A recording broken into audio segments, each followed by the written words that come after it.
The mornings in Joseon began early, with the first rays of sunlight casting a soft glow over the palace grounds. A man stretched his limbs, preparing for the day ahead.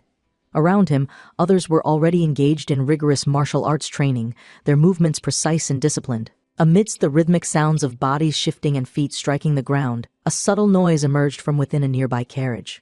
Someone inside took notice but hesitated, unsure if they should speak up about the fact that they had arrived earlier than expected. As the morning unfolded, the man took a leisurely stroll around the palace, his footsteps echoing lightly against the stone pathways. The air was crisp, carrying with it the distant murmurs of activity. He continued his walk until he encountered a mysterious figure standing within the palace premises. There was something intriguing about this presence, though he did not dwell on it for long. Instead, he offered a faint, almost imperceptible smile as he listened intently to the various sounds filtering in from outside. Beyond the palace gates, a group of guards engaged in their morning training. With dumbbells in hand, they worked their muscles, reinforcing their strength and stamina. As he observed them, one of the guards noticed his presence and, without hesitation, addressed him, inquiring whether the crown prince had arrived for his daily exercise. The prince, calm and composed, confirmed the assumption and requested that the gate be opened for him. Without delay, the heavy iron doors parted, granting him passage inside. Once within the training grounds, he found himself surrounded by an atmosphere of unwavering dedication. Several individuals were deeply engrossed in weightlifting exercises, their focus unshakable. Nearby, two men conversed about their progress, assessing the changes in their physiques. One of them admitted he had not recognized the other at first due to the drastic weight loss, while the latter in turn complimented his companion on his increased muscle mass. He took particular note of the way his friend's shoulders had broadened, a testament to his rigorous training. The conversation soon shifted to a display of confidence as they began posing, flaunting their well-sculpted bodies, and boasting about their achievements in bodybuilding. The prince's gaze wandered to the side, where he caught sight of something that piqued his curiosity. A man, drenched in sweat and visibly fatigued, struggled to push forward. His breath was labored as he lamented that he had only reached the halfway point of his exercise. Frustration clouded his face as he questioned why it had taken him so long to cover even this much distance. Not far from him, another individual was engaged in an intense workout, bench pressing with all the strength he could muster. Every fiber of his being seemed to be dedicated to surpassing his limits. Similarly, another man was performing deep squats with immense weights, his muscles trembling under the strain. As he absorbed these sights, a peculiar expression crossed the prince's face. There was something almost eerie in the way his lips curled slightly, his eyes gleaming with an unsettling light. To him, this was perfection in its purest form, bodies shaped and strengthened to their utmost potential. It was a vision that resonated deeply with him, for there was nothing he valued more than the pursuit of physical excellence. This man, Park Kyung-hui, was not originally of this world.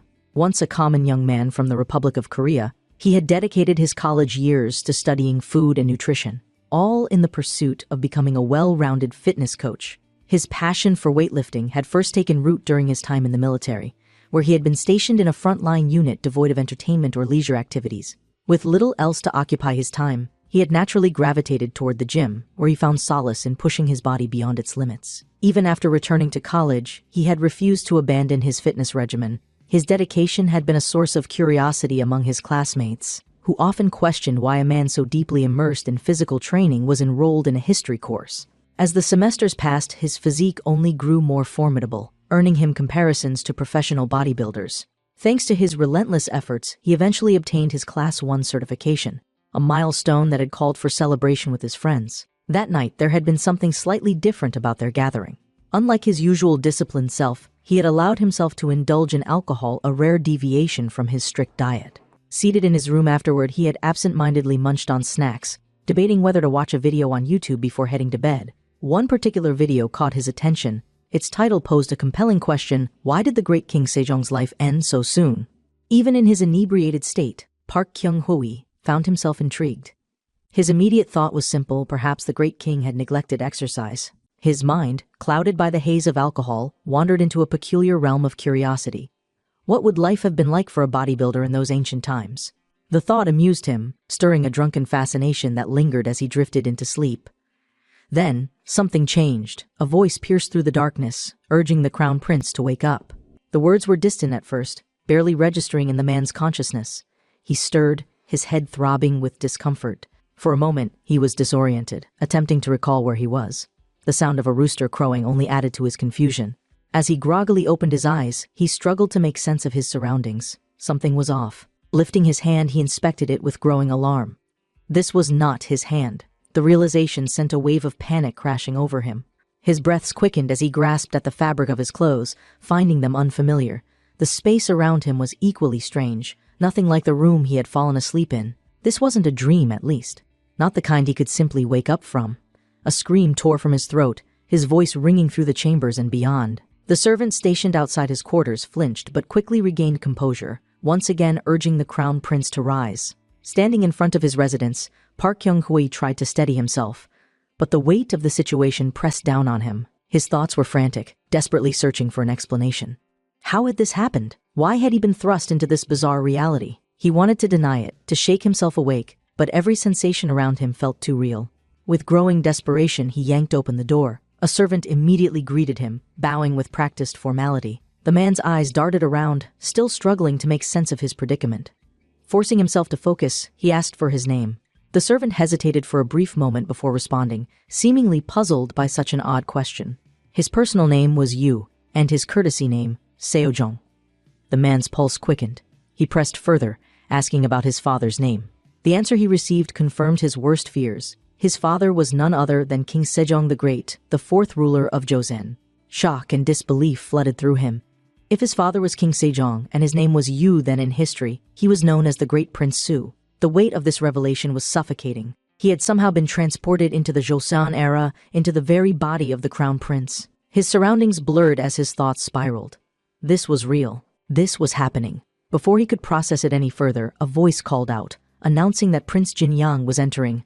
Despite the overwhelming nature of his situation, a particular thought took precedence. He was about to meet one of the most revered figures in Korean history, King Sejong himself. The realization sent an odd thrill through him. As a history student, this was an unparalleled experience, an opportunity beyond imagination. And yet, as his gaze finally settled on the man before him, reality struck with full force. The great King Sejong, the beacon of wisdom and governance, stood before him, but in a form Park Kyung-hui had never expected. Before him was an extremely overweight version of the legendary king. The weight of the king's gaze bore down on Park Kyung-hui as he struggled to keep his expression neutral. His father, King Sejong, studied him closely, likely noticing the slight delay in his responses. Park Kyung-hui tried to compose himself, keeping his eyes forward, but his earlier hesitation had already drawn the king's attention. His father questioned where his focus lay, commenting on whether he was still drowsy.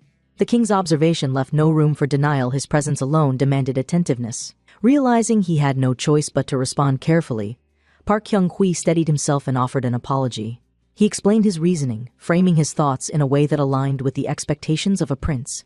He spoke about the weight of responsibility the king carried, the numerous benevolent actions undertaken for the welfare of the people. With sincerity, he expressed his uncertainty over what kind of decree could be meant for someone as inexperienced and careless as himself. The king, however, rejected the notion outright. He asserted his belief in the prince's abilities and stated that he saw great potential within him. His father valued his talents and, as a result, had decided to appoint him as a provincial governor. The weight of the decision settled on Park Kyung-hui before he had the chance to fully process it. There was no room for negotiation, no way to challenge it. This was the will of the king. The conversation did not end there. The king soon gave him another task, instructing him to go to the Hall of Nobles and rewrite the books in uppercase letters. Park Kyung-hui accepted the order without hesitation, even as his mind continued reeling from everything happening so quickly.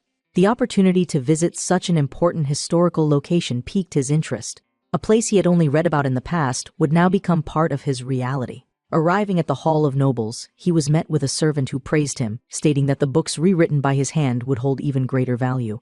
He quickly dismissed the praise, humbly noting that his brother's handwriting was far superior to his own. The servant, however, saw his words as an act of kindness. As he adjusted to his surroundings, something unusual dawned on him. He could read and understand the characters in the books before him. It seemed the memories of the body's original owner had remained intact, allowing him to interpret the language with ease. He turned his attention to the books. The letters were not small, yet the king had described them as difficult to see. This contradiction struck him as odd until a realization hit him. Years of studying health and fitness had trained him to analyze bodily conditions quickly, and now those instincts took over. His father's condition became painfully clear. King Sejong was severely obese, with a BMI greater than 35. His swollen face, The profuse sweating despite the cold morning air, and the visible signs of metabolic issues all pointed toward one thing: prediabetes or impaired glucose tolerance. A sense of urgency took root in him. History had already recorded the fate of King Sejong. He would pass away earlier than he should, leading to Danjong's reign. But now, armed with this knowledge, Park Kyung-hwa was determined to prevent that outcome. A presence nearby caught his attention, pulling him from his thoughts. His older brother had approached, his gaze unreadable. He made an offhand remark, commenting on how unusual it was for Park Kyung-hwa to be here, given his preference for living in the mountains. The words were measured, not unkind, but curious.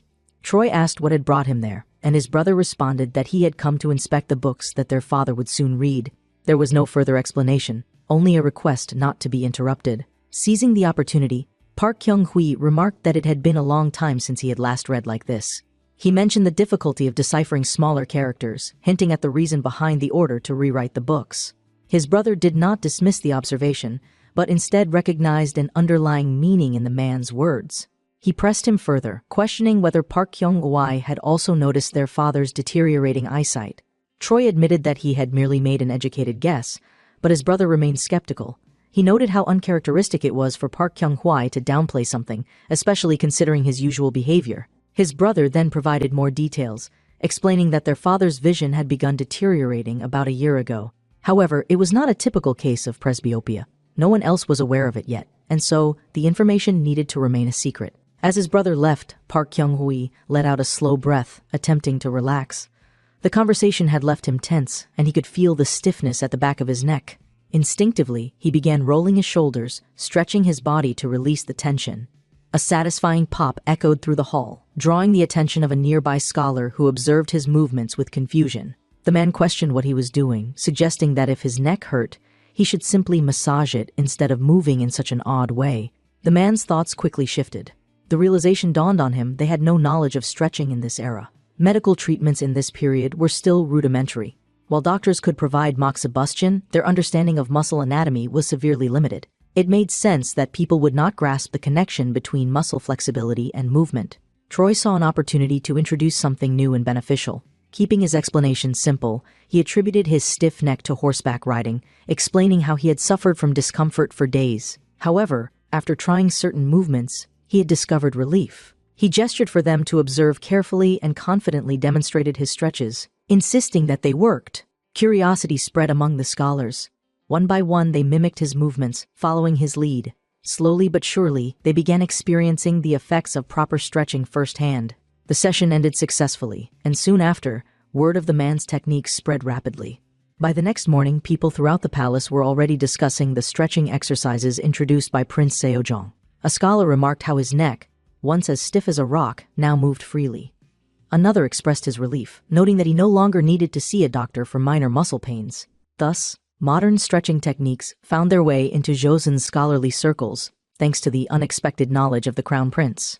Yet, despite this success, the man's primary focus remained on a greater concern, a matter far beyond simple stretches. As he walked, deep in thought, a voice called out. Someone was searching for him. His steps slowed as he glanced toward a woman walking beside him. She turned toward him, motioning for him to follow. Her tone carried authority as she instructed him to come forward and greet the guests who had arrived. Without hesitation, he straightened his posture and prepared himself for yet another unpredictable turn in this new and unfamiliar life. As the carriage came to a halt, the cabin owner took notice of the arrival of the great prince. His expression shifted with curiosity as he observed the royal figure stepping down. The visit was unexpected, and it was unusual for someone of such high status to make a trip to his establishment. Despite his curiosity, he maintained his composure and respectfully inquired about the reason for the prince's visit, eager to understand what business had brought him there. Without hesitation, Park Kyung-hwa stated his purpose. He had come to purchase oil, specifying that he was looking for sesame oil and explicitly noting that he had no interest in either pilla oil or ponyo oil. The merchant listened attentively before informing him that, aside from sesame oil, the only other available option was Sudan oil, which came at a price of 3 mez. Rather than bargaining down the price, Park Kyung-hwa surprised the merchant by offering 5 mez instead. The gesture raised eyebrows, particularly from his servant, who had been observing his master's purchases with increasing bewilderment. Earlier, Park Kyung-hwa had bought an assortment of seemingly random items, and none of the retainers could make sense of his intentions. Though his actions appeared impulsive, there was a clear purpose behind them, one that only he understood. As Park Kyung-hui reflected on his current predicament, a critical memory surfaced. If his recollection of history was accurate, he had died from severe dysentery. The mere thought of it made his stomach churn. Until he found a way to return to his own time, he needed to take immediate steps to prevent such an outcome. Health and hygiene had to become a priority, and he couldn't afford to take chances in an era lacking modern sanitation. Before long, his men announced that they had reached their next destination. Pleased with their efficiency, Park Kyung-hui praised them for their good work, though his mind remained fixated on his larger goal. Before he could proceed further, however, his train of thought was interrupted by the sudden arrival of a woman who addressed him directly. She had clearly been paying attention to his recent movements and, without hesitation, pointed out that he had been visiting the village frequently. Park Kyung-hui barely had time to register the remark before realizing who she was, his wife. The realization was unsettling. The concept of having a wife still hadn't fully registered in his mind. Though he had accepted his new reality, the presence of a spouse only made things feel even more surreal. His wife, noticing his silence, took it upon herself to introduce herself properly. Though her expression carried a hint of curiosity, his behavior had clearly been strange lately, and she was eager to understand what had been going through his mind. Troy, needing to maintain his composure, responded as naturally as he could. He claimed that he had been reading in the library and had discovered that, in the ancient Song dynasty, there had once been a device used for bathing. Internally, he reminded himself that he needed to act naturally, though every moment in this world continued to feel surreal. His wife seemed intrigued by the idea and questioned him about it further. He responded with calculated enthusiasm, stating that he was simply trying new things and that it did not seem like a bad idea. What Park Kyung-hui needed most after arriving in the Joseon era was soap. For a modern person, failing to properly wash clothes and skin after intense exercise could lead to serious skin conditions. In this era, where hygiene standards were considerably lower, it was an even greater concern. Weightlifting without proper hygiene was unthinkable, as the risks of skin infections and disease would be extreme. Fortunately, Park Kyung-hui already had experience making soap. Back in his time while working at a gym, he had learned about homemade soap production. His grandmother, unwilling to trust commercial soap brands, had insisted on making her own, and the recipe was surprisingly simple. The process involved mixing water with burnt straw ashes, adding natural olive oil, and incorporating powdered herbs before heating everything together. Using this method, even in the Joseon era, producing soap was entirely possible. His wife, however, was skeptical. She expressed her doubts, claiming that oil dirtied the body rather than cleansing it. She admitted that she had never imagined that something used for washing could be made from oil. Park Kyung-hui remained firm. He was determined to experiment with different methods, relying on both historical knowledge and modern understanding. He referenced an old book that stated that boiling water from bush sprouts could effectively remove stains from clothes, even tough ones. His wife fell silent after hearing his explanation. Without further comment, she turned and walked away, leaving Park Kyung-hui to wonder whether she would accept his reasoning or remain unconvinced. He knew, however, that his time was limited and he had to act quickly. On another morning, Park Kyung-hui began the soap-making process. Observing his mixture, he noted that the saponification process appeared to be a success for now. However, he needed to keep experimenting in order to find the perfect ratio. The result did not yet resemble modern soap, and he had no way of knowing how effective it would be in cleaning until he tested it himself. Trying it firsthand, he quickly determined that there was much to improve. While the cleaning ability was acceptable, the main ingredient sesame oil produced an unpleasant smell. If he could solve the odor issue, then he could begin large-scale production. With enough refinement, soap making could even become an industry, and he wondered whether he could sell it abundantly in the Ming dynasty. However, for now, his focus remained on a greater challenge: King Sejong's health. Even King Taejong, known for his strict discipline, had failed to convince Sejong to exercise. If the king refused to listen to his own father, then a second son, who was not even the crown prince, attempting to make him change his lifestyle would surely irritate him beyond measure. Troy understood the difficulty of this task. If he were to succeed, he needed to convince the king logically. However, there was another obstacle in his way: his own physical condition. With his current body, he was in no position to teach weightlifting or advocate for physical fitness. If he were to gain credibility, he needed to prove himself. He set his sights on a clear goal to achieve a 400 kilograms lift across the three main disciplines and reach a muscle mass of 670 lbs. If he could accomplish this, his physical form alone would become persuasive enough. Determined, he began training immediately. Standing in the middle of a bathing area, he struck a pose, his muscles flexing. Those around him stared in confusion, unable to comprehend what he was doing. However, this was only the first step. If he was to truly integrate weightlifting into Joseon culture, he needed to turn it into an academic discipline. A book needed to be written, one that documented its history and principles. He recalled a saying about prestige and good reputation, emphasizing that honoring the body inherited from one's parents was an act of filial piety. With that in mind, he decided upon a title, The Bodybuilding Secretary, a comprehensive guide to self-discipline and physical development. Later, within the palace, Park Kyung-hwa wasted no time. He began his workout, performing pull-ups using a wooden beam attached to a door frame. His mission was clear: if he was going to change history, he needed to start with himself. After finishing his exercise session, Park Kyung-hwa took a moment to reflect on the remarkable capabilities of his new body. Though he had expected weakness due to its previous lack of physical conditioning, he was pleasantly surprised by what it could already accomplish. In addition to completing his pull-ups, he had also managed to perform dips, push-ups, and even the dragon flag, a movement that required an extraordinary amount of core strength and control. Though he acknowledged that some areas of his body still needed significant improvement, particularly in endurance and conditioning, he was impressed by its raw strength and potential. His core and pulling strength in particular were beyond what most ordinary people could achieve. It was almost unbelievable that, even with the excess abdominal fat weighing him down, he could still do 15 push-ups in a row without even feeling fatigued. Still, there was a lingering thought in his mind: if his lineage truly wouldn't go anywhere, then perhaps his existence here was more than just a coincidence. His train of thought was soon interrupted as his servants arrived, announcing the delivery of the materials he had ordered. The arrival of these long-awaited items filled him with excitement. Among the items delivered were dumbbells, a revolutionary tool for training and muscle development that had never before existed in this era. The merchant who had brought the items expressed his relief, stating that he was glad the prince liked them. After all, this was the first time he had ever crafted such an object. Troy, however, was beyond pleased with the result. As the men left the room, they began whispering amongst themselves, their skepticism evident. They questioned the prince's sanity, convinced that Prince Jin-young had finally lost his mind. Spending 80 acres of rice on a pile of cast iron seemed to them like an absurd waste of resources. One of the men muttered that even samurai families had no use for this much iron, making the prince's decision even more bewildering. Another, however, suggested that perhaps the prince was secretly recruiting soldiers for some unknown purpose.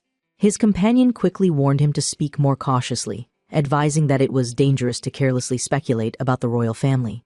After all, in times of unrest, even an idle rumor could lead to unintended consequences. Troy, however, remained completely unfazed by their suspicions. Up until now, his calisthenic exercises had not made a significant difference in his training. However, now that he had access to weights, everything would change. Meanwhile, elsewhere in the palace, his wife's servant was also grappling with disbelief over the prince's latest obsession. She expressed concern to her lady, stating that even as royalty, spending so much on iron was excessive. She questioned whether her lady intended to simply stand by and watch while her husband continued these strange pursuits. The prince's wife, however, cut her off mid-sentence, unwilling to entertain further discussion on the matter. Her servant, surprised by the abrupt dismissal, tried to shift the subject, questioning whether her lady would try washing herself with oil. Even now, she couldn't understand the prince's decision to spend 80 acres of rice on a collection of iron objects. And now, on top of that, he had introduced a bizarre new way to bathe.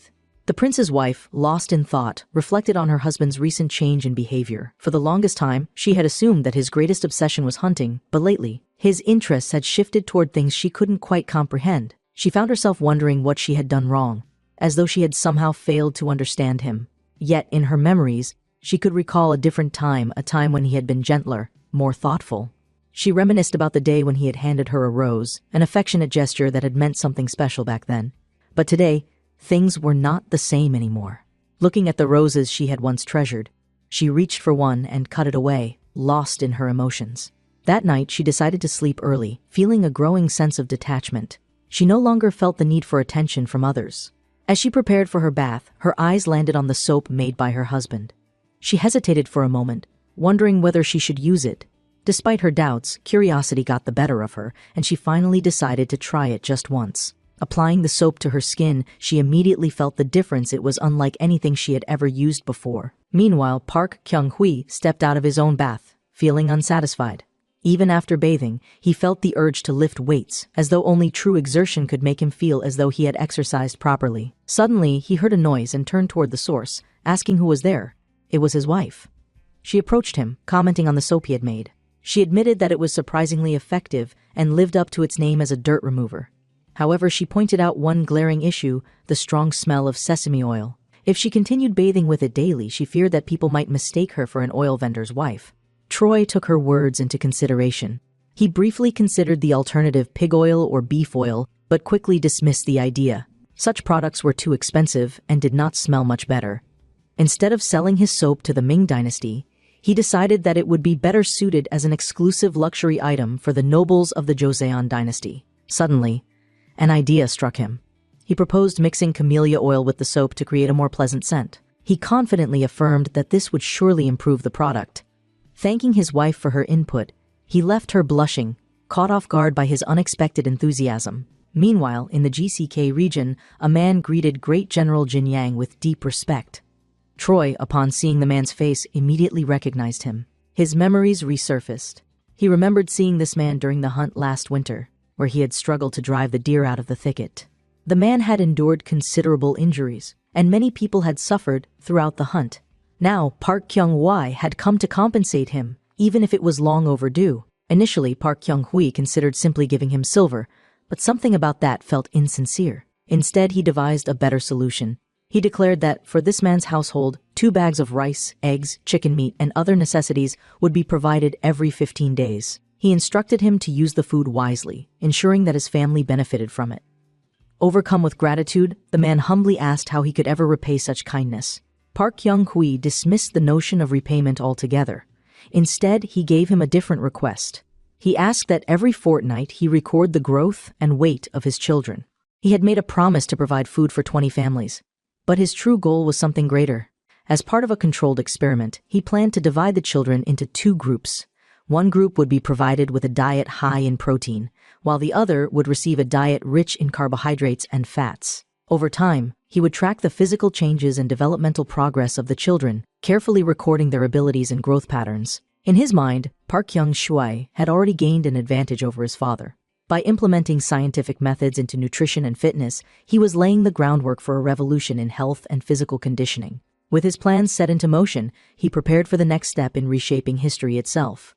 The sound of a blacksmith's hammer striking against heated metal echoed through the air as molten sparks scattered with each impact. The rhythmic clang of metal on metal filled the workshop, a steady reminder of the labor-intensive craftsmanship taking place. Troy, standing nearby, observed the operation before turning his attention to a nearby worker. Holding out a sheet of parchment, he asked if the man could replicate the design drawn upon it. The blacksmith, after taking a glance at the paper, admitted that he couldn't read the words, but he understood numbers well enough.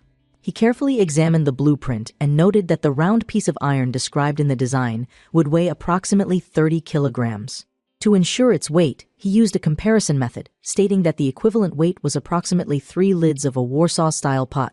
He then sought clarification, asking whether the prince intended to fit the iron onto a pointed pin. Park Kyung-hwa confirmed the assumption without hesitation. Realization dawned upon the blacksmith as he calculated the total load that would be involved in the construction. He asked if 4 of these weights would be placed on each side, his mind racing as he attempted to grasp the full extent of the plan. As soon as he did the math, his eyes widened in shock. If 8 iron plates were to be mounted onto a single bar, then the total weight would reach 240 kilograms.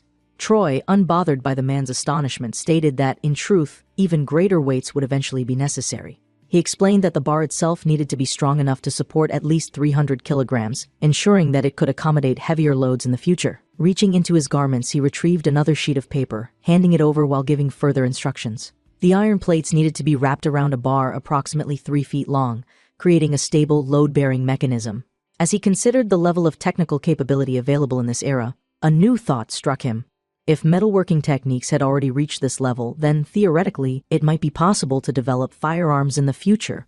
One of the artisans present voiced his belief that His Majesty would surely appreciate such an innovation, recognizing its potential importance. Troy, however, wasn't thinking about praise. Since taking over this body, he had seen a dramatic improvement in the prince's public image, and in moments like these, he understood that his purpose here was to restore order, whether through strength, health, or innovation. Just as he mulled over these thoughts, his gaze landed upon a man standing nearby. Without hesitation, Park Kyung-hwa activated his coach's eye, instantly analyzing the man's physique. His observations yielded impressive results. The man had a well-balanced constitution, featuring broad shoulders, powerful triceps, and resilient back muscles. His trapezius and shoulder muscles were particularly dense, indicating exceptional upper body strength. The man's assessment led him to a conclusion. This man was an illegitimate son, which meant that, by societal rules, he would never be eligible to become an officer. However, that didn't change the fact that he was the ideal candidate for the initial testing of weightlifting techniques. Without hesitation, Park Kyung-hui declared that he wanted this man to become his first student on the path to physical perfection. He promised that if everything went as planned, the man would soon have no rivals in all of Joseon. The man's entire expression changed. A mixture of pride and excitement filled his face as he recognized the unique opportunity being presented to him. Overcome with gratitude, he eagerly asked how he could repay this kindness.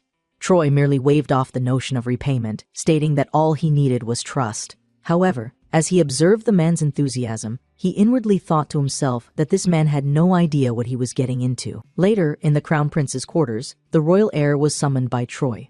Upon his arrival, the Crown Prince studied him closely, taking note of the noticeable changes in his physique. He acknowledged the improvements, though his expression suggested curiosity about what had prompted this sudden transformation. Troy, ever calm and composed, stated that replacing hunting with innovative training methods had been the key to improving his body. However, he had not come merely to discuss fitness. He had a different purpose for this visit. Reaching into his bag, he presented the Crown Prince with an object, a bar of soap. The Crown Prince examined it carefully before remarking on its unique properties. He acknowledged that it was a miraculous substance that could effectively remove dirt and contamination. However, he pointed out a problem: camellia oil was an expensive ingredient. If soap was simply made with costly oils, then it would be no different from wasting rice on luxury goods. However, he admitted that depending on the manufacturing process, there was potential for it to become economically viable. Taking a brush in hand, the Crown Prince considered the situation carefully before proposing a solution. Park Kyung-hui listened attentively as he suggested a clever strategy to promote the soap's usage without forcing it upon anyone. Park Kyung-hui then proposed a practical way to introduce it, having the Crown Prince himself write a decree stating that he had successfully removed dirt using the soap created by Prince Jinyang. Furthermore, to prevent books and records from being stained, all employees should wash their hands with the soap both in the morning and at night. The Crown Prince, after carefully weighing the suggestion, admitted that the high cost of soap would not prevent people from purchasing it. However, given that the product was new and unfamiliar, people might still hesitate to buy it. Park Kyung-hui asked if he intended to force employees to use it, but the Crown Prince immediately dismissed the idea. Instead, he argued that it would be far more effective to subtly emphasize its benefits so that people would naturally want to use it on their own. Troy recognized the strategy immediately. It was akin to modern free samples. If people tried the soap and experienced its advantages firsthand, demand would naturally increase over time. The Crown Prince further elaborated that widespread distribution would be easier if private negotiations began first. Once soap became a common necessity, a tax could be introduced on its sale, creating a new source of income for the kingdom. Troy couldn't help but admire the brilliance of the idea. He realized that this was exactly why the Crown Prince was the firstborn son of the great Sejong and the future King Munjong. Meanwhile, back at the blacksmith's hut, tension filled the air as a heated discussion unfolded among the workers. One of the blacksmiths, visibly concerned, asked his colleagues if they were absolutely certain that Great Prince Jinyang had ordered the items they were working on. The men confirmed the order, but their anxious expressions betrayed their unease. One of them sternly reminded the group that they knew what would happen if mistakes were made. The consequences of failure were not to be taken lightly. As they continued their work, one of the blacksmiths wished their lord a safe journey, hinting at uncertainty regarding the prince's future actions. Another blacksmith, however, was far more concerned about the economic impact of their orders. He urgently declared that the items requested by Great General Jinyang needed to be melted down and destroyed immediately. However, a fellow worker vehemently opposed the idea, warning that the deadlines were fast approaching and that failing to deliver the requested items would result in colossal financial losses. Despite their hesitation and disagreements, one thing was clear: the actions of Prince Jinyang were beginning to shake the foundations of the status quo, and the full consequences had yet to unfold. The blacksmith's hut remained tense as the workers debated among themselves. One of them, deeply troubled by the situation, posed a crucial question to his colleague: was money more valuable than life itself? If he truly believed so, then he was free to proceed with the order. But he should remember that none of them truly understood the prince's intentions in forging these iron bars. The uncertainty of their task weighed heavily upon them, for they knew the risks of working against the royal family. Meanwhile, elsewhere in the village, a group of wandering men continued their quiet observation, their conversations increasingly centered around the second prince. It had become widely known that Prince Jinyang was not in line for succession, yet despite that, he had been expending vast resources on acquiring iron for an extended period of time. In addition to his seemingly obsessive focus on physical training, It appeared that the prince was finally revealing his true nature to the public. Whispers circulated among the people, speculating on what his ultimate goal could possibly be. As the discussion unfolded, one of the men brought up an entirely different topic, mentioning something extraordinary he had witnessed earlier that day. He recounted how he had been washing his hands using a new product called soap, and to his amazement, it had completely removed the ink stains from his fingers. Even the oils on his face had been effortlessly cleansed away. The man marveled at the product's effectiveness, calling it a miraculous substance unlike anything he had ever encountered before. The others, hearing this, immediately became intrigued, questioning who could have possibly come up with such an innovation. One of them assumed it must have been the crown prince, but another quickly corrected him, pointing out that the credit actually belonged to Prince Jinyang. However, many in the group found that hard to believe, still unable to accept the idea that a prince previously known for his weakness and lack of ambition could be responsible for something so groundbreaking. Back at the training grounds, Park Kyung-hoi was in the middle of his intense workout, pushing his body through a flat bench press. His servant stood nearby, carefully spotting him as he completed each repetition, his focus unwavering. By the time he reached his 9th repetition, he took a brief pause, evaluating his progress. In his thoughts, he acknowledged that he had already built up the strength to bench press 45 kilograms for 10 repetitions, a milestone that demonstrated his growing power. As he set the weights aside, his servant, clearly impressed, praised him for his skill and strength in mastering the exercise. However, rather than basking in the praise, Park Kyung-hoi immediately launched into a motivational speech, reinforcing the importance of discipline, dedication, and perseverance. He reminisced about the rusty dumbbells from a neighborhood gym he had once frequented, thinking about how even the simplest weights could bring massive benefits when used correctly. However, despite his progress in strength training, Park Kyung-hoi had also been dealing with unexpected setbacks. The production of his equipment had been plagued with difficulties. The blacksmith responsible for forging the remaining tools had, rather unexpectedly, refunded the money, citing unforeseen complications in the manufacturing process. The delays had led to missed deadlines, and even worse, the design itself had been altered, failing to meet the man's exact specifications. Rather than dwell on his frustration, however, he turned his attention to his servant, declaring that it was now his turn to train. The servant immediately protested, visibly horrified at the idea of lifting such an enormous weight. He adamantly insisted that attempting such a lift would crush him to death, but Park Kyung-hoi was not interested in debating the matter. With an intense, almost terrifying expression, he commanded his servant to comply, arguing that his body needed to be stimulated if he was to grow stronger. Despite his obvious reluctance, the servant obeyed, though he struggled tremendously under the weight of the barbell, his face contorted with effort. Troy, ever the instructor, provided training tips, offering guidance as the servant fought to maintain control of the lift. As this scene unfolded, the man's wife approached, her eyes carefully analyzing his transformed physique. In her thoughts, she could not believe the change that had occurred in his body. Once frail and skinny, he now radiated strength, his form exuding power in a way that had once seemed unimaginable. Her servant, standing beside her, compared him to General Wu Ban, a legendary military leader. Hearing this, Troy, momentarily distracted from his exercise, turned to ask whether this comparison was true. He had heard of General Wu Ban before, a man who, from a young age, had shown exceptional talent in military command. The thought intrigued him, leading him to contemplate whether a similar training system could be implemented within the military ranks. In that moment, he wondered if a tax for military training could be introduced, making systematic fitness regimens an integral part of soldier development. Before he could pursue that line of thought further, a loud noise suddenly echoed from the front gate, drawing everyone's attention. The man's sharp instincts immediately activated, and he wondered who could possibly have the audacity to enter his property so brazenly. As he turned toward the disturbance, his gaze darkened. The wanderers from before had arrived, their expressions serious and unyielding. Without hesitation, they strode toward the prince, their movements filled with purpose and tension. His wife, visibly unsettled, immediately questioned what was happening. She stepped forward, addressing the group and reminding them that they were standing on Prince Jinyang's property. Her words were met with hostility, as one of the men, his demeanor intimidating, coldly confirmed that they were fully aware of whose land they were standing on. Turning his piercing gaze toward her, he commanded her to remain silent, stating that, as the prince's wife, she ought to have the courtesy to know her place. At that moment, Park Kyung-hoi stepped forward, his expression dark with anger. Without hesitation, he struck the arrogant man, sending him crashing to the ground. Shocked and humiliated, the fallen man stared up in disbelief, unable to comprehend how he had been knocked down so easily. Park Kyung-hoi glared down at him, warning him in no uncertain terms not to lay a hand on his wife. The tension in the air thickened as the remaining warriors instinctively reached for their swords, their hands gripping their hilts in preparation to draw their weapons. However, before the situation could escalate further, their leader intervened, calming them down with a raised hand. With a composed expression, he introduced himself and expressed his pleasure at meeting the prince again, recalling their encounter during last year's hunting tournament. Troy, still radiating authority, demanded an explanation for their presence. His tone carried an unspoken warning: if they dared to harm his men, there would be dire consequences. One of the samurai warriors suddenly shouted, accusing the prince of forgetting his past mistakes.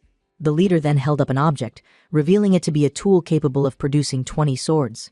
He questioned the man's true intentions, pointing out that he had now ordered the production of 400 swords. To further solidify their accusations, they revealed a hostage, the very man Park Kyung-hwa had helped before. Bound and restrained, the man looked up at Park Kyung-hwa helplessly, his fate now resting in the prince's hands. The leader of the group continued his accusations, stating that 7 months ago, no one had any interest in Prince Jinyang, but now, suddenly, he had begun helping the poor and distributing food. He demanded to know if this was part of a greater plan for rebellion. Troy, remaining composed, dismissed the claims as mere assumptions, arguing that their actions were baseless and that calling in soldiers without proof was an abuse of power. However, the leader was unmoved. He declared that there was no need for solid proof, as gossip spread quickly and that, in the end, all secrets would be revealed. He then issued a final warning, stating that they would begin interrogating everyone around the prince, certain that the truth would come to light no matter the cost. Troy took a moment to analyze the situation, realizing that detention and interrogation were now real possibilities. No matter how much he proclaimed his innocence, it was clear that these men wouldn't back down easily. This was a classic investigation conducted by the EMD, and in such cases, even the most well-intentioned individuals could be pushed into a corner if they failed to defend themselves convincingly. He hadn't done anything wrong since taking over the prince's body, yet he had no knowledge of what political intrigues had surrounded Prince Jinyang before his arrival. That alone made him vulnerable to accusations and manipulation. Taking a deep breath, he steadied himself, knowing that he needed to formulate a strategy quickly. The question now was, what was his next move? Before he could decide, the tension was suddenly interrupted by the arrival of an unexpected figure. A powerful voice cut through the air, demanding to know what was happening. The man's eyes widened in surprise as he turned to see none other than his brother, the Crown Prince, standing before them. The weight of the moment settled upon the group, the already tense atmosphere growing even heavier. The Crown Prince wasted no time addressing the situation. He explained that he had come personally because the rumors about Park Kyung-hwa had spread far and wide. People had been speaking about his strange actions, and now it had reached a point where he needed to step in directly. However, rather than outright condemning him, he stated that he was still willing to give Park Kyung-hwa a chance to explain himself. After all, from his perspective, Park Kyung-hwa had claimed to have found a method to strengthen his body, but to outsiders, it had appeared irrational and suspicious. The samurai accompanying the investigation were far less understanding. They immediately warned the Crown Prince to stay away, insisting that Prince Jinyang had gone mad. However, the heir to the throne dismissed their words sharply, rebuking them for their disrespect.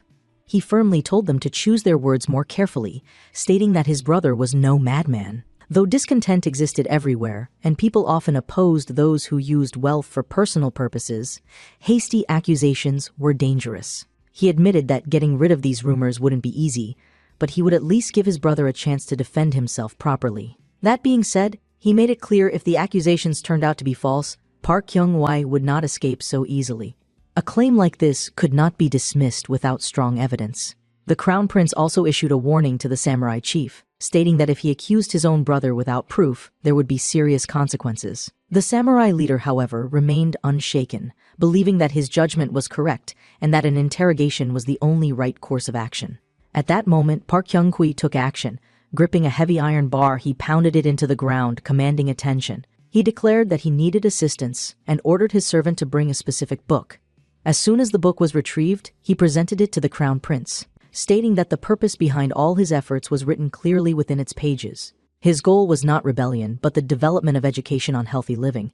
He urged his brother to read it carefully, emphasizing that the philosophy behind it was deeply logical and based on real observations. The Crown Prince opened the book, flipping through the pages and reading its contents with a skeptical but intrigued expression. He admitted that the ideas within it made sense, yet he still struggled to understand why such a vast amount of resources had been dedicated to the development of a healing method. Why was so much iron, so much time, and so much effort being poured into this pursuit? Troy took a step forward, lowering his voice as he leaned toward his brother's ear. He reminded him that they both knew their father's health was worsening. Though others may not see it, the great King Sejong was growing weaker each day. The crown prince remained unconvinced, arguing that their father only suffered from presbyopia, a common symptom of aging. There was no need for excessive concern. He even suggested that if Park Kyung-shui had any real knowledge of medicine, he should clarify his suspicions directly instead of causing unnecessary alarm. Troy, however, stood firm in his conviction. He explained that recently, King Sejong had developed an unusual fever. Despite the cold weather, the king was sweating excessively, and his energy levels were declining at an unnatural rate. Though he didn't want to jump to conclusions, he strongly suspected that their father was suffering from diabetes. His reasoning was simple. He believed that the king's health condition was rooted in an excess of yang energy.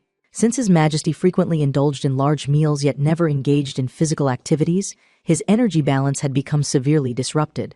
As a result, the excessive yang energy had nowhere to go, manifesting in diseases that were affecting his body, starting with his vision. The crown prince listened carefully, though his expression remained serious. After a moment, he questioned whether the man's assistance to the poor was also connected to their father's health. Park Kyung-hui nodded without hesitation, asserting that his research was entirely dedicated to solving these issues.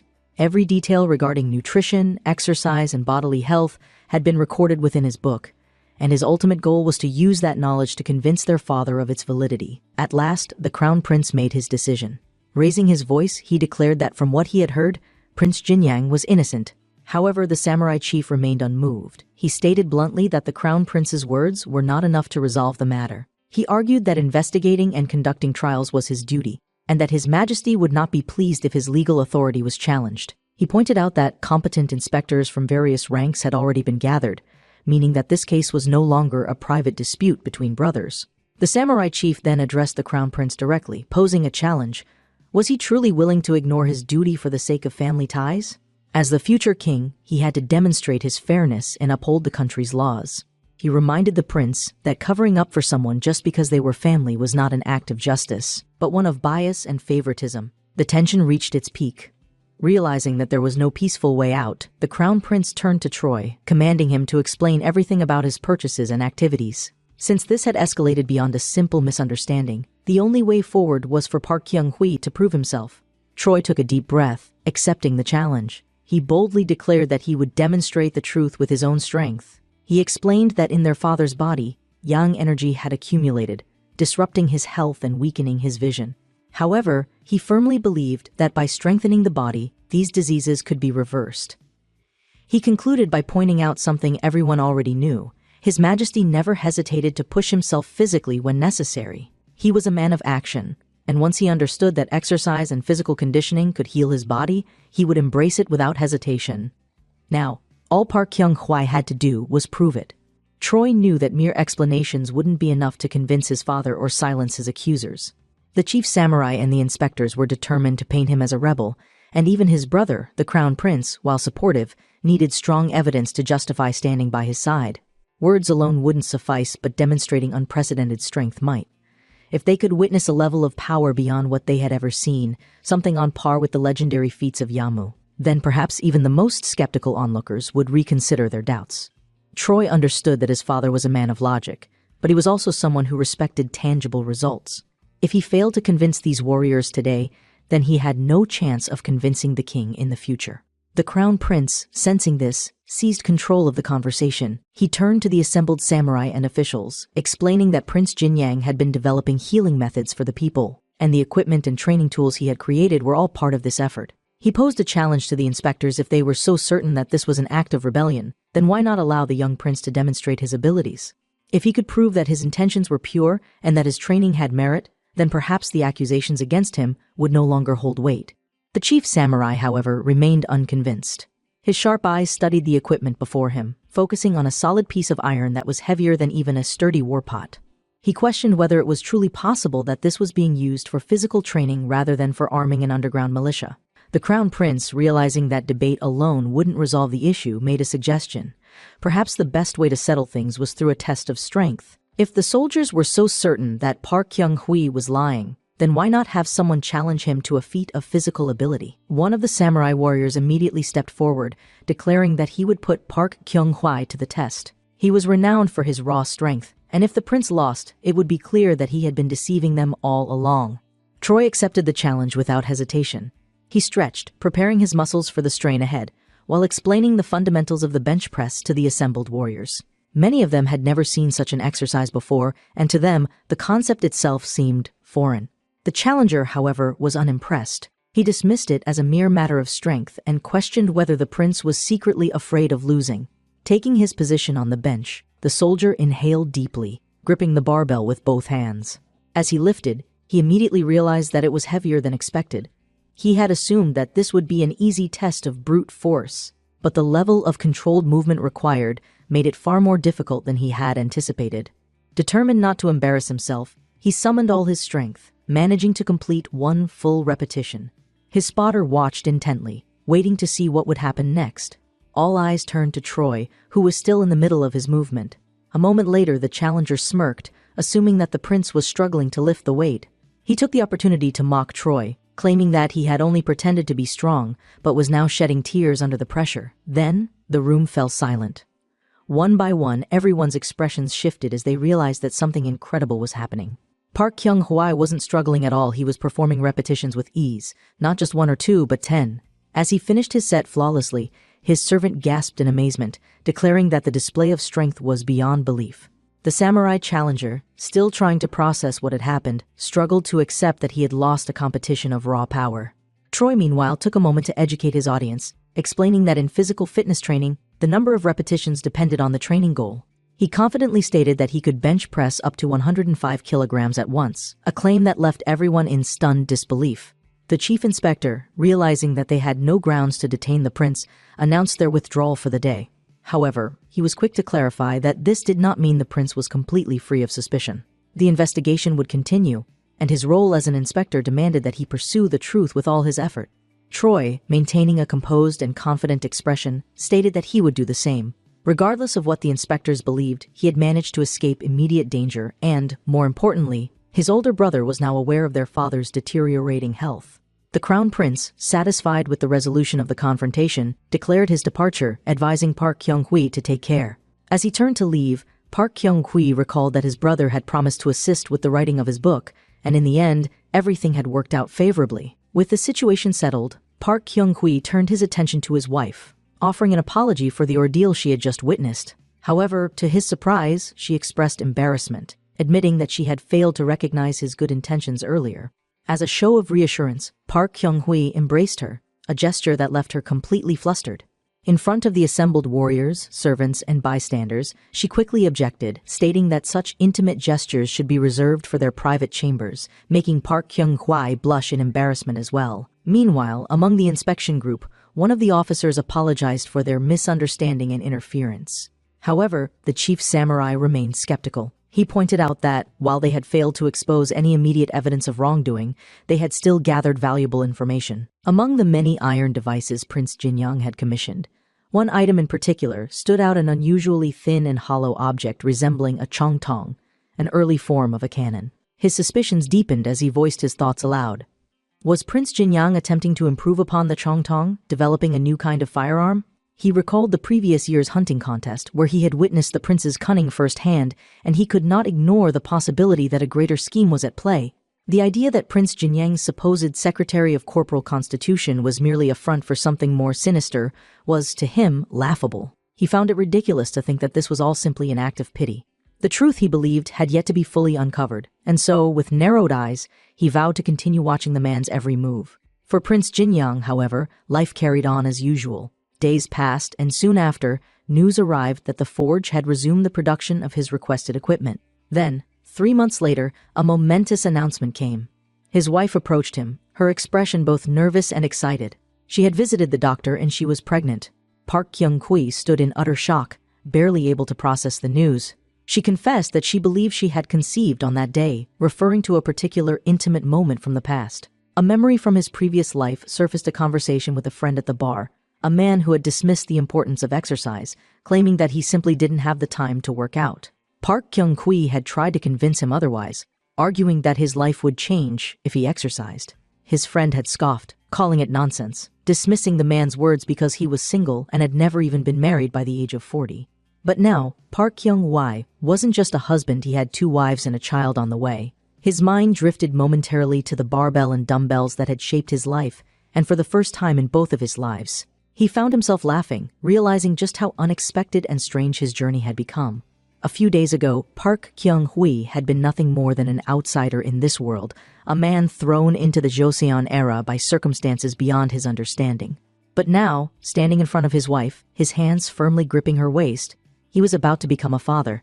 The weight of the revelation struck him all at once, not as a burden, but as an overwhelming wave of happiness. He lifted her effortlessly, his voice filled with joy as he questioned the information, almost as if seeking confirmation once more. His wife, flushed from his sudden enthusiasm, laughed softly, assuring him that it was true. The thought of welcoming a child into this world filled him with a sense of purpose unlike anything he had ever experienced. With a bright smile, Park Kyung-hwi suggested that they should inform His Majesty of this incredible news. His wife, seeing the pure happiness radiating from him, expressed how much pleasure it brought her to see him like this. But beyond that, she felt a newfound determination. If she was to give birth to a healthy child, she wanted to ensure that her body was in its best condition. Looking at her husband, she firmly declared her desire to train in the Secretary of Corporal Construction, the very philosophy he had been developing. Understanding the importance of preparing her body for childbirth, Park Kyung-hwi immediately began guiding her through a simple routine. The first step was proper posture, instructing her to inhale and exhale deeply, allowing her body to adjust to the rhythm of controlled breathing. However, even as he taught her these fundamentals, his mind lingered on a grim reality. Stretching alone would not be enough. Childbirth in this era was dangerous, and without proper hygiene or medical knowledge, maternal mortality was frighteningly common. He recalled the tragic fate of the crown princess, who had died of pleural fever after giving birth. The loss of both mother and child due to infection and lack of medical understanding was a reality that still haunted history. But now, standing at the forefront of change, he believed he could prevent such tragedies. If he could develop a reliable disinfectant, he could save countless lives. Just as he was deep in thought, a servant arrived, informing them that they had a guest. When Park Kyung-hwi turned to see who had come, he recognized an older man standing before him, a curious expression on his face. The visitor wasted no time in questioning him, asking if he truly considered the liquid he had created to be soju. With a knowing smile, the elder admitted that he had never imagined that distilled liquor could be produced in such a manner. Troy, fully aware of the true purpose of his invention, confidently asserted that the design had been developed by him. Unlike the traditional methods of alcohol production, he had specifically engineered this thin and elongated part of the distillation process to extract pure alcohol. But his goal wasn't to create liquor for consumption. His objective was far greater. The second prince, who had also been observing the exchange, ordered that all the soju inside the house be gathered for testing. With the distillation process finally complete, Park Kyung-hwi knew that his next step was to verify the purity of the alcohol. He carefully arranged 2 glasses of equal weight, one of them filled with water up to 80%. He explained to those watching that the relative density of alcohol was 0.8, meaning that if the filtered alcohol was heavier or lighter than water, then the experiment had failed. As he carefully adjusted the weights on the scale, anticipation filled the room. If this worked, disinfectant production in Joseon would be revolutionized. Slowly but surely, the 2 bodies balanced a perfect equilibrium. Seeing this, the man's lips curved into a triumphant smile. The experiment had been a complete success. Time passed, and with each day, Park Kyung-hwi became more deeply integrated into the Joseon era. At first, he had believed that if he trained hard enough, he might return to the modern world, but it was now clear that this was only a delusion. Though he still wondered about the life he had left behind, his priorities had shifted. His child was soon to be born, and with that, his entire world had changed. Inside the royal palace, whispers of his achievements spread like wildfire. Prince Jinyang had not only developed a successful disinfectant, but he had also distributed soap among the people, significantly enriching the royal treasury. When King Sejong heard of this, he was deeply impressed, recognizing that his son had grown into a man of wisdom and maturity. In recognition of his contributions to public health, Sujun, one of the royal officials, rewarded Park Kyung-hwi with 200 silver nyangs. However, despite the praise and compensation, Park Kyung-hwi remained humble, insisting that he still had much to learn. Shortly after, news of his wife's smooth recovery after childbirth became another testament to the effectiveness of the disinfectant. She had returned to her normal routine in just a week, a stark contrast to the long and dangerous recovery period that most women endured. Seeing this, King Sejong issued a royal decree, mandating that the disinfectant be used for the treatment of all mothers and newborns in Joseon. It was a historic moment, one that solidified the man's role in shaping the future of medicine. Yet, even as the king celebrated his son's accomplishments, something was gravely wrong. As he gazed at Park Kyung-hui with pride, his eyes gradually closed and within moments he collapsed before his court. The room descended into chaos as officials and servants rushed to his side, calling desperately for a doctor. The date was March 14th, 1438, and King Sejong's health had suddenly worsened. Though the crown prince reassured everyone that the king had recovered quickly, the unease in the palace remained. When asked about his condition, the king admitted that his thirst had become unbearable, forcing him to consume large amounts of water. His vision had deteriorated significantly, and despite taking medicinal decoctions, nothing had improved. Troy, upon hearing these symptoms, immediately recognized the pattern. Turning to his brother, he asked if their father had ever mentioned seeing fog or insects that weren't there a common symptom of advanced diabetes. His brother, however, shook his head, stating that while the king had never described such symptoms, he had expressed frustration at not being able to see things from a distance. Troy, relieved that the condition hadn't yet reached its worst stage, concluded that for now, the situation was manageable. However, he knew that they could not afford to be complacent without intervention. The king's condition would deteriorate rapidly. Remembering that his mother's birthday was in September, Park Kyung-hui saw an opportunity. He declared that on that day, he would change his father's mind.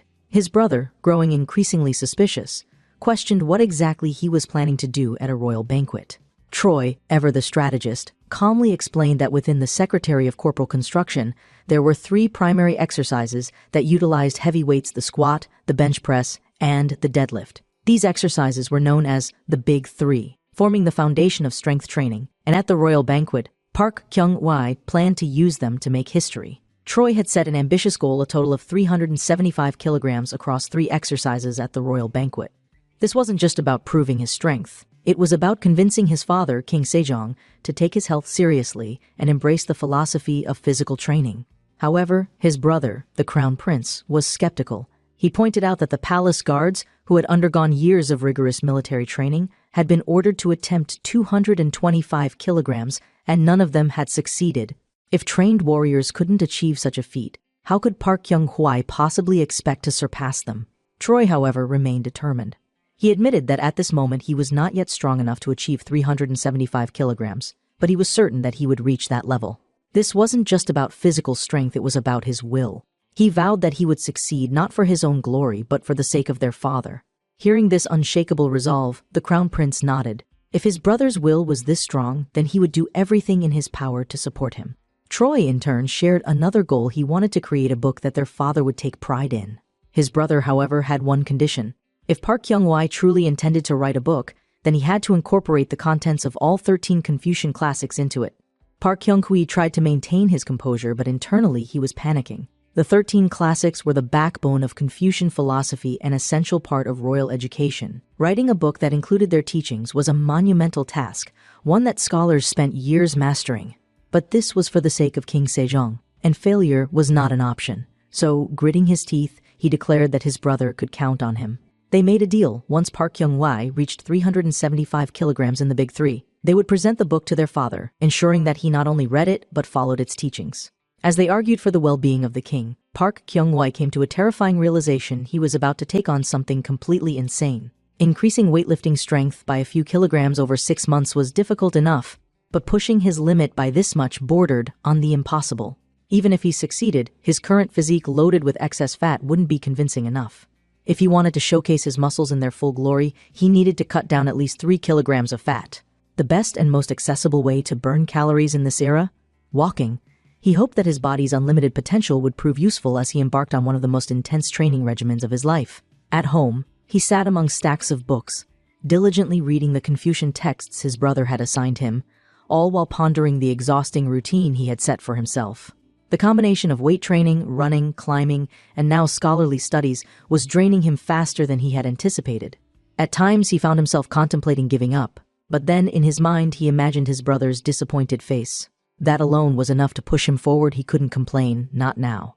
One evening, as he sat down to eat, his wife approached him, asking if his meal was acceptable. She explained that oatmeal was traditionally eaten to fill the stomach, but Park Kyung-hui remained focused on his ultimate goal. He reaffirmed that he had to prove himself at his mother's birthday banquet, and as he thought about his extra fat, he muttered that he would eat only until his filial piety was proven. His wife sighed, unable to fully understand her husband's relentless ambition. Concerned that his meal might be too bland, she added some seasoning to his porridge. However, out of respect for his dedication, she quickly ordered the servants to remove the seasoned bowl and bring a new one that had no added flavoring. She instructed them never to add seasoning to her beloved husband's food ever again. Troy, struggling through another meal of flavorless porridge, quietly shed tears. His routine became merciless, running through the forests, endless deadlift training, climbing, and hours of studying. One day, as he reached the top of a mountain, he took a deep breath, realizing how quickly time had passed. The day of Queen Soyeon's birthday banquet had finally arrived. As the celebrations began, a performer took center stage, balancing on a moving horse as part of the festivities. The queen, clearly delighted, praised the man's incredible riding talent. Even the king, despite his current state of deteriorating health, seemed to enjoy the performance. However, beneath his smile, there was an undeniable sadness in his eyes. His vision was failing, and the weight of his condition was slowly consuming him. Then, the crown prince turned to Troy. It was his turn. The guests whispered among themselves, many assuming that the man's performance would be like those of street performers, a trivial act of entertainment. However, as Park Kyung-hwa prepared to step forward, he turned to his brother one last time, asking if he had mentioned the book. The crown prince sighed. When he had told the queen that Park Kyung-sui could lift 112 kilograms, she refused to believe it. That was why he had no choice but to allow Park Kyung-hwa to proceed with the plan, because if their father witnessed this firsthand, he would have no choice but to acknowledge the truth. Troy then stepped onto the stage, his demeanor serious, his body coiled with strength. Facing the royal family, he squatted deeply and, with deep reverence, congratulated his mother on her birthday. He expressed his gratitude, stating that his very existence in this world was thanks to the divine kindness of the king and queen. With that in mind, he had dedicated himself to creating the Secretary of Corporal Construction, a discipline that focused on self-enlightenment through physical development. The king, observing the massive iron object behind Troy, furrowed his brows. He questioned what exactly his son was trying to show. What was the purpose of this demonstration? Troy smiled, stating that he had prepared something small as a token of gratitude for his parents. As he gripped the bar, he felt a flood of emotions surge through him. He had trained relentlessly for this moment, pushing himself beyond his physical limits. Now, he would show the entire court what it meant to truly forge one's body through discipline. With a swift motion, he removed his cloak, revealing his exceptionally muscular physique. Gasps echoed across the banquet hall. Soldiers, nobles, and scholars alike stared in absolute disbelief, unable to comprehend what they were witnessing. Never before had they seen a body like this. Whispers spread among the shocked onlookers. Was this really Prince Jinyang? Was this the same man they had once mocked as weak and aimless? Troy, standing tall, looked out across the sea of stunned faces. Then, with steady resolve, he laid down on the bench press. The entire palace fell silent as he wrapped his hands around the bar. And then, with unshakable determination, he began the first repetition. Once again, Park Kyung-hwa defied all expectations. His bench press continued, rep after rep, while the onlookers stood frozen in disbelief. Each repetition solidified his control over the weight, his movements precise and unshaken. The soldiers watching were baffled. They had undergone rigorous military training, yet they couldn't fathom how the second prince, a man they once dismissed, had obtained such monstrous strength. With a final controlled press, Park Kyung-hwa finished his set successfully. As he racked the bar, the silence was deafening. Then, standing before the royal family, he confidently explained. One of the fundamental activities in his book was this exercise called the bench press. Through it, one could train the chest, shoulders, and arms, strengthening the upper body in ways unseen in this era. His mother, Queen Soyeon, applauded, though her confusion remained evident. She admitted that she didn't fully understand what she had just witnessed and asked how much weight he had just lifted. Without hesitation, Park Kyung-hwa broke it down. The bar itself weighed 24 kilograms, and the cylindrical iron plates, stacked on either side, weighed a total of 144 kilograms. In total, the weight amounted to 168 kilograms. The entire court gasped in shock. Even the king, though already impressed, felt a surge of disbelief at the sheer magnitude of the feat. However, Park Kyung wasn't done. Stepping forward, he introduced his next exercise, the squat. He explained that this exercise involved placing a barbell on the shoulders and using the leg strength to repeatedly lower and raise the body. It was not only a test of endurance and power, but it also trained the legs, glutes, waist, and lower abdomen, a true full-body challenge. His mother, however, panicked. She stood up abruptly, demanding that her son stop at once. But Park Kyung-hwa ignored her. He had come this far, and he was determined to showcase the full extent of his discipline. The crown prince merely watched in silence, letting his younger brother continue his historic display of strength. Troy stepped up to the barbell, which had been loaded with 204 kilograms, resting it on his trapezius using the low bar technique. He took a deep breath, steadied his stance, and descended into the squat. The moment he pushed back up, the entire room gasped in awe. The queen's eyes widened. Her son had not only stood up with the enormous weight but had done so with perfect control. The king, shaken, immediately called for a doctor. He questioned if such strength was even humanly possible, but even his servants and scholars couldn't answer him. The only certainty was that this spectacle was unlike anything ever seen before. The concept of healthy discipline, the foundation of the man's book, was now on full display for all to witness. However, Park Kyung-hwa wasn't finished yet. With an unwavering voice, he introduced the final test, the deadlift. For this, the largest iron bar had been prepared, loaded with an astonishing 240 kilograms. The room erupted into chaos as the guests murmured among themselves. At this moment, the crown prince decided to intervene. He turned to his father and expressed his concern. What if the man's waist suffered an injury? With the king's permission, he approached Park Kyung-hwa and took precautionary measures, wrapping a supportive belt tightly around his brother's core. For a brief moment, the two brothers locked eyes. Both understood the weight of what was about to happen. Park Kyung-hwa then turned toward his parents, addressing them with sincerity. He declared that since they had granted him this body, he would continue to care for it properly and fulfill his duties as their son. Among the inspection members, murmurs of doubt and skepticism continued. Some were convinced that Park Kyung-hwa had lost his mind, that no human could achieve such feats. But Park Kyung-hwa knew the truth. He could have lifted even more if his body were fully conditioned, but with his current state, this weight was already pushing his limits. Although the belt provided some support, the plan to reach 375 kilograms in the Big Three within 2 years was still completely insane. Yet, he had no choice. He had to prove that the human body could be strengthened to such extremes. He decided to use the sumo deadlift technique, widening his stance to maximize power output. Taking a deep breath, he tightened his grip on the iron bar, bracing his entire body. And then, he pulled. The entire hall fell silent. Slowly but surely, the massive iron bar rose from the ground. The onlookers' eyes widened in disbelief. Was this truly possible? Could a single man lift something this massive? Park Kyung-hwa felt his hands begin to tear, his skin splitting open from the sheer friction and pressure of the iron. Blood dripped from his palms, yet he refused to let go. With one final effort, he locked out the lift, standing tall with the weight fully raised. Then, with one last breath, he let the bar drop. The impact was so powerful that the ground cracked beneath it, sending shockwaves across the hall.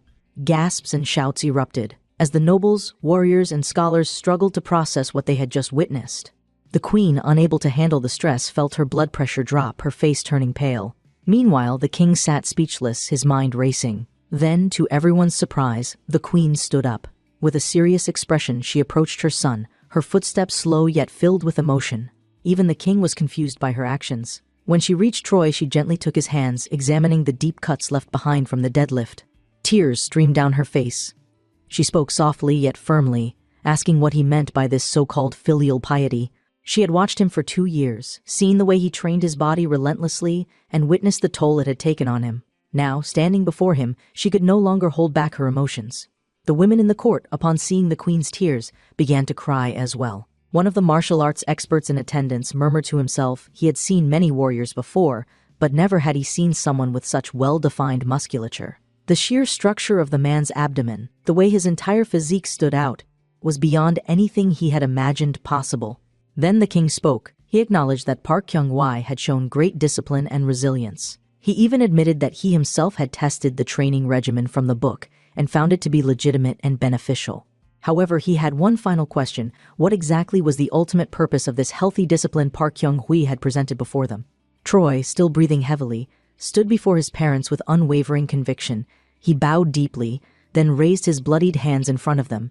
It is to establish and perfectly prepare the body you both granted me. The king, now fully engaged in the discussion, questioned whether lifting such immense weights was meant to be the standard for everyone practicing this new discipline. He feared that, if that were the case, his instructions on promoting this method might end up harming the weaker individuals rather than helping them. Troy immediately dispelled the misconception, explaining that strength training wasn't about lifting extreme weights from the start. He shared that he had initially embarked on this journey just to shed the excess fat in his abdomen, and his strength had naturally increased in the process. He revealed that in just 3 months, his movements had become smoother, and his daily fatigue had disappeared. His body had adjusted naturally as a result of the discipline, making it clear that this was something anyone could benefit from, not just those aiming for great feats of strength. Recognizing his son's efforts, King Sejong turned his gaze toward the crown prince, acknowledging that both he and Park Kyung-hwa had authored books on this topic. He stated that he would read through them carefully, distinguishing right from wrong, and afterward, they would discuss the corporal construction secretary within the palace. The news filled Park Kyung-hwa with excitement. This was the breakthrough he had been waiting for. However, the king didn't stop there. With a thoughtful expression, he asserted that the royal title of Grand Prince Jinyang no longer seemed sufficient. Not only had Park Kyung-hwa created an entirely new discipline, but he had also perfected it and demonstrated its benefits with undeniable proof. In recognition of this, he suggested adding Su from Seongbu to his title, making his new official name Grand Prince Swang. Later that evening, in the privacy of his chambers, King Sejong sat down with the book and quickly realized that this was no ordinary manuscript. As he flipped through the pages, he couldn't help but marvel at how well structured and deeply researched it was. Despite knowing that Park Kyung-hwa had received some help, he couldn't shake the feeling that his son's intelligence had somehow evolved beyond what he had previously believed possible. Sitting across from him, the crown prince admitted that he had also read the book and found himself amazed. He explained that Park Kyung-hwa had simply compiled a training regimen that their father himself had already begun using. Unlike most books, this one included diagrams and practical applications, making it clear and accessible even for those unfamiliar with the concepts. The king's curiosity deepened as he reached the end of Volume 1, where a specific diagram had been placed, a diagram detailing the effects of dietary habits on human development. He read about the observations Park Kyung-hwa had recorded regarding children's physical growth and nutritional intake. The text explained that cooking rice with 6 kilograms of grain could sustain an adult for 10 days, while children, despite their smaller size, could eat twice as much in the same period due to their rapid metabolism. On the opposite side of the spectrum, excessive food consumption led to excessive fat storage, with as little as a spoonful of sesame oil daily being enough to fuel significant strength development in youth. One particular line caught the king's attention. A person with a full stomach gains over 300 grams of excess fat per month. Reading those words, King Sejong instinctively looked down at his own belly, his fingers pressing against the soft flesh beneath his robes. Meanwhile, elsewhere in the palace, Park Kyung-hwa sat with the crown prince, eagerly asking about their father's reaction to the book. The crown prince relayed the news the king had decided to give the corporal construction secretary a chance. Troy, already fully prepared, excitedly stated that for the first day, he would only introduce the basics and focus on posture and alignment. However, his enthusiasm was quickly interrupted when his brother informed him that national affairs were overwhelming at the moment, and it had been suggested to wait for an auspicious day before continuing the discussion. The man's excitement immediately turned into frustration. He asked which day had been designated, but his brother's vague response made it clear that it would take far too long. If nothing was done, their father's vision would deteriorate to blindness before training even began. Determined to act, Park Kyung-hwa quoted an old saying, emphasizing that the hardest part of living a healthy lifestyle was starting. He then declared that if the great king refused to come to him, he would go to the great king himself. Before the crown prince could stop him, Park Kyung-hwa sprinted out of the room. The guard stationed nearby immediately reacted, calling out to him, warning that there were rules in the palace and that he couldn't just barge into the king's chambers unannounced. However, Park Kyung-hwa was unfazed. Standing his ground, he challenged the guards, daring them to throw him out with their full strength if they could. 3 palace guards rushed forward, gripping him firmly by his arms in an attempt to remove him. However, before they could drag him away, the king himself appeared. With a heavy presence, King Sejong's voice boomed across the corridor, demanding to know what was happening. His sharp gaze landed on Troy, kneeling with his book in hand. His father's expression was one of disapproval, and he immediately reprimanded them for causing a disturbance in the royal palace in broad daylight, questioning if they had forgotten their dignity. Troy, despite the heavy atmosphere, held his ground. Looking up at his father, he declared that there was something urgent they needed to discuss. The king sighed, already anticipating the topic. He addressed his son directly, stating that if this was about the corporal construction secretary, he had already read the book and made it clear that he would try it when he had time. But Park Kyung-hwa was relentless. He argued that the correct approach to the training was to start as soon as possible and to practice it consistently. The two men locked eyes, a silent battle of will and authority playing out between them. Then, the king asked a piercing question. Did Park Kyung-hwa write this book because he suspected him of having a disease? Without hesitation, Park Kyung-hwa confirmed it. He had interfered because the signs of illness were undeniable. According to his research, the most appropriate course of action was to treat the disease early before it progressed to irreversible stages. The king turned to his doctor, commanding him to list any symptoms he had observed. The doctor complied, stating that the king merely sweated deeply and consumed large amounts of water. Hearing this, Park Kyung-hui clenched his fists. It was obvious why the king had brought his physician. He intended to use the doctor's words as justification for inaction. But Park Kyung-hui wasn't fooled. He knew that his father had already read the book and was seriously contemplating his illness. The real issue wasn't whether the king understood the problem, it was that he hated the idea of exercising. Park Kyung-hui realized that all he needed to do now was to give him one final push. Steeling himself, he addressed his father once more. Considering his symptoms, Park Kyung-hui boldly declared that he believed the king was suffering from type 2 diabetes. The man's plan to convince his father was unfolding as intended. Though it required more than just reason, it demanded persuasion, strategy, and in some cases, a well-placed lie. The moment he declared that he had personally put his body through similar conditions, the reaction was immediate. Every person in the court turned their attention toward him, their faces painted with disbelief. Such a claim was not only bold but reckless, for the idea of someone deliberately inducing a disease to experience its effects was unheard of. But Park Kyung-hui knew the weight of his words, and more importantly, he understood that his father needed to hear them. The king's gaze narrowed as Park Kyung-hui continued explaining the mechanics of diabetes, though the medical terminology was unknown to those listening. He spoke of how excess yang qi could destroy the body, how sugar, used medicinally in moderation, could easily become a poison when consumed in excess. He described how ingesting large amounts of grain syrup or caramel could trigger a temporary state resembling diabetes, forcing the body into a state of extreme thirst, exhaustion, and blurred vision. Then, without hesitation, he claimed that he had personally gone through this, that he had endured the same thirst, had found himself drinking entire buckets of water, had collapsed in moments of extreme fatigue, and had even seen his own vision darken when the condition worsened. For a moment, silence hung thick in the air. The king remained stone-faced, but something in his eyes flickered recognition.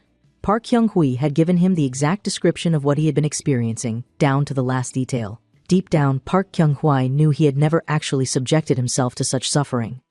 Everything he described was based on medical knowledge from his own era, carefully crafted to sound both credible and alarming. Yet as he spoke, even the crown prince, his own brother, a man who had spent years beside him, believed the words without question. He had not only convinced his father, but had also inadvertently deceived those closest to him. The turning point came when the king, clearly unsettled, asked how long it would take to restore his health if he followed the corporal construction secretary. Troy, without a single moment of hesitation, declared that it would take 5 days. His words, spoken with absolute certainty, left no room for doubt. The response was immediate. If he failed, he would be charged with deceiving the king, an act punishable by severe consequences, and so, the challenge was set. The training began at dawn. King Sejong, a man who had spent his years governing with wisdom rather than physical exertion, now found himself at the mercy of his own son's relentless discipline. The royal training grounds, once reserved for soldiers and warriors, had never before seen a king struggling through physical exercises. Mounting a horse, an act he once found effortless, now became a grueling task under the man's watchful eye. Each time his body moved too slowly, he was instructed to correct his posture. With every misstep, his son sharpened his expectations, pressing him to move faster, steadier, stronger. Though his father held absolute power over the kingdom, on this field, Park Kyung-hui held absolute authority over him. The passing hour felt like an eternity for the aging king. He had been prepared for something difficult but had underestimated the sheer intensity of the man's methods. Just as exhaustion settled over him, hope flickered in his mind, the idea that perhaps this session had finally ended. But the moment that thought began to take form, Park Kyung-hui shattered it completely. This was only the warm-up. The real training was just beginning. The next exercise tested not only strength but endurance. Squats, an unfamiliar concept to the king, quickly became a new source of suffering. The demands of proper posture, controlled breathing, and repetitive movement turned into a grueling ordeal. Each repetition weighed on his body, forcing him to engage muscles long neglected by his years of sedentary rule. The instructions were precise. He was to exhale as he exerted force, inhale as he relaxed, and maintain a rigid stance to avoid injury.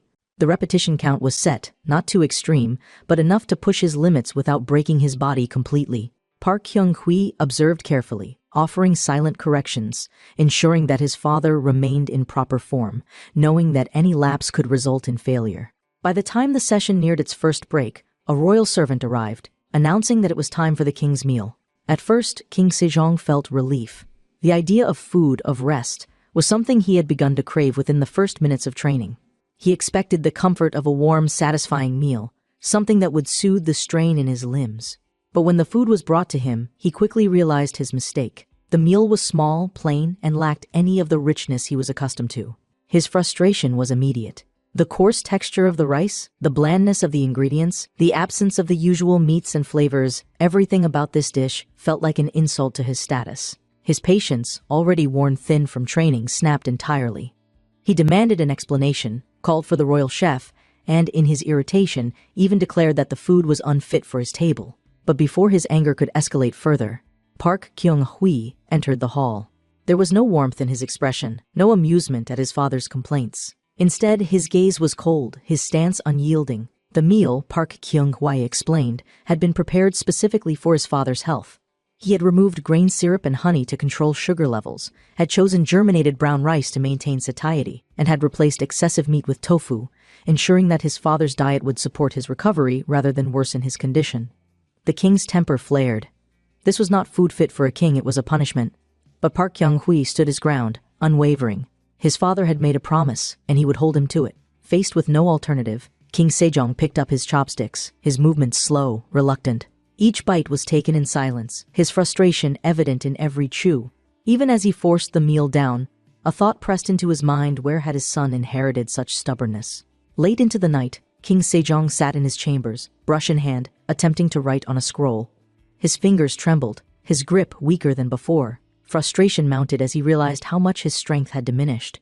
He called for his servant, instructing him to fetch a new brush, assuming the one in his hands was flawed. But as he glanced at his fingers, the truth was undeniable. Ever since training began, his entire body had changed. His stomach rumbled loudly, the hunger from his restricted diet gnawing at him. He reached out, intending to call for food, but before he could, something made him freeze. A shadow appeared in the doorway, his heart nearly stopped. Park Kyung-hwa stood there, silently watching. For a brief moment, the king felt a chill run down his spine, an eerie sensation creeping over him. Before he could react, Park Kyung-hui bowed respectfully, then disappeared into the darkness. As the candlelight flickered, King Sejong exhaled heavily, rubbing his forehead. That boy would be the death of him. Even in his dreams, he feared Park Kyung-hui would be watching. King Sejong never imagined that he, the ruler of an entire kingdom, would find himself in such a predicament. If not for the promise he had made, he would have abandoned this grueling routine long ago. But now, he had no choice but to persevere, all because of that relentless brat of a son. Every muscle in his body ached, every movement reminded him of his suffering, yet something deep within him had changed. He could no longer deny the results. Night fell over the royal palace, and the guards standing watch outside the king's chambers exchanged hushed whispers. They found it unusual, even concerning. For years, the king had suffered from restless nights, often ordering his servants to leave because his snoring made him uncomfortable. Just 2 weeks ago, he had barely been able to breathe properly in his sleep, tossing and turning in exhaustion. But tonight was different. The air around his chambers was silent, peaceful, as if nothing could disturb the stillness. Inside, King Sejong slept soundly for the first time in years. Deep within his dreams, he envisioned himself training, his body sculpted to perfection, his movements swift and effortless. He felt lighter, stronger, as if he had returned to his youth. The vision of a beautiful, muscular form, unlike anything he had ever possessed before, brought him an overwhelming sense of joy. He had resisted, complained, and cursed the process, but for the first time, he felt something he had long forgotten: energy, vitality, and the promise of longevity. A full month had passed since the king had begun his training under the man's guidance, and now it was time to assess the results of the corporal construction secretary. Troy, ever alert to changes in his surroundings, noticed something unusual as he walked through the palace halls. Someone was asleep where they shouldn't be. Approaching carefully, he recognized a man mumbling in his sleep, lost in hallucinations. The scientist, deep in his fragmented thoughts, spoke to a doll clutched in his hands, muttering about a deadline for the production of an Armely sphere. A strange, unsettling smile stretched across his face as he continued speaking in a dazed, delirious state. He wondered if the king would expel him once the high-torque water clock was completed, laughing bitterly to himself. His voice wavered between lucidity and madness, reflecting on the idea that he was nothing more than a tool for the king. His words carried the weight of someone who had long been consumed by his work, someone who had dedicated himself entirely to science, only to find himself questioning his existence. The man's sharp voice interrupted the rambling, snapping the scientist out of his trance.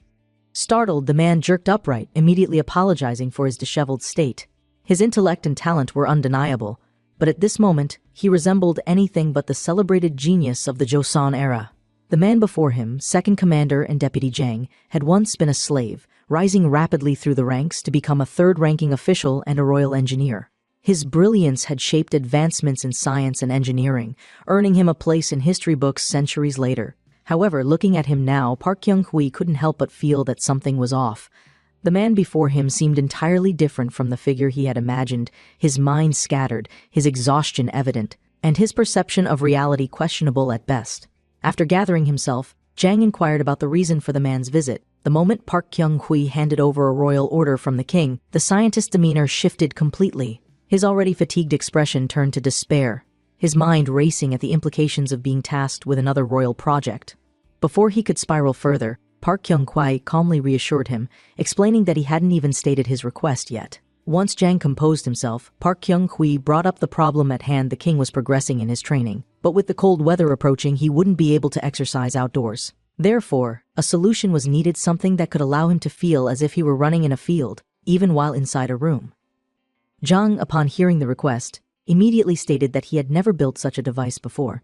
He expressed that it would take a long time to develop, given that he was already buried under a mountain of work. If added to his existing backlog, it could take years before completion.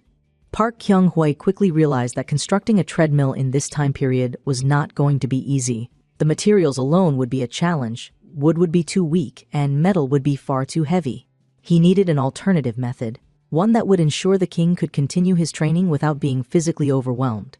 As Jang contemplated the request, he questioned whether the regimen Park Kyung-hui had introduced was truly meant for health. He seemed visibly unsettled by the sheer intensity of the routine, recalling the endless pain that came with increasing weight levels. His own body trembled at the thought of it, expressing that if it were up to him, he would refuse altogether. But as it was a royal order, he had no choice but to comply quickly.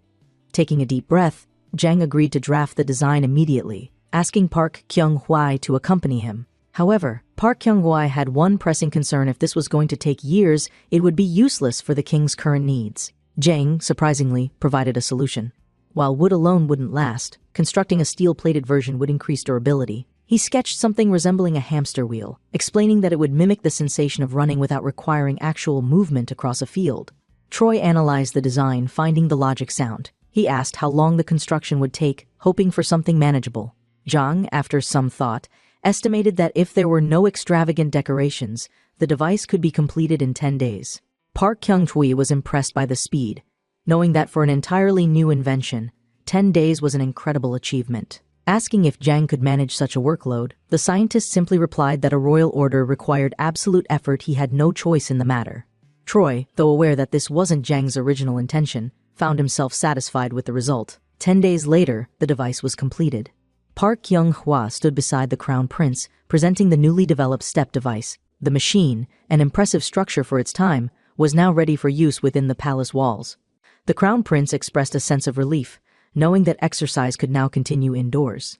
However, his worries remained. His father was going to be the first to use this contraption, an entirely untested invention. Troy, however, assured him that there was no need for concern. He had already tested the device himself. There were no issues, and soon King Sejong would be the first ruler in history to train on a treadmill. The man's brother had always been someone who preferred intellect over physical exertion, and while he admired the man's dedication, he couldn't help but feel apprehensive about their father's extreme training regimen. He voiced his concerns, saying that while Park Kyung-hui adapted easily, their father was still a beginner. If someone who didn't train regularly were to test the device first, it would make him feel more at ease. Troy, always one step ahead, grinned mischievously. He already had the perfect test subject in mind. His brother's expression twisted with suspicion the moment he saw that smile. Realization dawned. The man's older brother, the crown prince, quickly dismissed the idea, telling him to quit joking. He reminded Park Kyung-hui that, unlike him, he had always disliked exercise just as much as their father. But no amount of reasoning or protests could save him.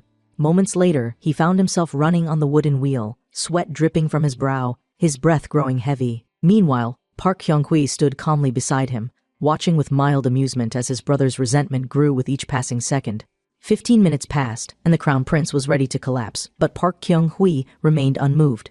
He reminded him sternly that there was still time left. This was only the beginning, and it didn't end there. Not long after, his exhausted brother was forced to do bench presses, struggling under the man's watchful eye. The crown prince, grumbling between each lift, began to realize the true nature of his younger brother's methods. This wasn't about health alone. This was torture disguised as training. He tried to reason with Troy, questioning why he had to go through this ordeal. But his words fell on deaf ears. Troy, unmoved, simply remarked that his brother's good looks would go to waste if he didn't maintain his body properly. That alone was enough of an excuse to push him harder. Each repetition was met with complaints, but Park Kyung-hui remained firm, demanding that his brother increase his efforts. And when it was time for squats, the complaints turned into outright despair. The crown prince, already struggling with exhaustion, demanded that Park Kyung-hui at least be honest about the rep count. He clearly remembered doing 12 repetitions, yet now Park Kyung-hui insisted that he continue. With his patience wearing thin, he accused his younger brother of deception, claiming that he was deliberately increasing the numbers just to make him suffer further. But Troy, ever the perfectionist, calmly corrected his form, noting that his knee was buckling again and that his back was still leaning too far forward. The corrections kept coming, and frustration bubbled over. The crown prince, now at his absolute limit, lamented his former brother, the one he knew before Park Kyung-hui became obsessed with fitness. He cried out, begging for his kind, compassionate sibling to return. Troy, without an ounce of sympathy, merely grinned and remarked that, for the sake of his brother's well-being, he was willing to become a wicked spirit.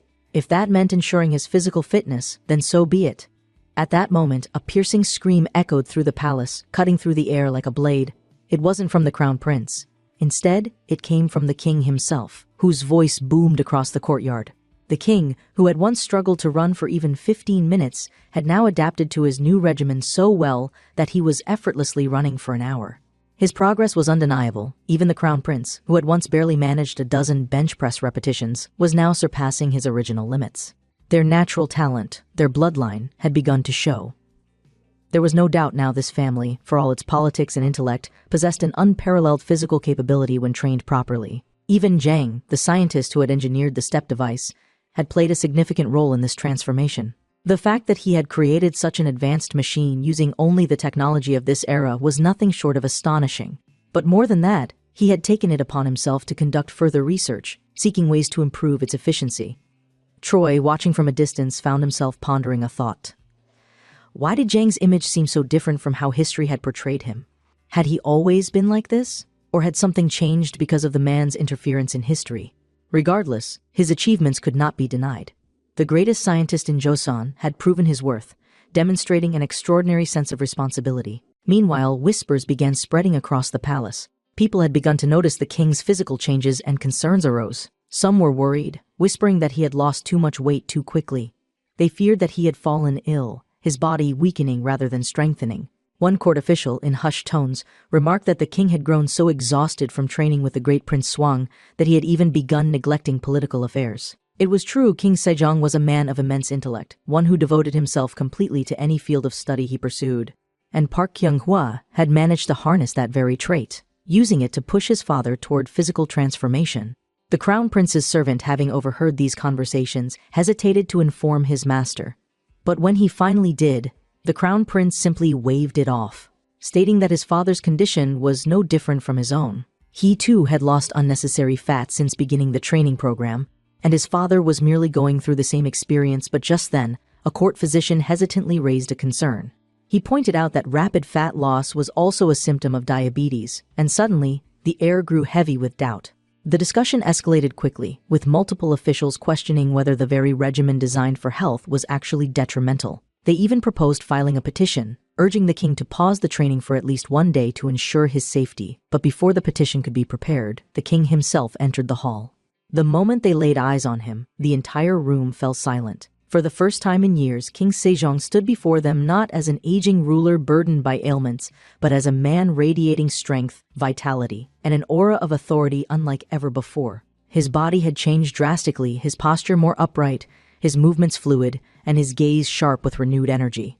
The difference was undeniable. His presence alone commanded respect, and when he spoke, his voice carried an air of authority that silenced all concerns. Troy, standing at his father's side, calmly reassured the doctor that there was no need for alarm. According to the records of the royal clinic, the king had begun sweating more, and the amount of water he consumed daily had significantly decreased. The doctor, still hesitant, questioned what would happen if these symptoms were, in fact, a sign of illness. But Troy, unfazed, reminded them that they were only halfway through the 6-month training period. There was no turning back now. He turned to his brother, urging him to simply wait and see, for in the end, muscles never lie. With calluses forming on his own hands, Park Kyung-hui found himself lost in thought. Time was passing too quickly. His past life in the 21st century was beginning to feel like nothing more than a distant dream. But before he could dwell on it further, a voice interrupted his thoughts.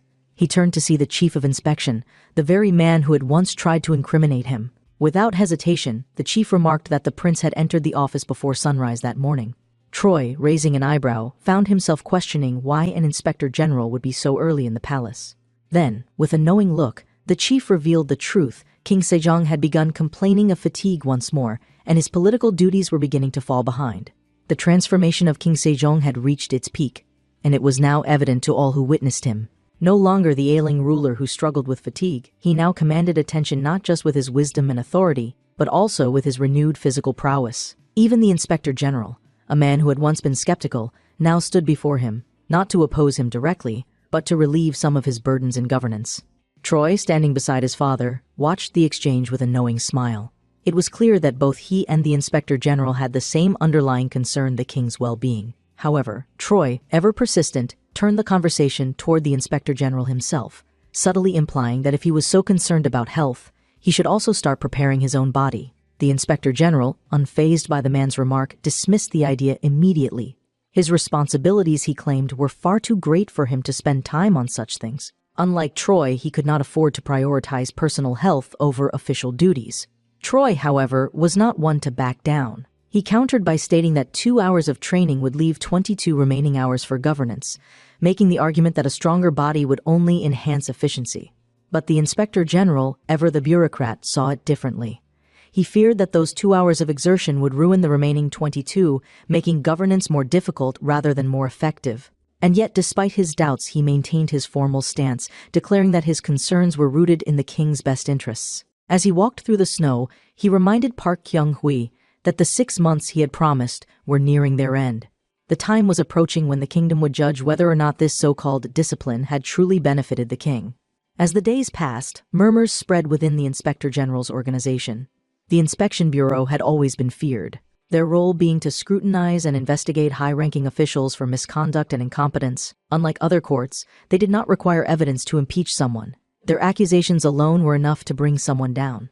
And now they had set their sights on the corporal construction secretary, questioning whether it had truly been beneficial to the king's reign or if it had distracted him from his duties. One of the inspectors spoke in hushed tones, noting that tomorrow would be the military training exercise and that the chief of inspection had to make a decision. That very night, the entire inspectorate gathered before the palace.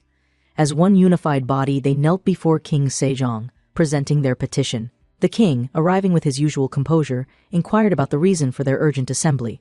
The chief inspector, stepping forward, formally requested that His Majesty reconsider his participation in the bodybuilding training. Though he acknowledged that all disciplines take time to master, he argued that the nature of this matter was entirely different. Political duties were, and always would be, the king's most sacred responsibility. Even though King Sejong had never once neglected his governance, the inspector general asserted that he still needed to set an example, not as a man obsessed with self-improvement, but as a ruler who adhered to the established principles of the state. There was an undeniable tension in the air. For a long moment, the king said nothing. Then, with a serious gaze, he spoke. He challenged the validity of the inspector general's argument, noting that it seemed to prioritize outdated principles over tangible results. He then posed a question: was this opposition truly born out of loyalty, or was it merely a challenge to his authority? The weight of his words hung over the gathering like a storm cloud, silencing even the most vocal critics among the inspectors. Finally, the king clarified his stance. The reason he had dedicated himself to learning the corporal construction secretary was not just personal improvement, but to serve as a role model for his soldiers. The upcoming military training would be his final test. One of the assembled officers voiced his concerns, reminding the king that military exercises were governed by a law set forth by the great King Taejo. Another warned that if the king was not skilled in horseback riding, he could face serious danger. A third remarked that even the youngest warriors took over a year to learn how to shoot arrows from a moving horse. How could the king possibly expect to succeed in such a short period? But King Sejong remained resolute. Without hesitation, he commanded that a royal guard accompany him to prevent accidents, but made it clear he would not back down. Before the inspector general could continue his argument, the king silenced him once more. If the training proved effective, he declared, then he expected all of them to commit themselves to at least half of what he had accomplished. There was no further room for debate. The decision had been made. The day of military training arrived. The air was thick with tension as the soldiers gathered in Chiran County, Gangwon Province. Seated atop his horse, King Sejong raised his voice, commanding that he would personally inspect the front line before the drills commenced. As soon as his orders were given, the soldiers, with practiced discipline, adjusted their formations, falling in perfect synchronization. Their resounding battle cries echoed across the training grounds, signaling that they had understood their orders without question. Yet among them, hushed whispers persisted. One soldier muttered in disbelief, questioning whether the king had ever moved so swiftly before. Another remarked that, despite having trained for over a decade, he had never seen His Majesty display such physical prowess. It was no secret that during previous military exercises, the king had always remained inside a carriage, issuing commands from a distance rather than riding alongside his soldiers. But today, everything had changed. The signal to begin was given, drums boomed across the field. The troops surged forward, marching with precision and unity. Riding alongside them, King Sejong found himself experiencing something completely new. As he guided his horse, he reflected on the hours he had spent training with Park Kyung-hui, the 2 hours per day of relentless horseback drills, the aching muscles, the exhaustion, the relentless discipline, and yet, at this moment, it all felt worth it. For the first time, he understood what King Taejo had once told him, that horseback riding, when the body is properly maintained, is an experience of pure exhilaration. There was no burden, no struggle, only the freedom of movement, the feeling of control, and the clarity of vision that came with a trained body. As he surveyed the landscape ahead, something caught his attention. A shadow stirred within the distant undergrowth. His eyes sharpened, focusing on the movement hidden among the trees. And in that moment, his vision was clearer than ever before. A wild boar lurked within the bushes, its massive form shifting as it prepared to bolt. For a brief moment, the king was overcome with realization. The effects of his training were no longer theoretical. His body had changed, but so had his senses. He could see further than before, could react faster, could anticipate movement in ways he never had before. Everything, the struggle, the suffering, the training, had led to this moment. As the beast prepared to break from the foliage, King Sejong gripped the reins of his horse tightly. Determination burning in his gaze, the hunt was on. King Sejong, feeling an exhilarating rush unlike anything he had experienced before, raised his hand with a newfound sense of confidence, signaling to his son Troy to hand him his bow and arrow, which the young prince did without hesitation, his movements fluid and precise as if he had already anticipated his father's request. And as the king grasped the familiar weight of the weapon in his hands, he felt a sense of control he had never known, his body responding effortlessly to his commands, his breath steady, his focus sharp, as he prepared to take aim at the wild boar that had emerged from the undergrowth, its powerful form shifting cautiously as if sensing the looming danger. But before anyone could witness the shot, an entirely different scene was unfolding elsewhere within the military training grounds, where a soldier curiously inquired whether the inspector general would not be participating in the hunt alongside His Majesty, only to receive a vague and dismissive response. As the inspector, standing with a composed yet unreadable expression, merely gestured for the soldier to proceed without him, maintaining a calm demeanor while secretly allowing his thoughts to spiral into a darker territory. His mind fixated not on the hunt itself, but on the figure of the second prince, whom he had long perceived as a growing problem, a force of change that threatened to disrupt the established order and potentially place His Majesty in a precarious situation. For he had never once forgotten the cunning and relentless nature of the young prince, whom he considered to be the very root of the issue, a disruptive element that had come to influence the king in ways that few could have predicted.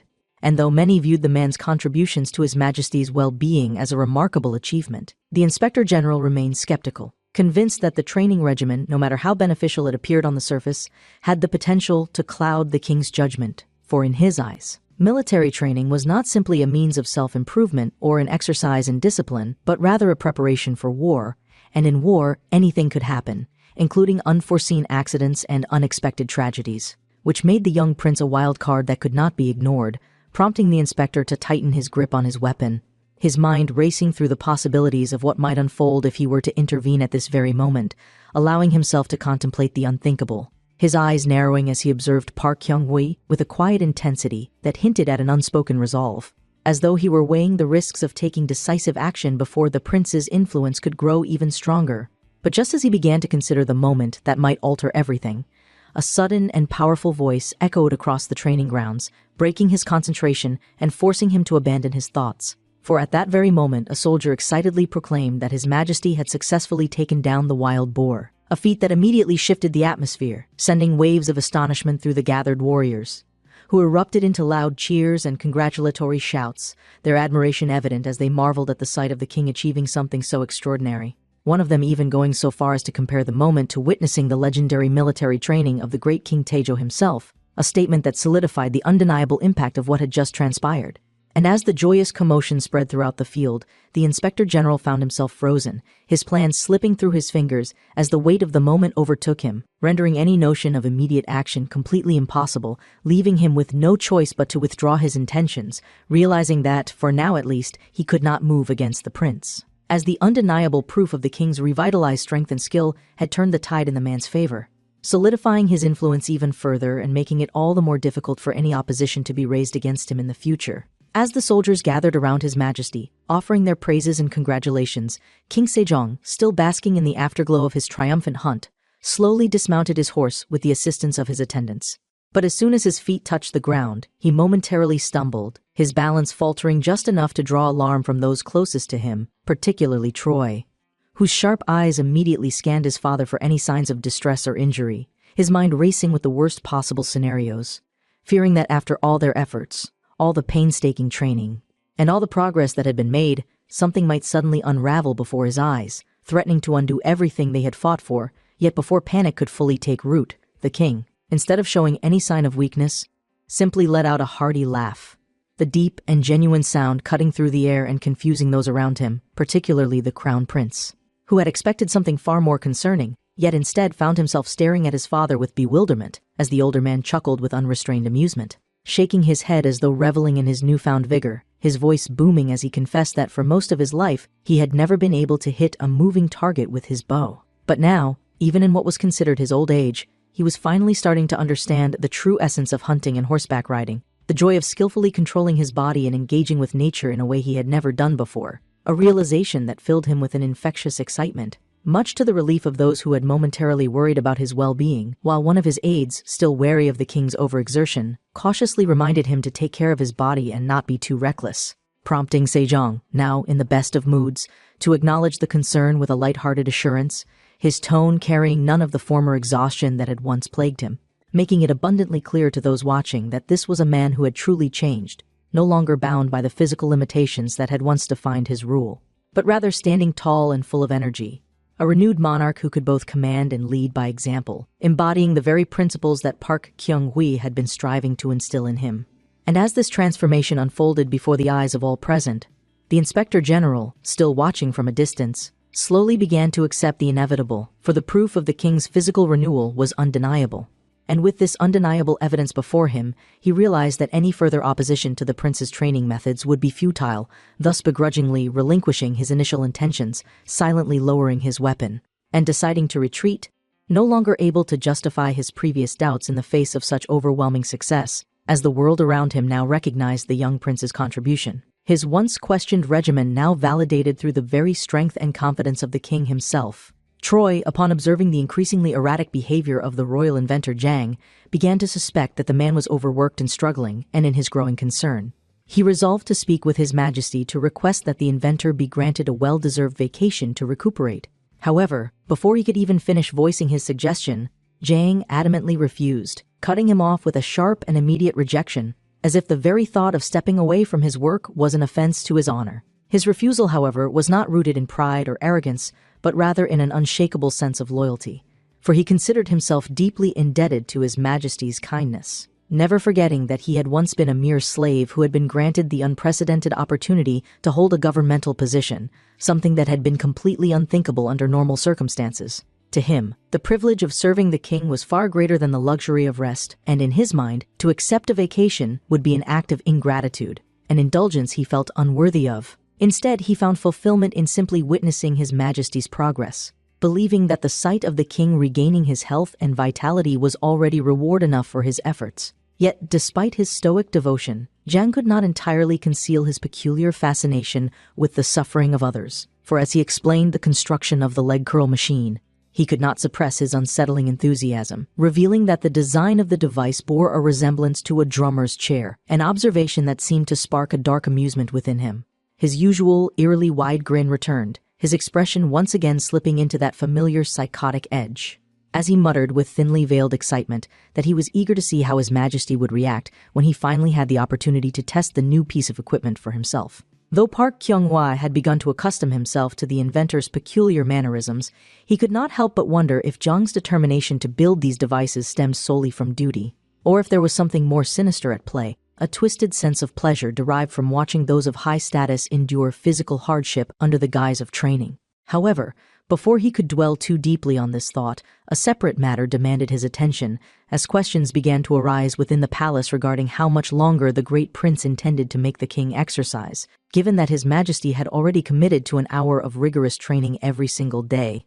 As concerns about overexertion were raised, Sejong himself addressed the issue, stating with unwavering authority that those who did not follow this path would be guilty of breaking a sacred promise between master and subordinate, an unthinkable act that would bring disgrace upon those who dared to waver.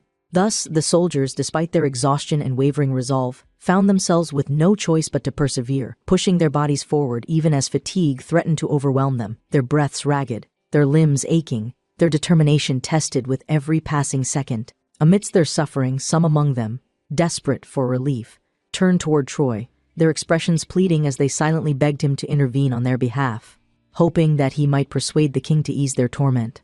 However, rather than responding with sympathy, Park Kyung-hui simply smirked knowingly, his voice laced with mock innocence, as he questioned whether he truly had the authority to command someone as powerful as His Majesty, a statement that only served to confirm the soldiers' growing suspicions that the prince, in his own way, was exacting revenge upon the Inspector General's office for the intrigues and accusations they had previously directed at him.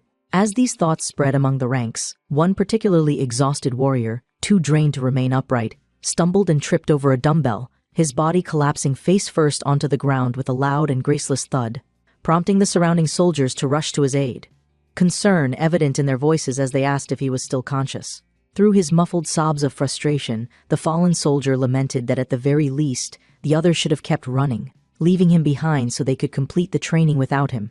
Yet despite his self-deprecating words, his comrades did not abandon him, choosing instead to stand by his side, even offering to carry him on their backs if necessary, a display of unity that deeply impressed Troy, who watched the scene unfold with a sense of pride and satisfaction, thinking to himself that even though the men were groaning in agony, their will remained unbroken. And nothing could have been more pleasing to witness in his newly disciplined city. 1 week after the grueling military training exercise, a separate and far more political matter was unfolding at the residence of Inspector General Yuk Chi, where a loyal warrior voiced his concern about his superior's sudden decision to depart, questioning whether it was truly necessary for him to leave. But the seasoned official, rather than entertaining further discussion, simply dismissed the concern outright, stating that it was far too late to question such things now.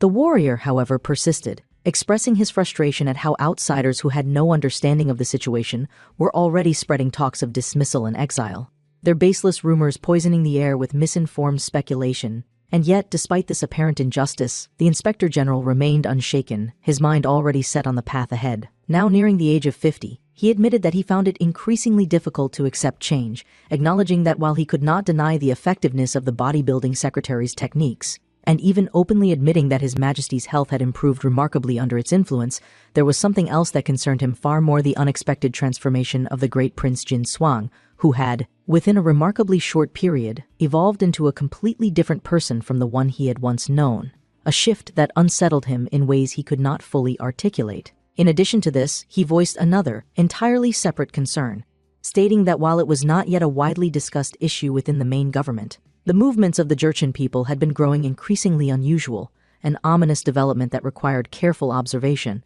For this reason, he revealed his plan to travel to Hamgyong province to monitor the situation personally, taking up the role of provincial governor in order to keep a watchful eye on the region's shifting dynamics. Before departing, he left one final instruction to his subordinate, warning him to relay a message to the great Prince Swang, advising him to exercise caution regarding an impending visit from the Ministry of Rights of the Ming Empire, an issue of great importance due to the troubling whispers surrounding a certain individual.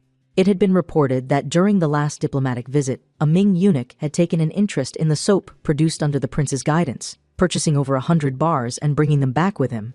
But the real issue was not the sale itself, but rather where the soap had ultimately ended up, for it was believed that these goods had fallen into the hands of Wang Zhen, a powerful figure who, according to chilling rumors, was harboring a malevolent entity within himself, an insatiable force known as the Hungry Ghost, a spirit that could never be satisfied, a symbol of endless greed that now loomed ominously over the horizon. And though it remained uncertain when or how Wang Zhen would make his approach, there was little doubt that one day he would come seeking the great Prince Shuang with an entirely different kind of business in mind. Meanwhile, far beyond the reach of these immediate concerns, in a distant time period, an entirely separate discussion was taking place. As an article detailing the great Prince Shuang's alleged connection to time travel was being analyzed, bringing to light a peculiar event that had occurred during the last mid-autumn harvest festival. A day when the entire family had gathered to enjoy the traditional folk game of weightlifting, an occasion that had brought particular delight to an elderly grandfather, who had watched with great pride as his grandson, having undergone rigorous training, demonstrated remarkable progress, a sight that filled the old man with an unshakable sense of joy, leaving the question lingering in the air: was this merely a coincidence, or had history itself been rewritten? With the establishment of the bodybuilding secretary as an undeniable part of the country's cultural and military traditions, it became clear that the discipline had not only taken root in Joseon, but had also shaped the very foundation of how strength and physical conditioning were perceived. However, while its impact on the kingdom was undeniable, it was an inescapable fact that this monumental shift in thinking began with one man, none other than great Prince Shuang, the second son of King Sejong the Great, a figure whose contributions went far beyond the realm of simple physical training. It was not only his martial and bodily advancements that left an impact, but also his innovations in hygiene and medicine, for he was the first in history to create soap and surgical alcohol, two items that would go on to revolutionize sanitation and healthcare within the kingdom and beyond. Because of these remarkable feats, some historians, scholars, and theorists have debated whether his extraordinary knowledge could be explained through conventional history, or if he was, in fact, a time traveler, possessing knowledge that far surpassed what should have been available to a man of his time. This controversy has persisted throughout history, with some dismissing it as an exaggeration of folklore and others pointing to the clear evidence of his technological leaps, arguing that it was impossible for such advancements to have occurred without some kind of unexplainable intervention. Among those studying this topic, Lee Dawin, the expert and director of the Joseon History Archives, provided a more balanced academic analysis, stating that the great prince's techniques bore a striking resemblance to modern bodybuilding, something that could not be ignored. However, despite acknowledging the similarities between his training methods and contemporary exercise science, she remained skeptical of the time-traveling theories, offering an alternative perspective on the historical figure. According to her research, during his youth, the great prince was so competent and disciplined that he earned comparisons to a man from the future, yet at some point, he allegedly became negligent in his duties, allowing the bodybuilding secretary to fade into a mere folk tradition rather than a global discipline. She asserted that if he had taken the opportunity to spread the discipline further, the tradition of weightlifting and strength training would not have remained a cultural relic confined within Joseon, but could have, instead, become a widespread practice that would have defined fitness worldwide, replacing what modern bodybuilding would later develop into. In the end, she dismissed his legacy as being far less significant than it could have been, arguing that he was ultimately just a historical footnote, a man who contributed a mere folk game to his country's cultural heritage rather than shaping global fitness practices as some had claimed. While such discussions unfolded in the present day back in the past, the hero himself, unaware of the ways in which future historians would judge him, awoke from his sleep, feeling a renewed sense of determination to continue his modifications for the future. His brother, seated nearby as he worked, took note of his expression and, in a casual tone, inquired about the kind of dream Park Kyung-hwa must have had to make him appear so unusually serious and contemplative. Without waiting for an answer, his brother continued, remarking that the man's complexion looked pale, leading him to believe that he had been pushing himself too hard with his reading, and that perhaps it would be best for him to reduce his studies for a while. However, rather than considering this advice, Park Kyung-hwa instead found himself deeply shaken by the memory of the dream, the echoes of future criticism ringing in his mind.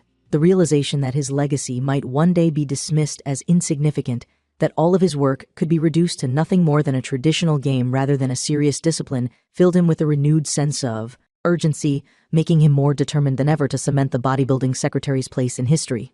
Thus, even though he was already on the verge of fainting from exhaustion, buried under a dense pile of books, he resolved to push forward, unwilling to allow future generations to look down on his efforts. As he forced himself to continue reading, a stray memory surfaced in his mind. His father, King Sejong, had mentioned that he was planning to create a new set of characters for the common people, an ambitious project that was to be announced the very next day.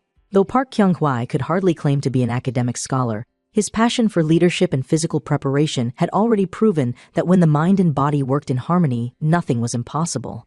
With this belief, he considered how he might assist his father in his linguistic endeavor, though he recognized immediately that such a task was far beyond anything he had ever undertaken before. When Sejong had asked for help in formulating the new written characters, he had suggested that Park Kyung-hwa could base the sounds on phonetics, referencing books within the royal library to develop a logical structure that would be easy for the common people to learn. However, the more Park Kyung-hwa thought about it, the more he realized that language development was far more complex than any training regimen he had ever devised, and he began to feel a creeping sense of doubt, wondering whether he could contribute anything meaningful to such an intricate project. In his frustration, he sighed heavily, prompting the crown prince, who had been observing him, to tease him by comparing his melancholic habit to that of Assistant Commander Jang, the eccentric and unpredictable inventor whose mannerisms had become infamous within the palace. Though the remark was meant in jest, it barely registered in the man's mind, as his thoughts had already shifted to a new concern: the realization that, as his responsibilities grew, he would soon need to take on disciples. Individuals who could continue his teachings and serve as both trainers and assistants in spreading the bodybuilding secretary throughout the kingdom. When his brother inquired about when he planned to begin selecting candidates, Park Kyung-hwa responded by suggesting that Mylon, a boy of royal lineage but of low standing due to being the son of a concubine, might be a suitable choice, given that he was barred from holding a governmental position and thus would have greater freedom to pursue a different path. However, his brother countered that while Mylon would be an excellent choice, it would be even more beneficial to recruit individuals from various backgrounds, explaining that for the bodybuilding secretary to take root within the Eastern Palace, they would need a disciple who was a member of the royal family.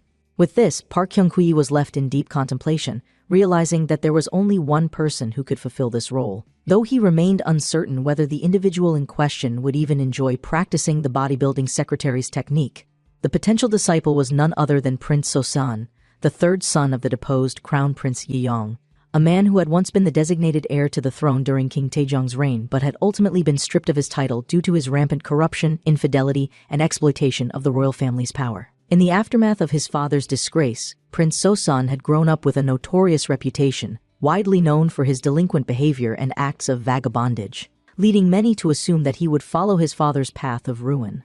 However, upon meeting him in person, Park Kyung-hwa found himself pleasantly surprised, as the young prince behaved far more normally and courteously than he had been led to believe, making him question whether his infamous reputation was entirely deserved or if it had been exaggerated by court gossip.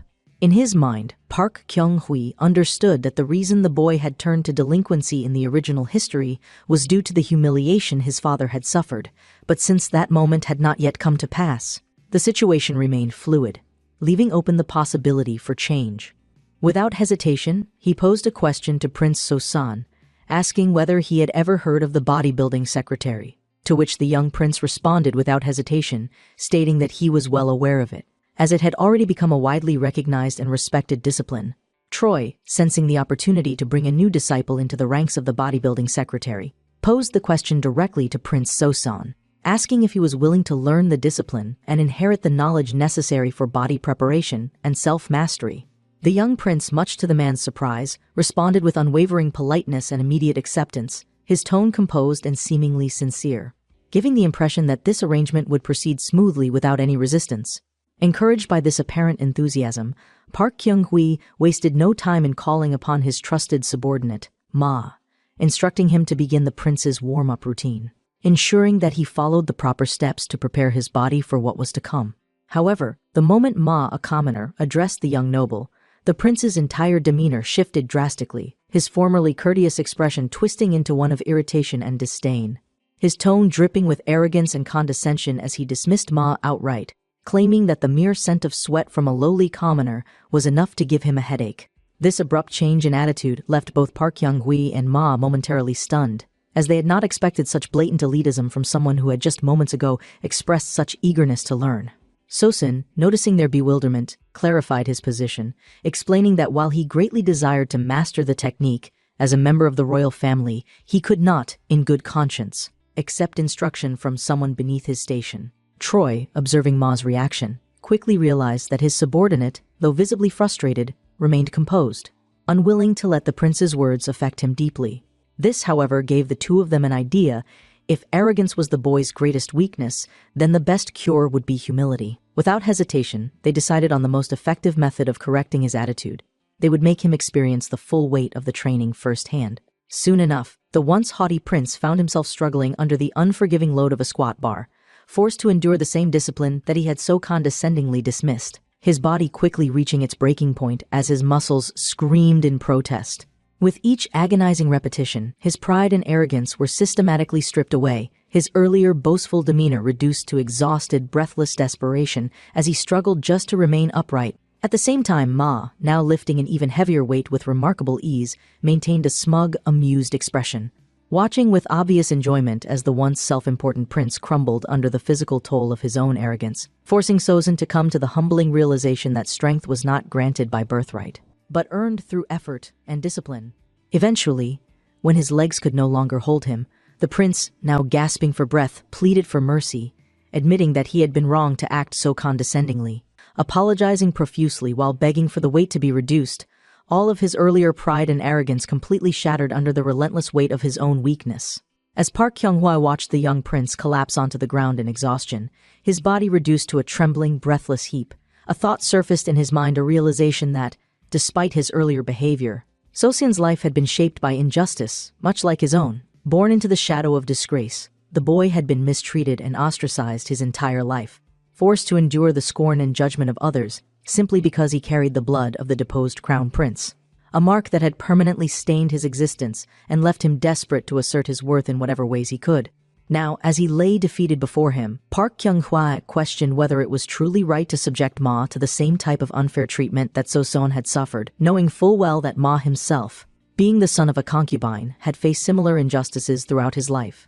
It was only after this moment of reflection that So-son, finally speaking with genuine vulnerability, admitted that his cruelty toward others was not born from a desire to inflict suffering, but rather from an inability to cope with his own circumstances, as he had spent his entire life being forced into submission, constantly under the watchful eye of the palace, restricted from any form of political involvement, and forever reminded that he could never be a legitimate heir to anything of value. Overwhelmed by the weight of his powerlessness, he had turned to mistreating those beneath him, using his limited authority to impose control where he otherwise had none, not out of malice, but out of sheer desperation to find some form of relief from his frustration and anxiety. Hearing this confession, Park Kyung-hwa responded without sympathy, but with the sternness of a leader, reminding Sosin that as a member of the royal family, he had a duty to conduct himself with honor, and that if he continued to lash out at others, his own wrath would eventually be turned back on him in ways he could not control.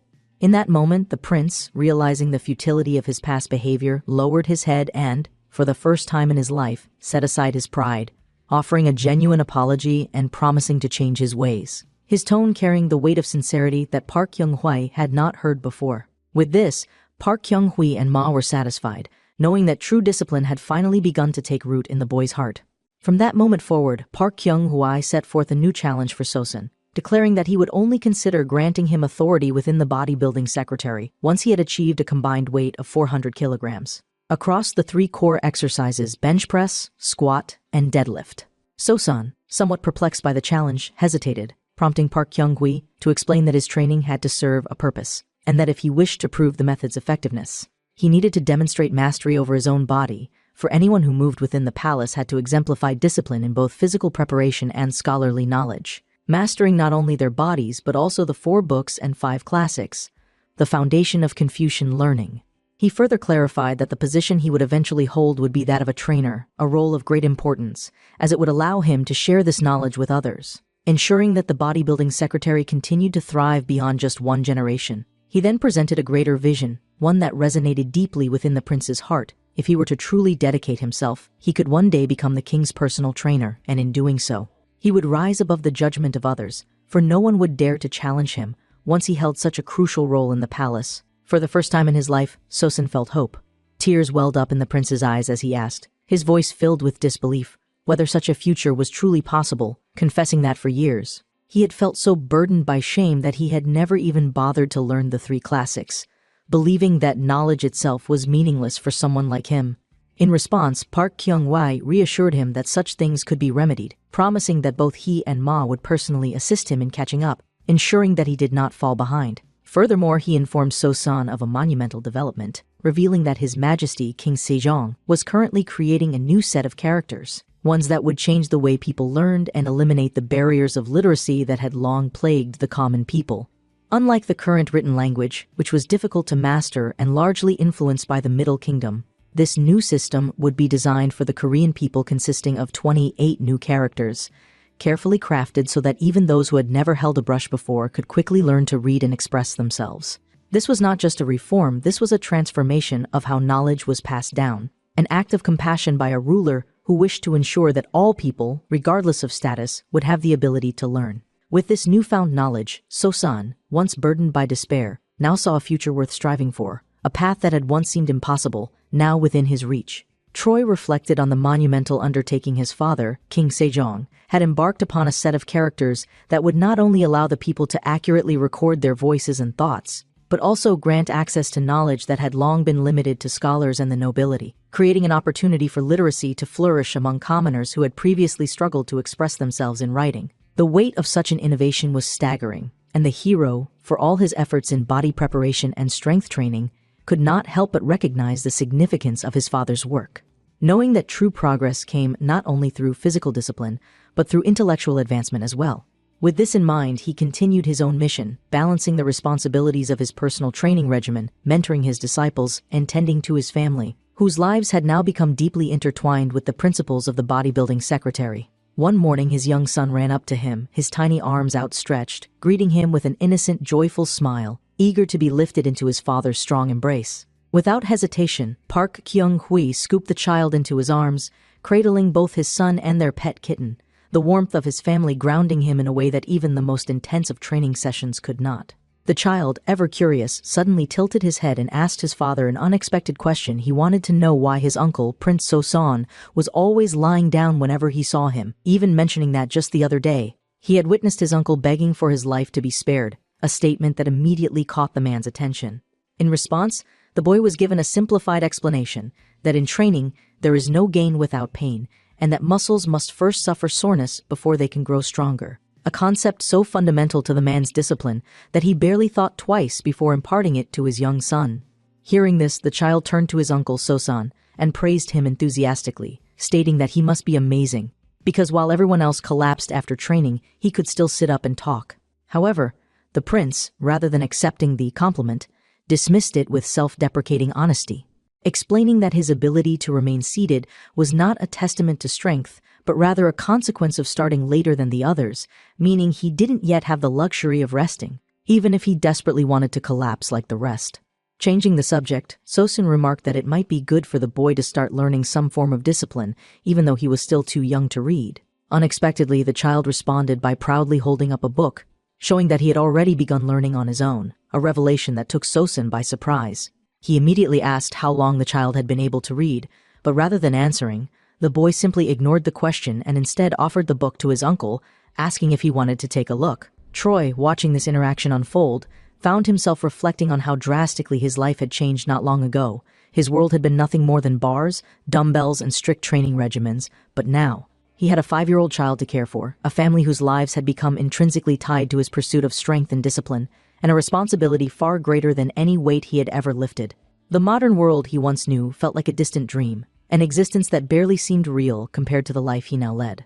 In a way, he had not only reshaped the future of an entire nation, but also the daily lives of those closest to him, as even his wife had adopted his methods, practicing alongside him and finding joy in her own physical improvement. However, while exercise had become a source of empowerment, it also came with risks, as evidenced by a terrifying moment during training when his wife, after performing a series of stiff-legged deadlifts, suddenly wavered, her eyes rolling back as her body collapsed without warning.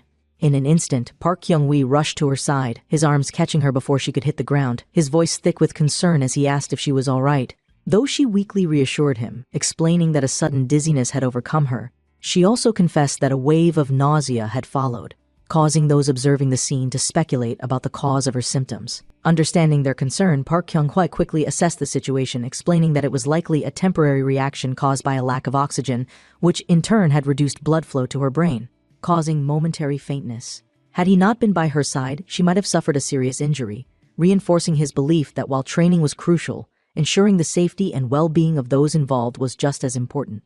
As he pondered this, a thought surfaced: the more people exercised, the more likely they were to sustain injuries, and if this discipline were to continue expanding, he would need to find a way to prevent and treat these injuries effectively. Later that day, Sosun approached Troy, stating that he wanted his brother to meet someone, a particular individual whom he believed might benefit from the man's expertise. When asked who this person was, Sosun revealed the man's name, Woo Han-gu, a former soldier who had once passed the military exam and served in the garrison, only to have his career abruptly cut short due to an unfortunate injury. According to Sosun, Woo had been present during the strength demonstration event, where he had successfully lifted a stone nearly the size of a full-grown adult, proving his natural physical prowess. But the moment he completed the feat, he had collapsed forward, his spine unable to support the strain, leading to his subsequent dismissal from military service. Upon hearing the name, the man's expression shifted, as he felt a flicker of familiarity, as if he had heard that name somewhere before. Sosin confirmed his suspicions, revealing that during a past coup, Wu had played a pivotal role as the military officer who had managed to suppress Yi's rebellion, proving his capabilities as a warrior before fate had cruelly robbed him of his standing. While performing rapid pull-ups, Park Kyung-wha contemplated the matter, considering that if this man's injury was permanent, there was little he could do, but if the damage had been mismanaged, there might still be a way to rehabilitate him, restoring his strength and mobility through proper methods. Sosun, struggling to keep pace with the man's training, remarked that having heard of his ability to heal His Majesty, he believed that the same miracle could be replicated for Wu. The idea intrigued Park Kyung-wha. If this man was naturally vigorous, recovery might be possible, and if so, he could not ignore the opportunity to help someone reclaim their strength. Meanwhile, in another region, the very same Woo Han-gu, now a man burdened by bitterness and frustration, slammed a cup of alcohol onto the table, his voice thick with anger as he cursed the great Prince Swang, blaming him for everything that had gone wrong in his life. Drunken and resentful, he shouted in disbelief, questioning how a single man could claim to turn others into paragons of health, dismissing the idea as nothing more than nonsense. However, his drinking companion, clearly uneasy, cautioned him to watch his words, warning that His Majesty himself had learned the discipline created by the prince, a fact that placed Park Kyung-wha in a rank far too high to be spoken ill of so carelessly.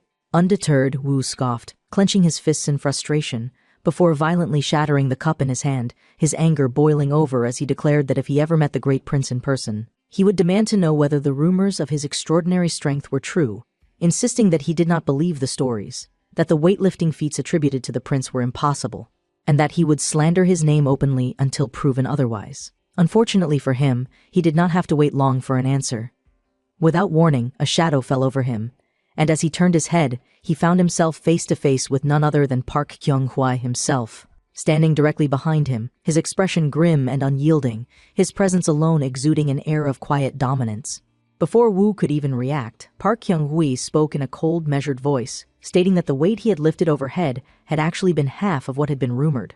A revelation that sent a jolt of terror through the drunken warrior, causing him to freeze in place, his face draining of color as a wave of fear washed over him, his bravado shattering instantly as he teetered on the brink of unconsciousness, overwhelmed by the sheer intensity of the man standing before him. Troy, recognizing that Wu Han-gu's condition required immediate attention, wasted no time in requesting a private conversation with the injured warrior, determined to assess the extent of his physical damage and determine whether a solution could be found. After a careful examination, Park Kyung-wha quickly understood the severity of the situation. The injury had progressed to an alarming state, worsened by Wu's persistent weight gain, a factor that had come as a result of his misguided attempt to heal quickly. More troubling, however, was the fact that Wu had refused to stop riding horses, even after sustaining the injury, his stubbornness pushing him to continue exerting his body despite the obvious signs of deterioration. This reckless decision had only exacerbated the damage, further limiting his already slim chances of recovery, making the path toward rehabilitation even more uncertain.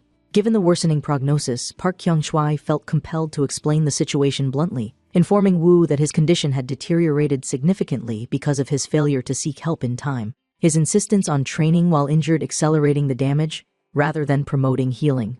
Faced with this harsh reality, Wu, desperate to reclaim his strength, anxiously asked if there was still any possibility of recovery, his voice filled with a mixture of fear and hope as he awaited the man's response. Rather than offering false assurances, Park Kyung-hui met Wu's gaze with a knowing smile, calmly stating that while there was a method that could potentially aid in his rehabilitation, he could not guarantee a complete recovery, as the damage done to his body might be irreversible.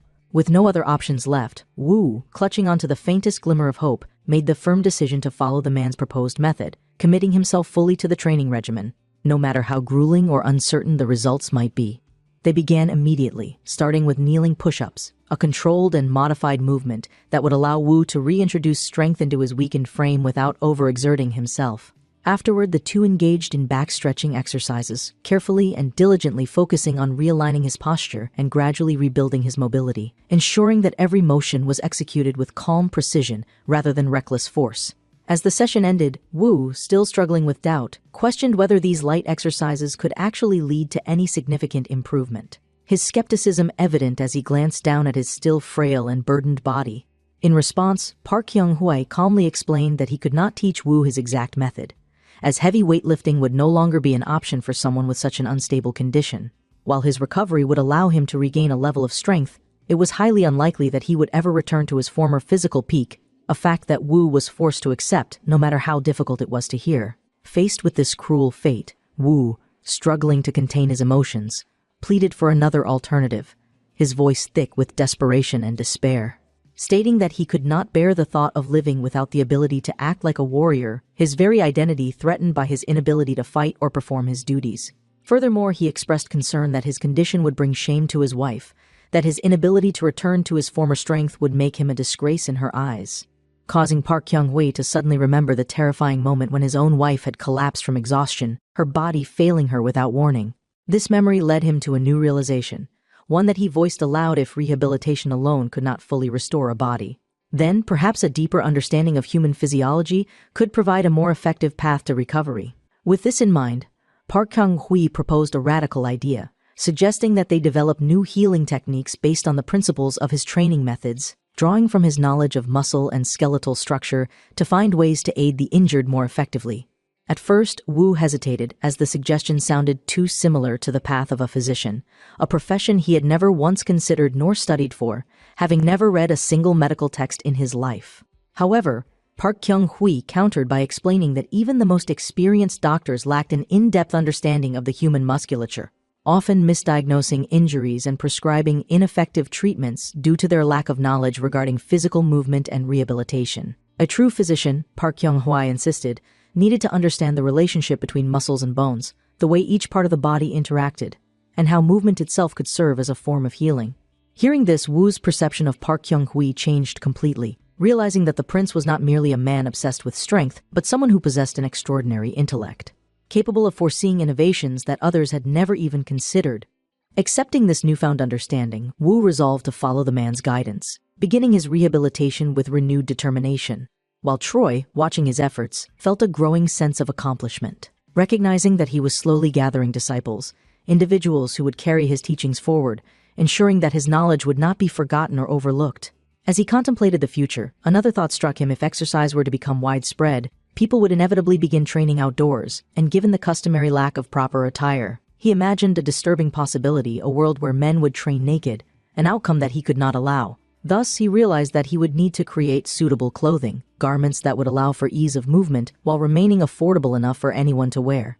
With his wife's skill as a seamstress, he quickly set about designing an outfit specifically for exercise, using cotton, a fabric commonly associated with peasants, due to its low cost and widespread availability. Once completed, the first exercise shirt was hastily made, yet despite its simple construction, its quality proved surprisingly high, ensuring that it could be reused multiple times without degrading. However, when he presented the design to his wife, she immediately questioned his reasoning, perplexed as to why he had chosen such an ordinary fabric for something that was meant to be associated with physical strength and discipline. At first, she continued her line of questioning, attempting to understand her husband's logic. But everything changed the moment Park Kyung-hui demonstrated the garment, putting it on and showcasing its practical benefits. The moment she laid eyes on him, she was left completely speechless, her eyes widening in amazement as she took in the sight of the unfamiliar yet undeniably functional clothing. Unable to contain her curiosity, she immediately asked what kind of attire this was, as she had never seen anything like it before. With a confident smirk, Park Kyung-hoi informed her that this was a specialized outfit designed exclusively for exercise, something he had developed to ensure comfort and practicality while training. Cotton, he explained, was chosen because it was readily available, breathable, and allowed for ease of movement, making it the most suitable material for athletic activities at present. However, he admitted that the nobility might be reluctant to adopt it at first, as they were unfamiliar with the fabric's texture, and might view it as beneath them. Hearing this explanation, his wife's perspective shifted completely, and she quickly apologized for misjudging the fabric, admitting that from the way Park Kyung-hwa moved, the material truly did appear ideal for training purposes. With her newfound understanding, she took immediate action, calling upon a tailor to replicate the design, ensuring that additional pieces could be produced for wider use. Thus, cotton, once an ordinary fabric associated with peasants, was transformed into the first form of specialized exercise clothing, a development that would change the perception of training attire forever. Later that night, within the dimly lit halls of a study chamber, a scholar sat with an open book, his eyes scanning the pages with growing astonishment. As he took in the incredible depth of knowledge contained within the bodybuilding secretary. Meanwhile, deep inside Jingwan Temple, a heated discussion unfolded as a man addressed Mei Juk-hyeon, a scholar who had buried himself in his studies for nearly 23 hours, questioning whether he was pushing himself too hard. Apologizing for his overexertion, Song dismissed the concern, focusing intently on the materials before him, while another young scholar, Shin Su, observing his senior's behavior, could not help but wonder what had captured his attention so completely, prompting him to ask why he was so fixated on these studies, unaware that the knowledge contained within the pages before him would soon shake the foundations of learning itself. Song Saman, ever the dedicated scholar, firmly believed that a relative of the royal family must always set an example, and thus he had no time to waste on trivial matters. He was keenly aware that many of his peers had already surpassed him in various fields, and with the introduction of Prince Jinyang's book, he recognized that even a brief encounter with its contents was enough to pique his interest. Though he had initially approached it with skepticism, he quickly found himself intrigued by the principles it laid out, particularly the idea that cultivating the body was an extension of honoring one's lineage. Despite his growing appreciation for the text, he turned his attention toward Dan, the junior student who had been engaging in an unfamiliar exercise, and inquired about his activities. It was revealed that the boy was performing something called push-ups, an exercise described in the book. Seong, watching closely, recalled that Dan had disappeared at dawn and only returned after taking a bath, prompting him to ask whether he had been performing the mountain run as prescribed in the book. However, Dan casually explained that he had opted to replace the run with jumping rope instead, a revelation that immediately sparked discussion among the scholars. Shin, another student, quickly voiced his doubts, stating that he did not find the book as revolutionary as others claimed after all, aside from the art of bodybuilding. The book was essentially a compilation of knowledge they already possessed. However, the noble student Runhegi took issue with this perspective, firmly warning Shin not to underestimate the book that had been personally sent to them by the crown prince. Tension quickly escalated as the two locked eyes, their hostility filling the room, while Seong, caught in the middle of their dispute, felt increasingly uncomfortable. Observing the growing conflict, Song attempted to defuse the situation, suggesting that both parties take a step back and that they continue their discussion the following day, once their tempers had settled. When the next day arrived, the debate resumed, though with a more structured approach. This time, the scholars turned to Dan, who had read the book in greater detail than anyone else, asking for his personal assessment. Dan explained that the central philosophy of the discipline was not simply about valuing the body inherited from one's parents, but rather improving and strengthening it, ensuring that it could serve its purpose in the best possible condition. This statement immediately sparked another round of skepticism, as Shin expressed his doubts, arguing that a true text of wisdom should contain the words of sages, and from his understanding, a crown prince was far from a sage. Seong, nodding in agreement, added that the traditional way of demonstrating one's worth was to ascend in social status, gaining fame and recognition. If that were the case, what purpose did bodybuilding serve? To him, it seemed like a discipline without true merit, lacking any tangible value beyond physical appearance. Additionally, Seong pointed out that the first volume of the book claimed that practicing the exercises would lead to fewer illnesses and significantly reduce fatigue, even under extreme conditions. While this was a compelling argument, he remained skeptical, questioning whether such an approach truly had scientific merit.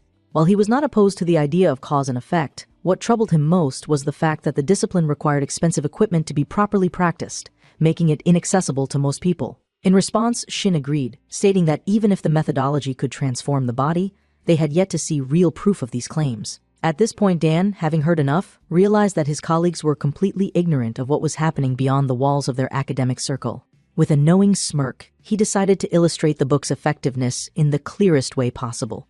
Dan, turning to face them, asked whether they intended to look down on His Majesty, the king, an accusation that immediately sent shockwaves through the room, leaving the scholars visibly shaken. He then proceeded to explain that since learning the principles of the bodybuilding secretary, the king had undergone a remarkable transformation, becoming more active and energetic than he had been even in his youth. Though not every theory in the book could be proven with certainty, one thing was undeniable: it had made the king physically stronger and more resilient. He then posed a rhetorical question, asking if they truly believed that having the ability to move normally after a long day of study would not improve their academic performance. Seong, now caught off guard, asked if Dan was suggesting that they bring exercise equipment into Jingwan Temple, seemingly appalled by the idea. However, Dan clarified his stance, explaining that if the temple's conditions were not suitable for traditional training, they could improvise by using stones or small logs in place of weights. Furthermore, he assured them that no one would be forced to participate if they did not want to train; they simply did not have to. Despite this reassurance, many of the scholars still viewed the practice with hesitation. 8 days later, after considerable debate, the scholars finally put Dan's plan into action, deciding to construct their own training equipment using local materials.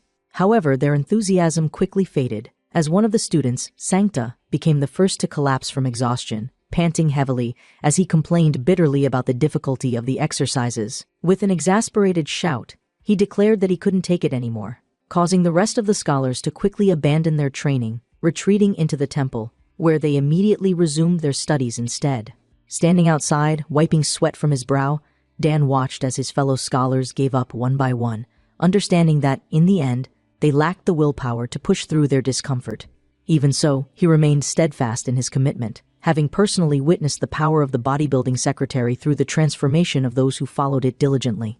Determined not to waver, he vowed to continue practicing, knowing that, over time, his efforts would yield results, ultimately enhancing his ability to study and function in daily life. Meanwhile, as the summer of 1441 progressed, back in the palace workshop, Park Hyung-wee turned his attention toward the invention of new exercise equipment, marveling at the sheer dedication of his chief inventor, Jang. The man had worked tirelessly, tackling the difficult challenge of designing and constructing a shoulder press device and a seated row machine, both of which were far more complex than previous designs. Despite the technical difficulties involved, Jang, ever the eccentric genius, had once again succeeded, his signature psychotic grin spreading across his face as he proudly declared that everything was progressing perfectly, though everyone knew that his motivation was driven by something far beyond mere duty. Observing Jang's peculiar behavior, Park Hyung-hwai couldn't help but smirk, knowing that, despite his unhinged enthusiasm, the man was an irreplaceable asset, one whose creations would continue to advance the world of physical conditioning and rehabilitation in ways that no one in this era had ever imagined. A small pig wandered into the courtyard, its hooves clicking sharply on the polished wooden floor. The official turned, surprised. He remembered this pig raised by his wife with utmost affection. It bumped into his leg gently. He panicked. "This tiny pig won't last another month." He sighed deeply. "I must find better food. My wife depends on this pig's survival." In the palace, a minister reported recent border threats. The king nodded solemnly, concern growing heavier. The minister bowed deeply, shouting praise. "Your unmatched grace has secured the realm's safety, Your Majesty." That night, lanterns lit the sky as laughter echoed from the grand feast held in celebration. A servant approached the king's table politely. "Shall I pour Your Majesty a drink?" "Of course." Another noble raised his glass. "They say your strength rivals history's finest warriors." The king smiled faintly. He replied calmly, "Strength alone means nothing. I built muscle to lead wisely, not simply to fight." A soldier questioned the king's wisdom. "You trusted a strong man over seasoned warriors for battle?" He paused and added, "I meant the liquor. The spirit sent from the capital was powerful." The soldier recalled receiving clear instructions. Apply the spirit to wounds, using clean cotton cloth every time. Thanks to this method, festering wounds healed faster. Soldiers recovered, and infection rates dropped sharply at camp. One officer muttered, "So that's why the distillery was spotless." It wasn't just for drinking. Some commanders warned the spirit caused trouble. Soldiers often drank it to fight off the northern cold. Laughing, they admitted many were caught sneaking drinks. Mixing spirit with water became their usual excuse. When asked how it was resolved, one smiled. "We added motherwort, a plant too bitter. Even when they tried to drink secretly, the awful taste forced them to spit it out immediately. Laughter erupted. "Oh ho, Li One Bong, take a cup too," the king offered warmly, raising his drink. One Bong looked up in surprise, hearing his name called across the courtyard during the evening gathering. A noble spoke proudly, with great strength. One Bong helped defeat the northern barbarians alongside loyal soldiers. One Bong responded humbly, "No. I only use this strength to serve and protect His Majesty." He was formally introduced, Yi Qinggak, known as Yi One Bong, loyal general of the Joseon army. The king smiled. Two strong men must talk. But the man excused himself, more royal texts awaited study. For the first time, he scanned someone whose muscle power rivaled or possibly exceeded his own. History remembered this man well, an unmatched martial artist who acted during a time of political chaos. He opposed the royal purge, rallying troops from Jinan province. Yet betrayal ended his bold stand. Though defeated, his strength remained legendary. His fallen figure became a symbol across bloody northern snowfields. The present stirred. "Why are we here?" someone asked. "Didn't he have something to say?" He glanced sideways, alert. The man beside him seemed too polite, too direct with his words. "This being your Majesty's close friend, I've heard your strength is unmatched," the guest said respectfully. "I have many questions about your training," he added. "Would it be rude to visit you?" The reply was calm, of course. Internally, he thought, he's more normal than I first assumed. Elsewhere, two workers gossiped near a gate. "Is that the scary muscle guy's house?" one whispered. He stepped forward, massive and composed. The villagers stared silently, whispering, "Is he even human?" One elder asked, "Is that the tool called a small dumbbell?" The man answered, "That's right. May I examine it?" he asked curiously. The man handed it over, warning of its heaviness. He struggled immediately. "It's heavier than expected," he muttered, arms trembling under the weight of cast iron. Stunned, he gasped, "I can barely lift this. And he uses it so easily for curls." One man approached with curiosity. "I heard your highness lifts 1,000 gyun for major exercises."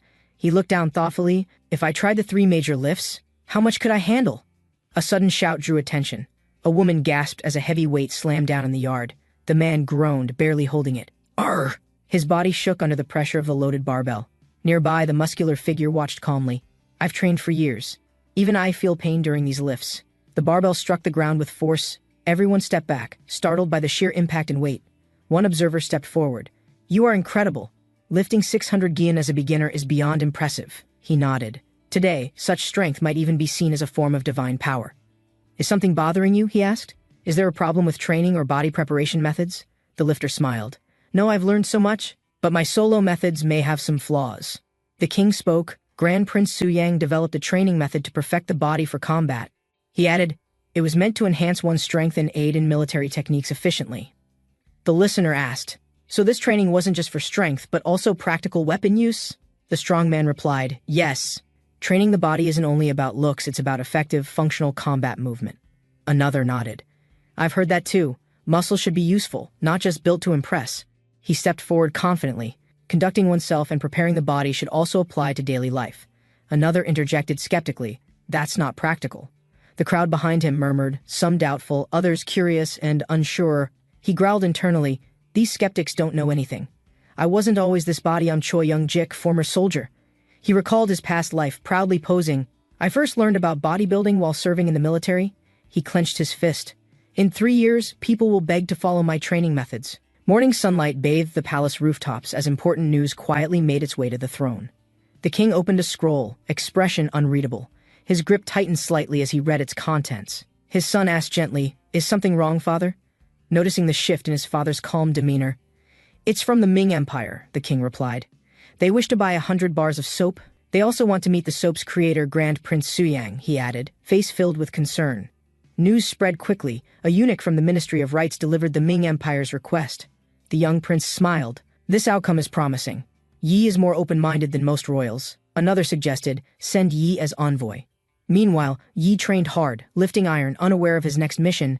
The barbell crashed down with force. Training had intensified, and progress was visible in every rep. Breathing hard, one trainee grinned. "Look at you lifting that with ease now, even under the sun. You've already reached over 600 gyun," the trainer said. "You might become an assistant by next year." "Really?" the trainee asked.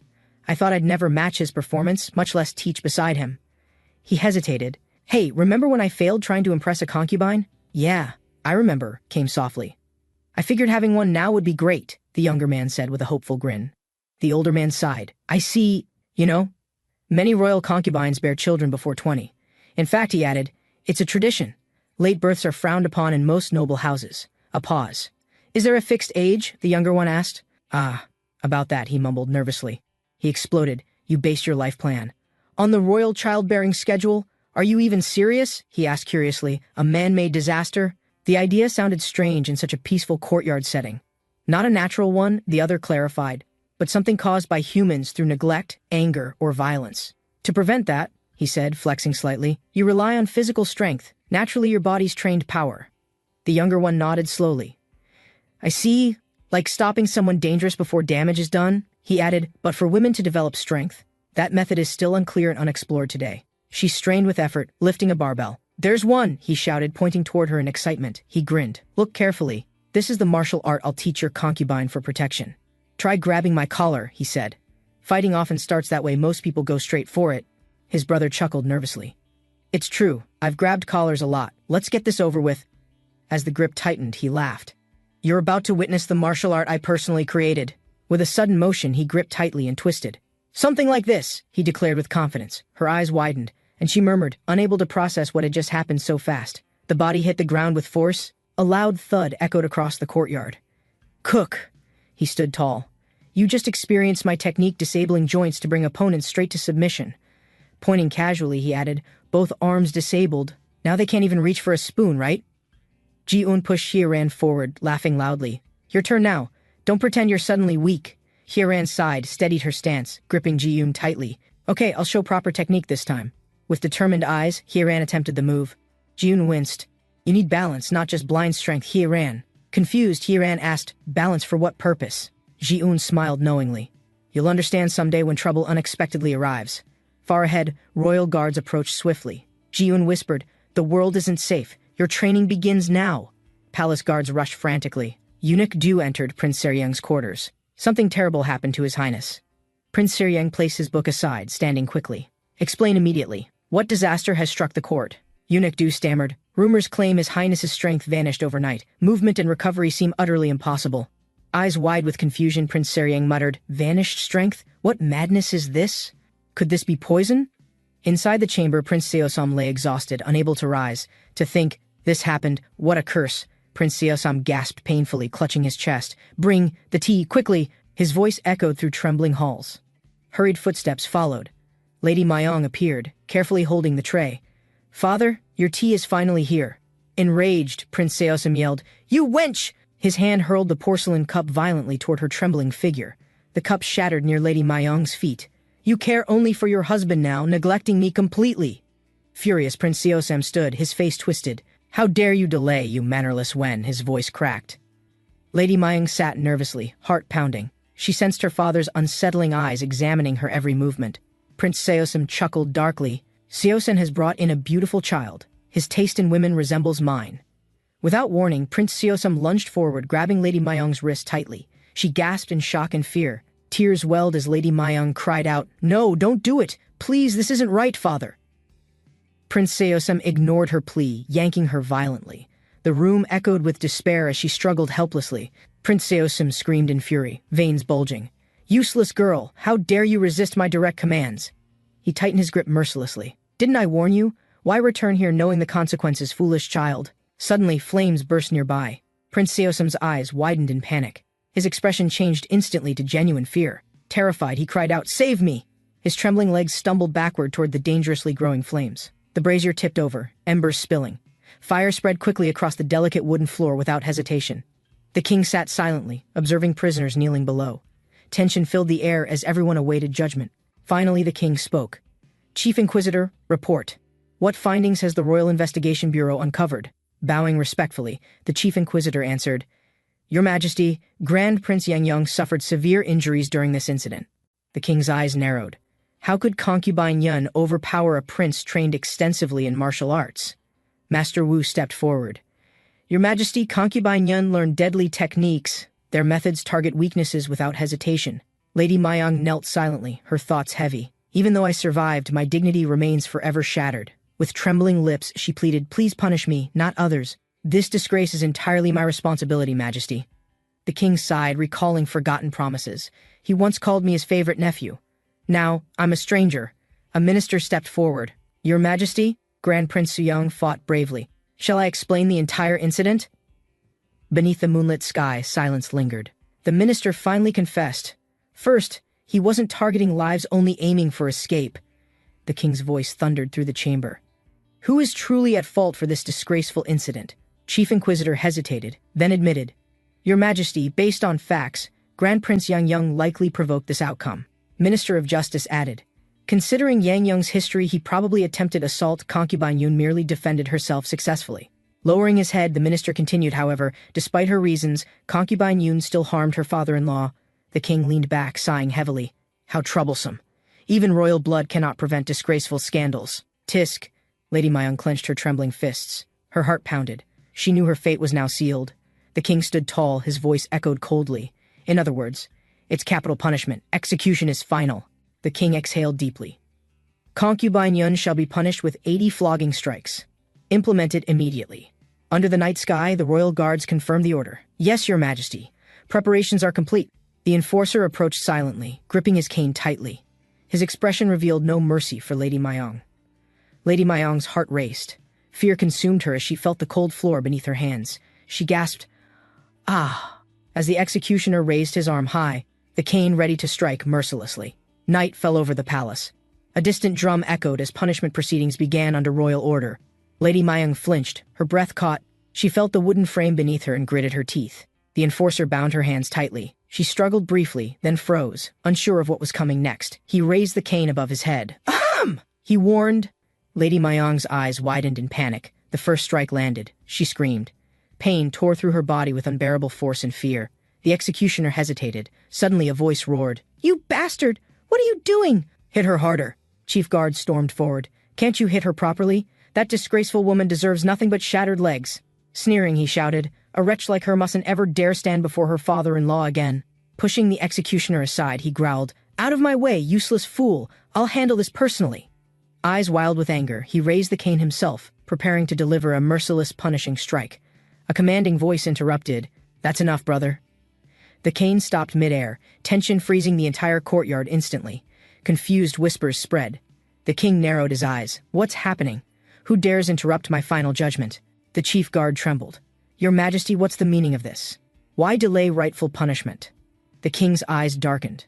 Do you truly wish to waste your life rotting in the palace dungeons? Raising his hand slowly, the king declared, Leave this to me. One more wrong move means exile. The king stepped forward, his outstretched hand trembling slightly. His voice echoed authority despite the tense atmosphere. The chief guard collapsed to his knees. Pain twisted his face as the king's words cut deeply. Father forbade your presence in the capital, the king declared coldly. Yet I showed you mercy. Despite burning 5 provinces, I silenced opposition for you. This time, no one will protect you. The king's brother lowered his head, defeated. This will be the last time I show mercy, brother. The king's voice echoed across the courtyard. Guards, place Grand Prince Yang Yang under house arrest immediately. Guards restrained the struggling prince. He shouted desperately, You can't do this. I'm of royal blood. The king turned his back, ignoring the outburst. I'm personally halting the execution. Enough suffering for today. With trembling hands, the executioner untied Lady Mayong. Relief washed over her exhausted, battered face silently. A court official stepped forward. Your Majesty, Prince Seosin humbly expresses gratitude for your immeasurable kindness today. The king spoke calmly. Prepare new residents. Move her quickly. And... His gaze softened with unspoken understanding. Gently, he added, You've endured enough. Rest peacefully. Nothing will trouble you anymore under my protection. Under the moonlit sky, Lady Mayong whispered, Thank you, Your Majesty. Tears mixed with heartfelt gratitude. Not long after, the king ordered Grand Prince Yang Yang's family arrested, ensuring peace across the royal court. In time, happiness returned. Lady Mayong gave birth to her second child, a daughter named Ju Hyun. One peaceful morning, an attendant approached. Your Highness, a guest has arrived. It's his first visit. Curious, the prince asked, a first-time visitor? The attendant nodded. Yes, Your Highness. He awaits respectfully. The visitor bowed politely. My name's Guanmin. I'm honored to meet a royal family member today. The prince asked, Weren't you pursuing temple studies? Why suddenly visit the palace without prior notice? Guanmin smiled faintly. My health faltered during training. Rest assured, I wouldn't disturb Your Highness unnecessarily. Guanmin smiled. I've adjusted now. Just came to express gratitude directly before returning again. The prince waved casually. No need for that. Besides, it's not like I taught you anything. Suddenly, Guan asked cheerfully, "Then, would it be all right if I joined your daily exercises?" The prince hesitated. If it were anyone else, sure, but Hao Weiji serves among our top ministers. Staring thoughtfully, the prince continued, "I only worry such a talented man faces unnecessary hardship too early." The prince clenched his fists. "Are you really comparing yourself to the nation's greatest living geniuses?" Guan nodded firmly. "Yes, I do. I've decided. I'll become a trainer no matter what." He smiled calmly. "I've already informed His Majesty. I'm officially withdrawing from the Hall of Worthies." The decision was final. Sunlight beamed over the rooftops, signaling the start of Guanmin's new path. Beyond the training grounds, destiny awaited, a place where strength, discipline, and perseverance would shape the future. Standing tall, Hajiwi introduced himself confidently. "I am the new disciple. Pleased to meet everyone." The seniors laughed heartily. "An official like you lacks practical strength. Train alongside us and improve properly." Jiwi nodded with determination. "Yes, please guide me. I'm eager to learn and improve every single day." Slightly embarrassed, Jiwi smiled. "Allow me to demonstrate what I've practiced so far. I'll start immediately." Stepping forward, Jiwi pointed confidently. "I'll begin with pull-ups first." The seniors exchanged surprised glances. "Pull-ups, huh?" the seniors teased. "Let's see if you can even do one proper pull-up, rookie." Laughter echoed loudly. Grimacing, Jiwi grabbed the bar. "I've trained 6 months, but barely reached 3 or 4 reps. With determination, he pulled hard. 5, 6! His muscles strained, veins bulging under the burning sunlight. A senior stammered. "Your arms aren't fully extended." Jiwi gasped. "Correct form matters more than chasing numbers."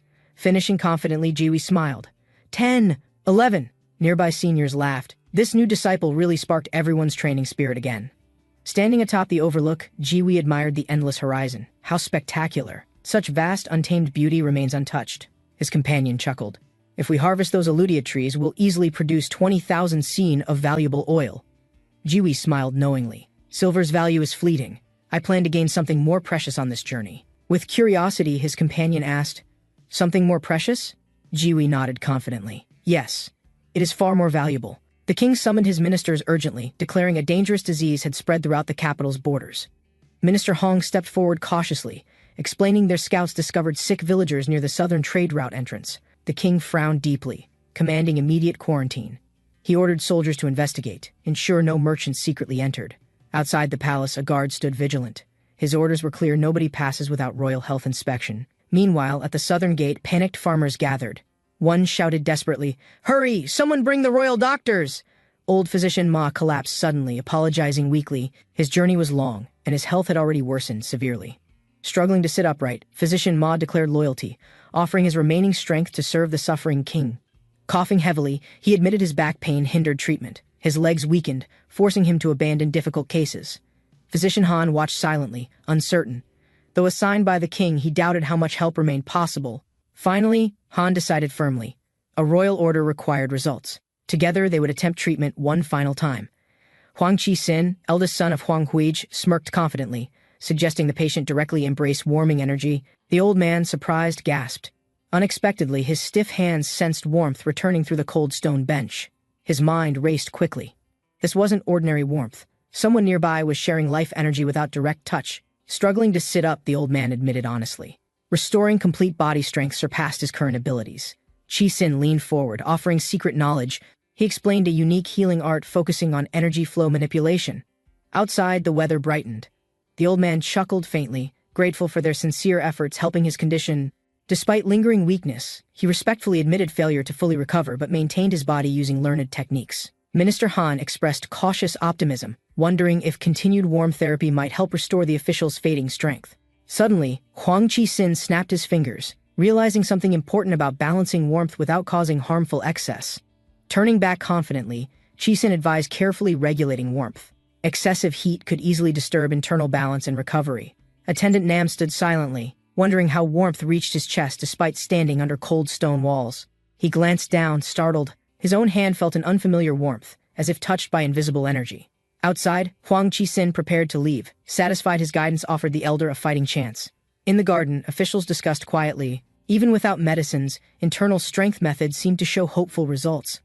Walking side by side, they concluded sometimes forgotten traditions offered solutions beyond modern healing practices. Unfortunate, yet enlightening, the king paced before countless scrolls, concerned. He ordered a review of every report regarding southern diseases. Minister Park respectfully informed the king about strange warmth sensations experienced by several recovering officials. Recently, puzzled, the king questioned aloud. Could such warmth be harnessed intentionally as treatment, beyond simple herbal medicine? The minister explained calmly. Slow breathing exercises helped officials regain strength, surprising even experienced royal physicians. Smiling slightly, Minister Park added, strengthening internal energy wasn't new. Sometimes forgotten methods were simply the most effective. The king asked about envoy preparations. Minister Kim nodded respectfully, confirming plans to visit before his departure. Minister Kim confirmed his route through Nanjing, planning to return by boat after completing trade discussions. He explained livestock improvement was a key mission. Introducing stronger animals could improve the people's nutrition. The current pigs, small and weak, offered little value. Imported breeds could significantly improve local protein availability. Minister Kim confidently stated Chinese pigs were larger, easier to raise, and provided abundant meat for everyone. The king stared sharply, sensing hidden intentions. He knew seeking livestock alone wouldn't justify such an expedition. With suspicion, the king pressed further. He demanded Minister Kim reveal any undisclosed objectives behind this journey. Minister Kim hesitated. The king's concern about prolonged absence complicated persuasion, but retreat wasn't an option now. Kim explained the Ming Empire's vast resources. He hoped to secure grain supplies and improve agricultural practices. Finally, he added one personal goal: visiting Nanjing's grand libraries to collect rare books for future studies. The king leaned forward. Books, you say? Surely there's more behind your interest in ancient writings, Minister. Minister Kim admitted honestly. I wish to meet scholars in Ming.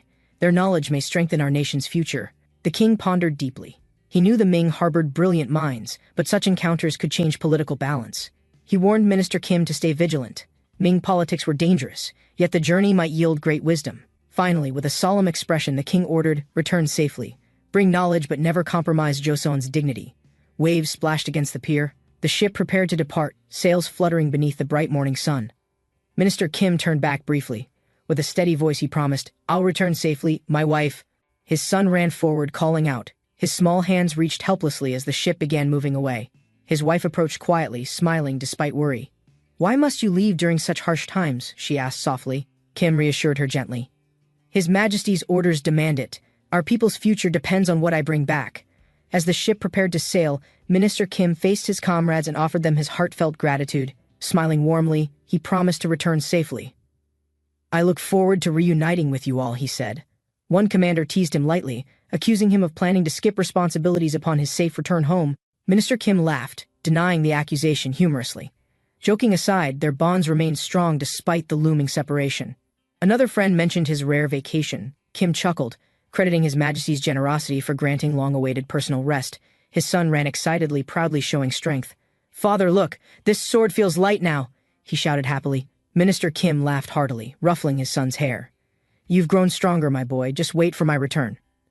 Lifting his son briefly, he promised sincerely. When I return, we'll train together and practice even harder. Boarding the ship, he took one last look back, etching his family's faces firmly into memory. At the palace, the king sighed. From completing orders successfully to returning safely.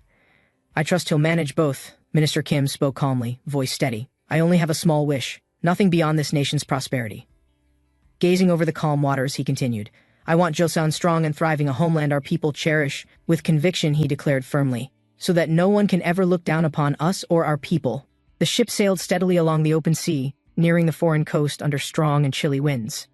Shin Suk-ju sneezed forcefully, struggling to stay composed as the cold air pierced through his uniform. Despite his size, he felt weakness. His body faltered from prolonged exposure to harsh sea winds.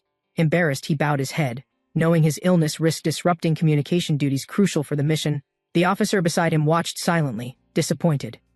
Suk-ju apologized, aware of the mission's delicate importance abroad. Shin Suk-ju, designated interpreter, stood calmly as the ship's departure marked the mission's critical starting point. The sail unfurled with force. The vessel surged forward, catching strong ocean wind under clear skies. Another official leaned forward urgently, scanning ahead. His sharp eyes noticed something forming along the distant horizon. A faint shoreline emerged slowly from the blue, confirming they were finally approaching the diplomatic destination safely. Concerned about presentation, Shin Suk-ju questioned the cargo's condition, aware even minor issues could insult hosts. Envoys reported to the prince. Tensions rose as news confirmed foreign martial artists approached the harbor. Interpreter Nam Bin clenched his fist. Orders had come. Action was expected without further delay. Eyes sharpened. The prince understood this was no routine exchange.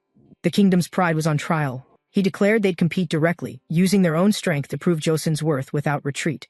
The entire delegation reacted in shock, stunned by the bold challenge and the high expectations ahead. The delegation stood before the massive palace gate, awed by its size and architectural grandeur. One envoy compared the structure's scale to Hanyang, realizing their capital paled beside this vast construction. Eunuch Changsheng appeared, his demeanor confident. He clearly held high status within the foreign court's hierarchy. Shin Suk-ju asked about their audience schedule, careful not to sound impatient before an elite official. They were reminded firmly that Prince Shixing wasn't easily approached. Access required approval from the emperor himself. Eunuch Changsheng raised a concern regarding the official meeting schedule and timeline for receiving the delegation. Shin Suk-ju was shocked. A 40-day wait seemed excessive for such a high-priority mission. Changsheng casually shifted focus, asking about the tributes, especially curious about the products they had brought from Joseon. He mentioned trying the soap earlier, expressing surprise at its quality and acknowledging its practical usefulness. Despite the wait, the envoy smiled politely, relieved their offering was appreciated even if still imperfect. Changsheng raised an eyebrow after hearing the soap had been improved. He questioned their inventory capacity immediately. The Joseon envoy responded confidently, showing the soap prepared in large quantity with backup stock for inspection. Curious, Changsheng smelled the soap closely. The subtle mix of floral and ginseng fragrance caught his interest. He acknowledged the quality, then made a sarcastic remark about poor countries doing something impressive for once. Changsheng changed topics, mentioning the Joseon prince's appearance, hinting at rumors of strength and reputation spreading. Changsheng continued explaining court procedures, but was interrupted by a guard urgently approaching from the courtyard. The sudden shout caught everyone's attention. Changsheng turned, annoyed by the disruption in front of guests. The guard hesitated, struggling to deliver confusing news as others nearby listened carefully for context. Frustrated, Changsheng snapped, demanding clarity. His patience wore thin as the explanation failed to make sense. The palace loomed quietly, its stillness contrasting with the rising tension among the diplomatic officials outside. Su Yang respectfully bowed before the Ming emperor, speaking on behalf of the Joseon delegation's arrival. He praised the emperor's reputation, acknowledging his peaceful reign while exaggerating formal flattery to show respect. The emperor responded calmly, recognizing Joseon's king and his sons, especially noting rumors about the second prince. He recalled using their soap recently, expressing surprise at its cleansing strength and effective skin results. Pleased, the Joseon envoy smiled. Talk shifted toward potential trade deals, starting with soap distribution and quality. As the emperor watched silently, unease spread among the ministers. Something about the moment felt tense. The envoy received permission to leave, but he sensed a strange discomfort hanging heavily in the air. Outside, the Joseon delegation walked calmly. However, subtle glances from soldiers hinted that something had changed. Footsteps echoed oddly. One official muttered, confused by the shift in mood during their quiet departure. Hidden within shadows, foreign ministers whispered angrily, displeased by Joseon envoys gaining attention and royal favor. Sweat dripped as tension rose. The Joseon envoy realized someone important had been waiting to confront them. A calm voice greeted them. The official acknowledged their arrival with a tone that suggested deeper intentions. Facing the group, he offered respectful words, but his posture showed this meeting held serious meaning. He thanked them, crediting their influence for enabling his rare audience with the emperor so quickly. Smiling, he hinted at deeper knowledge, suggesting familiarity with someone crucial from the Joseon royal family.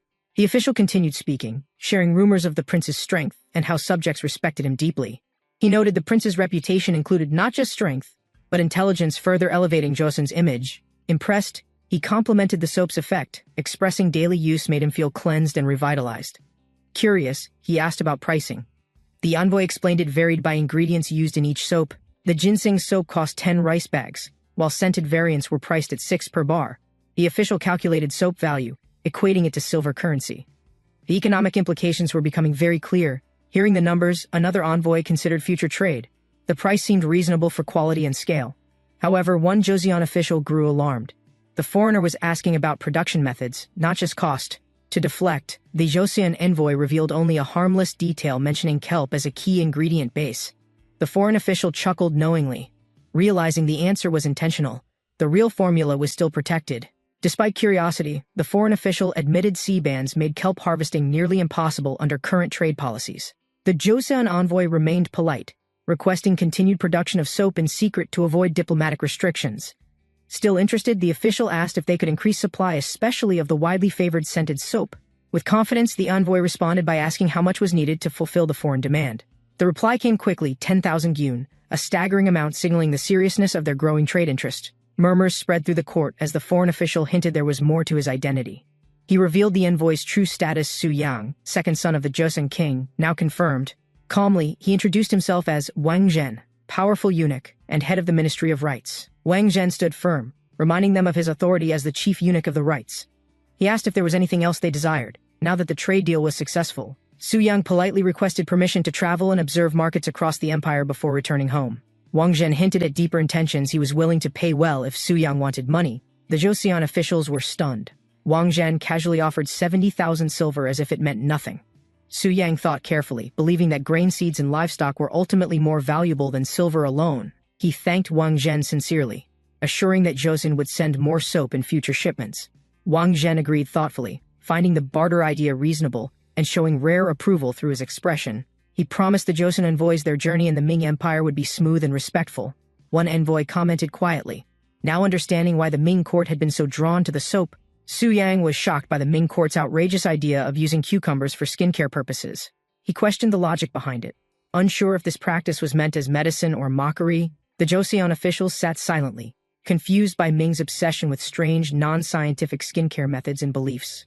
Su Yang thought to himself Ming had influence, but clearly lacked reliable knowledge in personal hygiene care. The next day, the delegation traveled into town, prepared to begin the next stage of diplomacy. The Joseon envoys were greeted outside by Ming officials confirming their identities before proceeding with arrangements. A representative explained that the Ministry of Rites had arranged everything to ensure a smooth tour. Everyone marveled at the carriage's luxury. Its size and detail clearly symbolized elite-level diplomatic treatment. The envoys hesitated, unsure if such extravagance was truly meant for them or a mistake. They were reassured this was the smaller one. The prince's personal carriage would be even grander. While traveling, an envoy looked out cautiously, aware the bumpy ride covered long distances between cities. Inside the carriage, another envoy requested the window be shut to block incoming dust and debris. The man coughed hard, frustrated, noting dust followed them in both Ming and Joseon lands alike. Prince Su Yang acknowledged the complaint silently, recognizing that his companion's frustration was not without reason. He reflected smooth paved roads like Rome's wouldn't appear in most civilizations until centuries into the future. Shin Suk-ju sat slouched against the wall, quiet and lost in thought as the carriage moved. Another envoy scolded him gently, pointing out that there was a proper seat available right beside him. Su Yang spoke firmly, reminding him that longing for family shouldn't mean neglecting discipline and self-respect. He emphasized caring for the body as a duty to one's parents and to proper conduct. Suddenly, Su Yang noticed Shin's belly protruding and blurted out a sharp comment causing instant embarrassment. Shin Suk-ju shouted in disbelief, offended by the sudden attention drawn to his weight and posture. Su Yang continued calmly, pointing out his coughing, lack of exercise, and breathlessness from minimal walking effort. Faced with undeniable truths, Shin collapsed dramatically. Overwhelmed by facts that revealed his poor physical condition, Su Yang stepped forward with a smirk, announcing he had something special prepared for Shin's benefit. He explained their next journey required covering 1,800 li to Changsan, hinting physical training was about to begin. Su Yang dragged Shin Suk-ju out of the carriage, determined to start his physical training immediately. Shin screamed in terror as he was forced to begin climbing the steep mountain trail at sunset. 12 days later, the delegation finally arrived at Changsan. The city lit beautifully under the full moon. An official commended them for their endurance. Su Yang responded humbly, saying he owed it to kindness. Despite exhaustion, Shin Suk-ju felt grateful and relieved. Their arrival marked the end of an intense journey. The Joseon envoys were welcomed by local officials, already informed of their arrival through prior communication. The governor-general greeted them warmly, acknowledging their long journey and inviting them to begin with dinner. A generous table was prepared. The scent of unfamiliar but rich dishes filled the dining hall. Servants announced the meal with enthusiasm, presenting the main dish, bright, steaming noodles garnished with exotic toppings. The Joseon delegates were surprised. The food looked strange, with noodles that appeared unlike anything they knew. A local official explained the origin of the first dish, tracing it back to the Yuan dynasty. Next, a platter of neatly arranged boiled beef was served, introduced with pride and ceremonial flair. Chopsticks lifted a slice for tasting. The envoy prepared to evaluate this traditional dish with full focus. He found the pork decent, but immediately frowned, commenting that the beef was poorly raised and underwhelming. He compared the flavor to malnourished cattle, subtly criticizing the livestock standards without directly offending the host. One envoy muttered disappointment, criticizing the waste of quality meat due to improper cooking technique. He tried to lighten the mood, laughing awkwardly, then asked if others actually liked the pork dish. Another guest responded cheerfully, confirming the pork tasted great and praising it without hesitation or reserve. Laughter echoed around the table as the envoys relaxed, enjoying the meal despite earlier criticism and confusion. Elsewhere, Under a moonlit sky, the capital of the Ming Empire, Beijing, awaited the next chapter. A Ming official reflected quietly outside the governor's residence, watching over Changsan under the moonlight. He recalled escorting the Joseon prince, and recognizing the envoy's importance as the king's own son. Another official questioned his motives, wondering why he supported envoys from a small, distant tributary nation. Wang Zhen responded calmly, remembering when he became a eunuch with barely a single silver coin. He looked at his reflection in the wine, thinking how much power he had gained since. Wang Zhen sat alone in his chamber, quietly sipping wine as moonlight filtered through the window. He tossed the cup aside, his mind already racing with thoughts far beyond the night's peace. Looking ahead with sharp focus, he whispered that he was eager to see what comes next. He wondered aloud what 50,000 yang truly meant to Joseon's second prince, clearly planning something deeper. A massive pig stood before them. Its size immediately drew attention from the visiting Joseon officials. One envoy noted its bulk rivaled a wild boar, though it lacked tusks, confirming it was domestic. A local explained proudly that their pigs could reach 200 gyun in just 1 year's time. To evaluate the quality, Su Yang requested a portion be cut for proper inspection and tasting. Impressed by its size, he remarked it could feed an entire nation even if only one was sent. Su Yang suggested they compare other pigs first, before deciding which one to bring as tribute. He warned that sending a pig without care could cause diplomatic trouble and political embarrassment for Joseon. Their journey continued. The Joseon delegation arrived at Luoyang, another major city within the Ming Empire. They observed that Luoyang's population and activity matched Beijing's, revealing the vast scale of the Ming domain. One envoy noted how unusual it felt to see so many people acting freely outside the capital. While exploring the streets, one envoy overheard merchants loudly promoting something related to strength and vitality. They listened closer.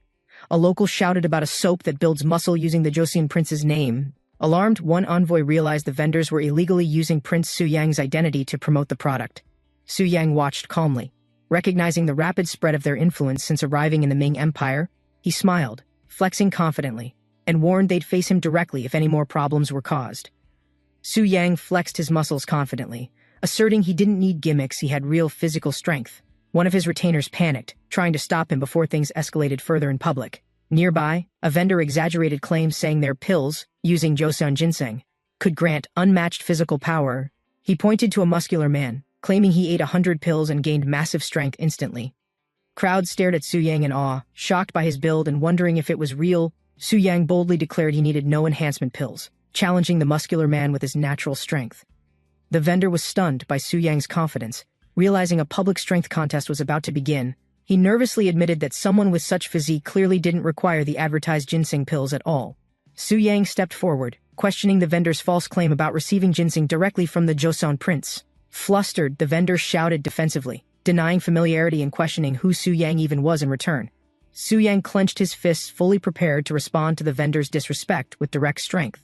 He proudly declared his true identity, Grand Prince Su Yang from Joseon, surprising the crowd with his commanding presence. Panicked, the vendor ordered his strongest ally, the youngest bodyguard, to confront Su Yang in combat. The muscular opponent charged with a powerful strike, initiating a fierce hand-to-hand challenge between both men. Their fists collided with massive force, shaking the ground and drawing all attention to the explosive clash. The opponent trembled in disbelief. He had never felt physically inferior to anyone before this moment. Despite his size and power, he questioned why he was being overpowered so easily by Su Yang. Su Yang answered firmly, stating the truth: he simply had more refined muscle, strength, and control overall. With a powerful throw, Su Yang slammed the opponent to the ground, ending the fight decisively. As the dust settled, Su Yang stood tall, composed, and victorious, his dominance clearly unquestioned. The vendor panicked, realizing their strongest fighter had lost, shattering their claim of world-class strength instantly. In full retreat, they shouted regret, knowing they had severely underestimated the strength of their opponent.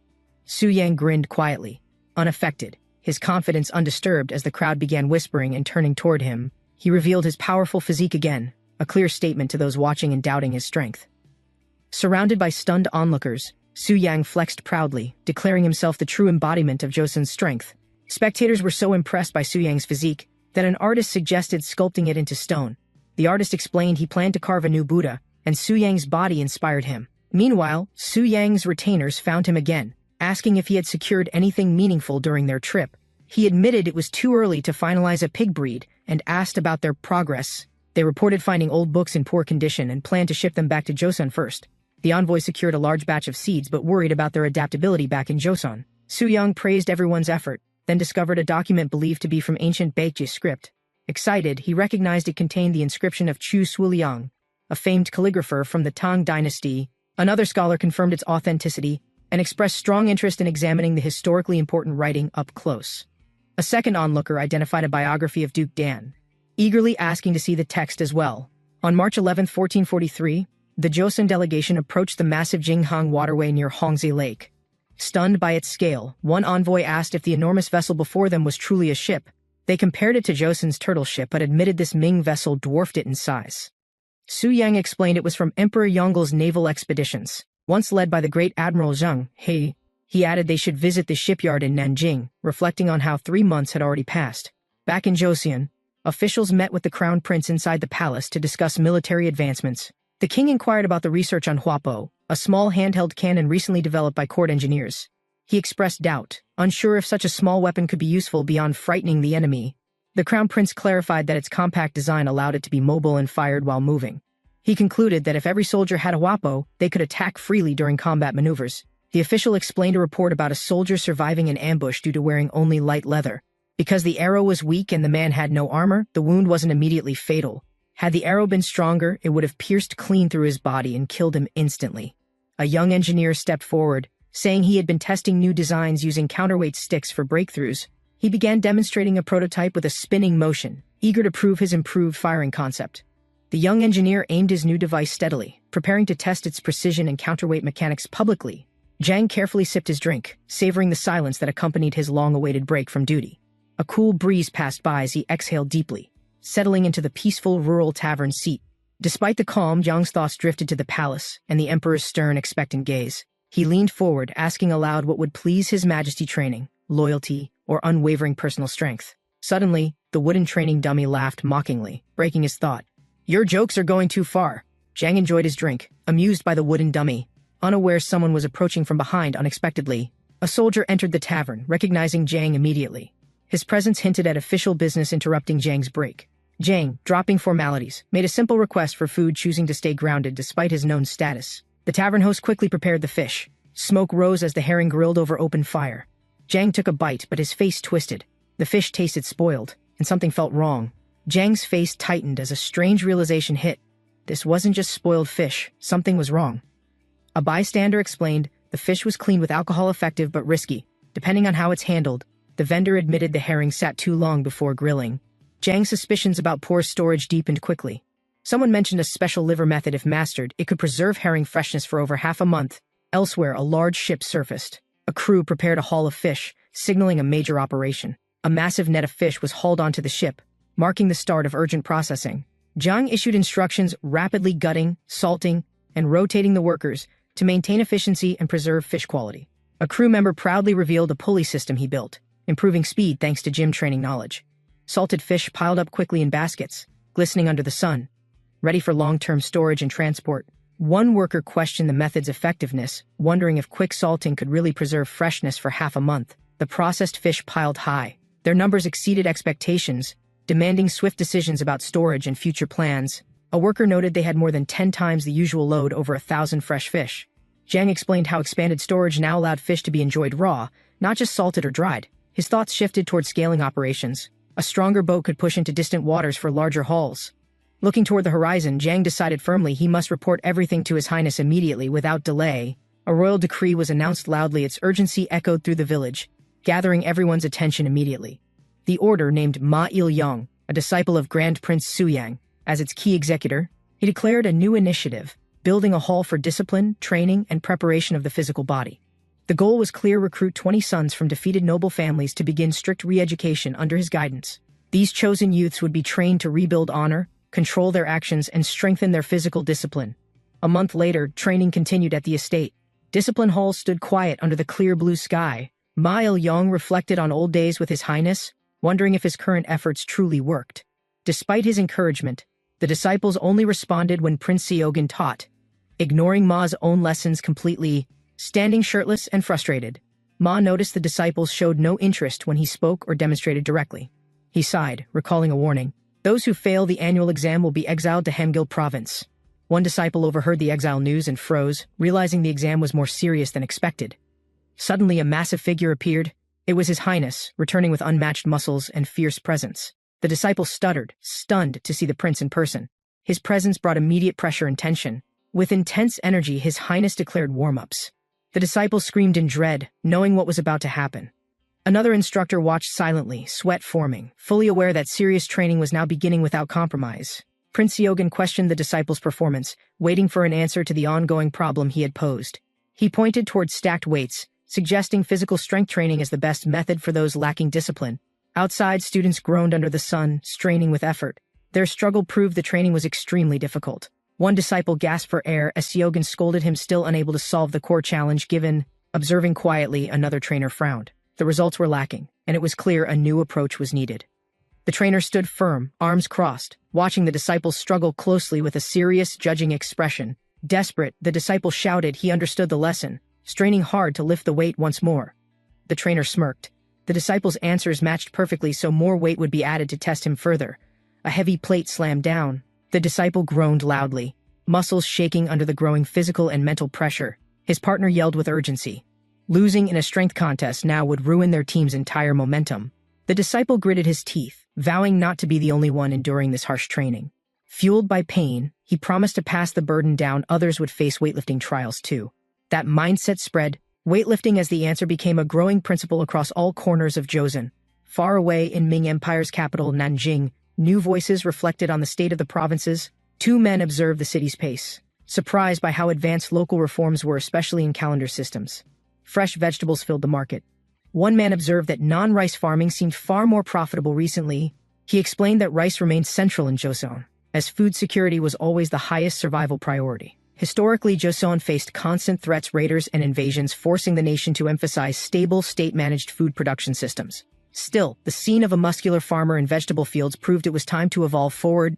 Arriving in Jiangnan, travelers suggested enjoying local produce, hinting at growing interest in regional agricultural products. Hungry guests shouted for food. The loud clatter of dishes signaled urgency and impatience in the room. Startled servers stumbled over each other, rushing to deliver the ordered meals before tensions rose even higher. Everyone froze for a moment. The hosts and guests exchanged a sharp, uncertain glance before the first bite. The server announced a live fried carp dish still twitching. Guests were warned to avoid touching the moving head. Next came a roasted piglet, deboned and stir-fried, offering a feast prepared for unrestricted hearty consumption. An elaborate seafood dish was served, richly sauced and carefully garnished, an unmistakable signature of Ming cuisine. The guests were amazed by the presentation, unsure how to react to such unfamiliar culinary extravagance. They tasted the food cautiously. It was bold, flavorful, and filled with spices never used in Joseon. As the plates emptied, calm returned. With satisfaction, everyone prepared to hear what would come next. The host stood confidently and smiled. "Now that you're full, there's someone important I'd like introduced." After finishing their meal, the nobles leaned back in satisfaction, unaware of the events soon unfolding. Prince Youngjik, with determined eyes, prepared to introduce a man who could change Joseon's future forever. Far away, the Nanjing shipyard buzzed with activity. Crates, timber, and sailors moved with tireless, synchronized purpose. Among them stood a rugged stranger, recently arrived from sea, known for his strength and rough reputation. His presence stirred tension. Veterans sensed he carried a mission larger than trade, something bound to disrupt order. The dockworkers whispered after learning the muscular man was an official envoy from the royal Joseon court. Realizing the mistake, the younger sailor panicked. He had nearly shown disrespect to an important foreign dignitary. The envoy recalled hearing of the man's reputation. He had engineered great ships for past royal expeditions. Fang Jizhu, former naval shipbuilder, explained his final warship was meant to escort a mighty flagship. With warships retired, he now built merchant vessels, quietly making a living beneath the shadow of greatness. Fang Jishu was startled by the prince's question, unsure of where the conversation was heading. The prince asked if Jishu had experience with other ship types. Curious about his broader knowledge, Jishu admitted he'd learned extensively through hands-on work, driven by deep fascination with various regional ship designs. He proudly listed models he contributed to Fujian, Guangxi, and Guangdong ships, each reflecting regional function and design evolution. Noticing Jishu's passion, the prince proposed, "Why not bring those skills to Joseon for new development?"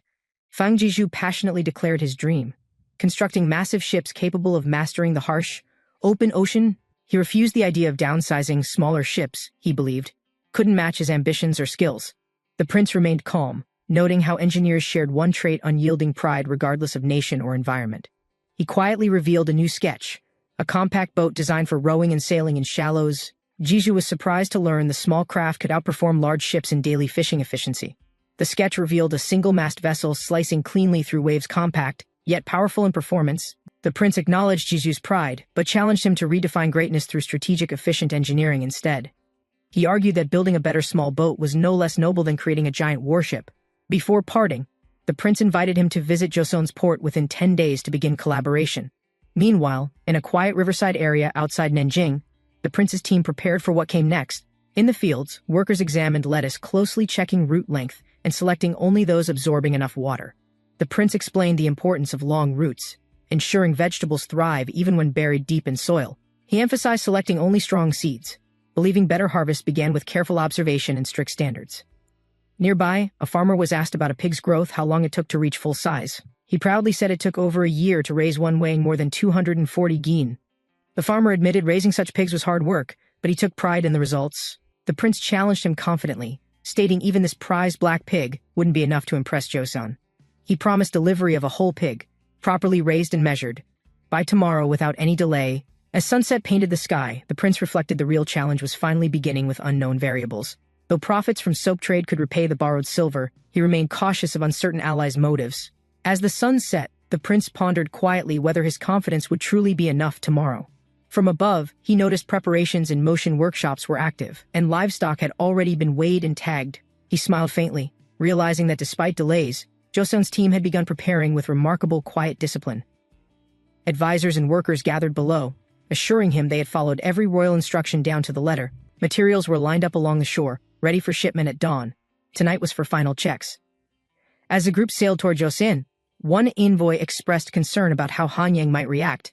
Another worried how their tribute would be received, unsure if it met court expectations or standards. The prince reassured them, confident the royal court would welcome innovation, and the hall would fill quickly. Back in the capital, a palace messenger rushed in, urgently calling out to the king.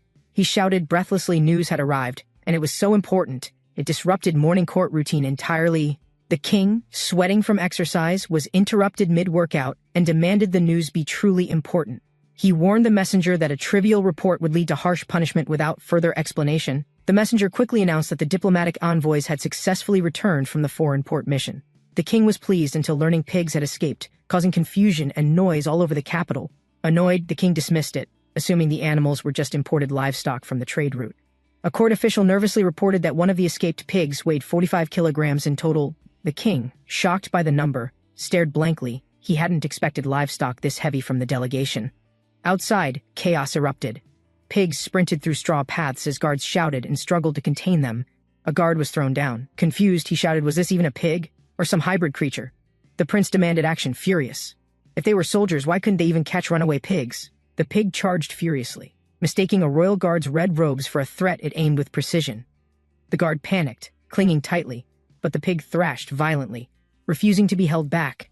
Despite resistance, the enraged animal shook free and sprinted ahead, leaving the soldier tumbling backward in dust. Determined to act, the envoy grabbed a piglet mid-run and wrestled it into his arms swiftly. Panting and covered in dirt, he sighed if Joseon saw this chaos.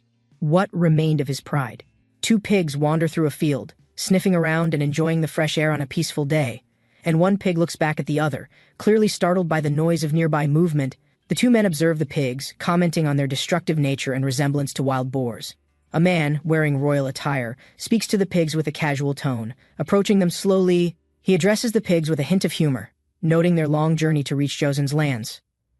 The man holds a bundle of straw, smiling as he continues his casual conversation with the pigs.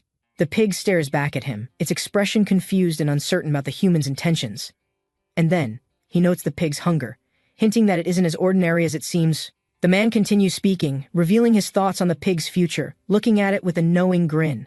A different tone emerges, and the pig's curiosity grows about this strange human who seems unusual. The two men walk together, discussing the upcoming challenges, with one speculating on potential reforms and changes. One man mentions the public work to be done, indicating that it will require significant effort. He shares his knowledge, mentioning agricultural techniques from the Ming Empire that could help Joseon's growth.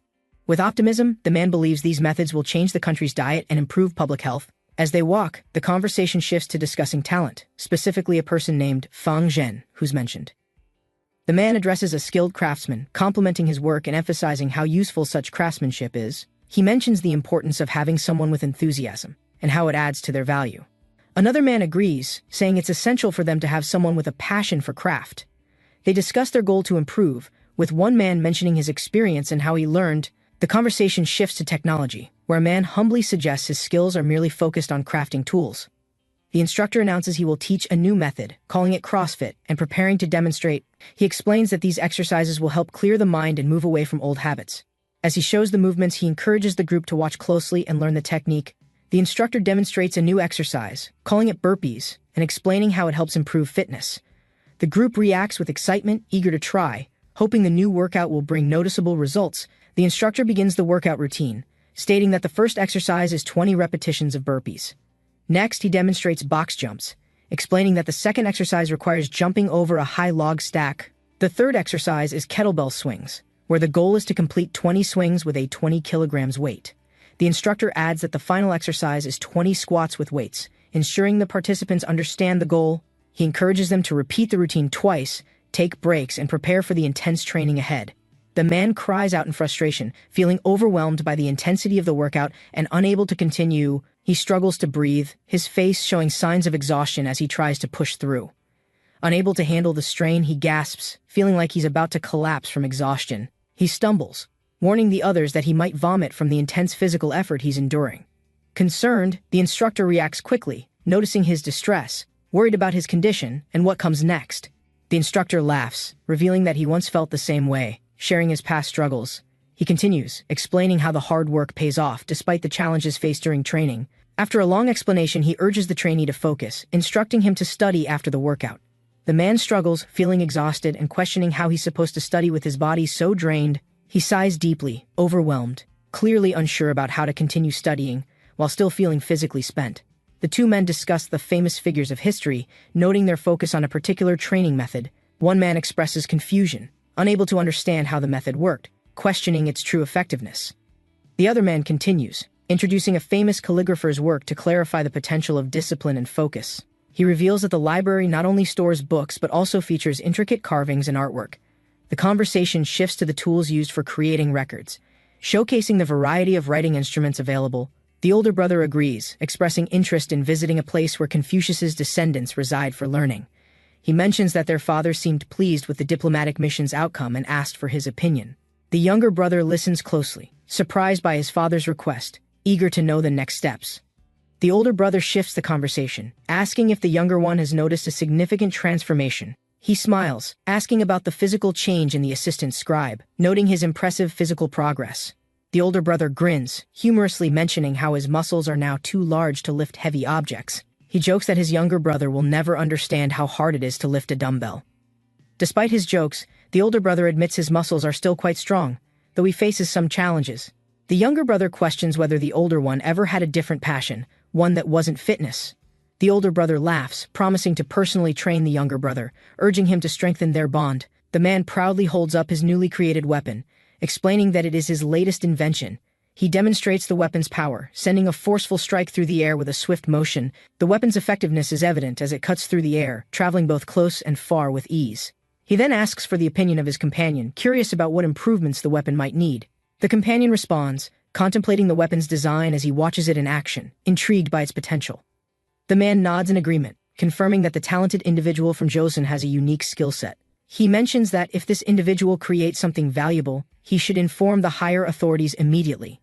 The conversation continues as they discuss the importance of detailed drawings, which can significantly increase an item's value. He then questions if there's anything in Joseon as valuable as silver coins, pondering the economy's worth.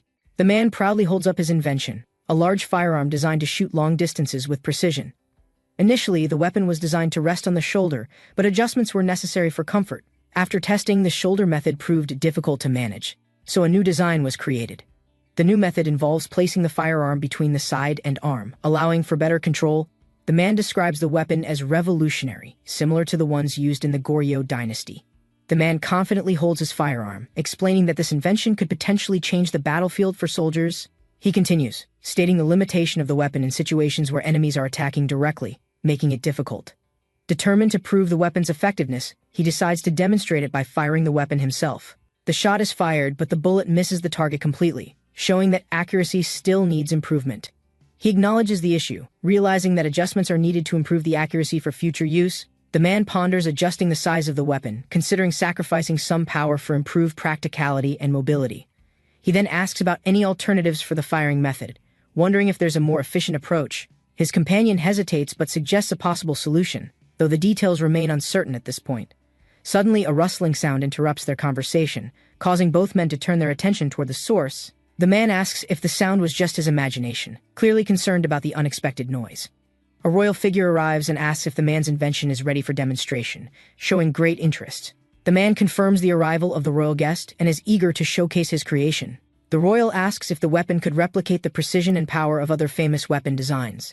Without hesitation, the man demonstrates the weapon, proudly showing its effectiveness by firing it at a target. The royal watches intently as the shot is fired, clearly impressed with the weapon's capabilities. The man fires the weapon, and the shot is seen flying through the air toward the target.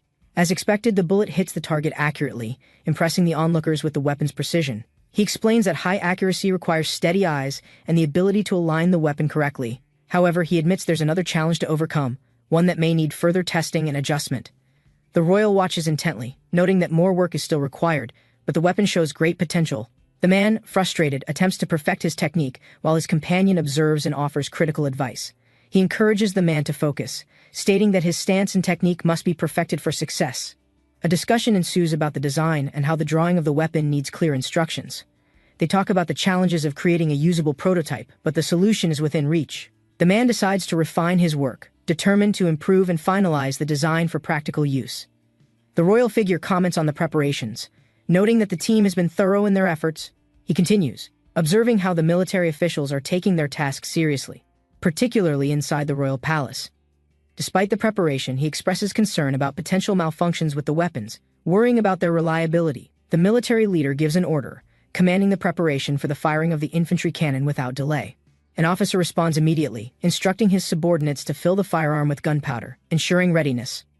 The officer prepares the weapon, making sure to load it correctly before the firing sequence begins. He instructs his subordinate to insert the pellet into the muzzle, ensuring the weapon is ready to fire. The other soldiers look on, confused and concerned, wondering why the weapon is making so much noise. The commander, familiar with such weapons, calmly remarks that the sound is typical for those without battle experience. With the preparation complete, the order to fire is given, and the weapon is discharged. The officer carefully aims and fires the weapon, the shot echoing as it cuts through the air. The weapon discharges with a loud bang, surprising the onlookers as it strikes the target. The soldiers eagerly await the results, keeping their eyes on the target to see if it hits. The officer orders a check on the target's condition, eager to confirm whether the shot was successful. The report comes in, 1 shot, 1 hit. The target has been struck, proving the weapon's power. The soldiers are surprised, noticing only 1 shot was fired, questioning why the weapon didn't do more. One soldier wonders why the weapon only works for a single shot, raising doubts about its effectiveness. Another soldier explains that this limitation may be because the cannon can only handle 1 shot at a time. With a determined expression, the officer orders the next round of preparations, ready to fire again. The soldiers ready themselves, preparing to fire once more, hoping the cannon will prove its power. The officer fires the cannon again, this time achieving 2 successful hits on the target, impressing everyone.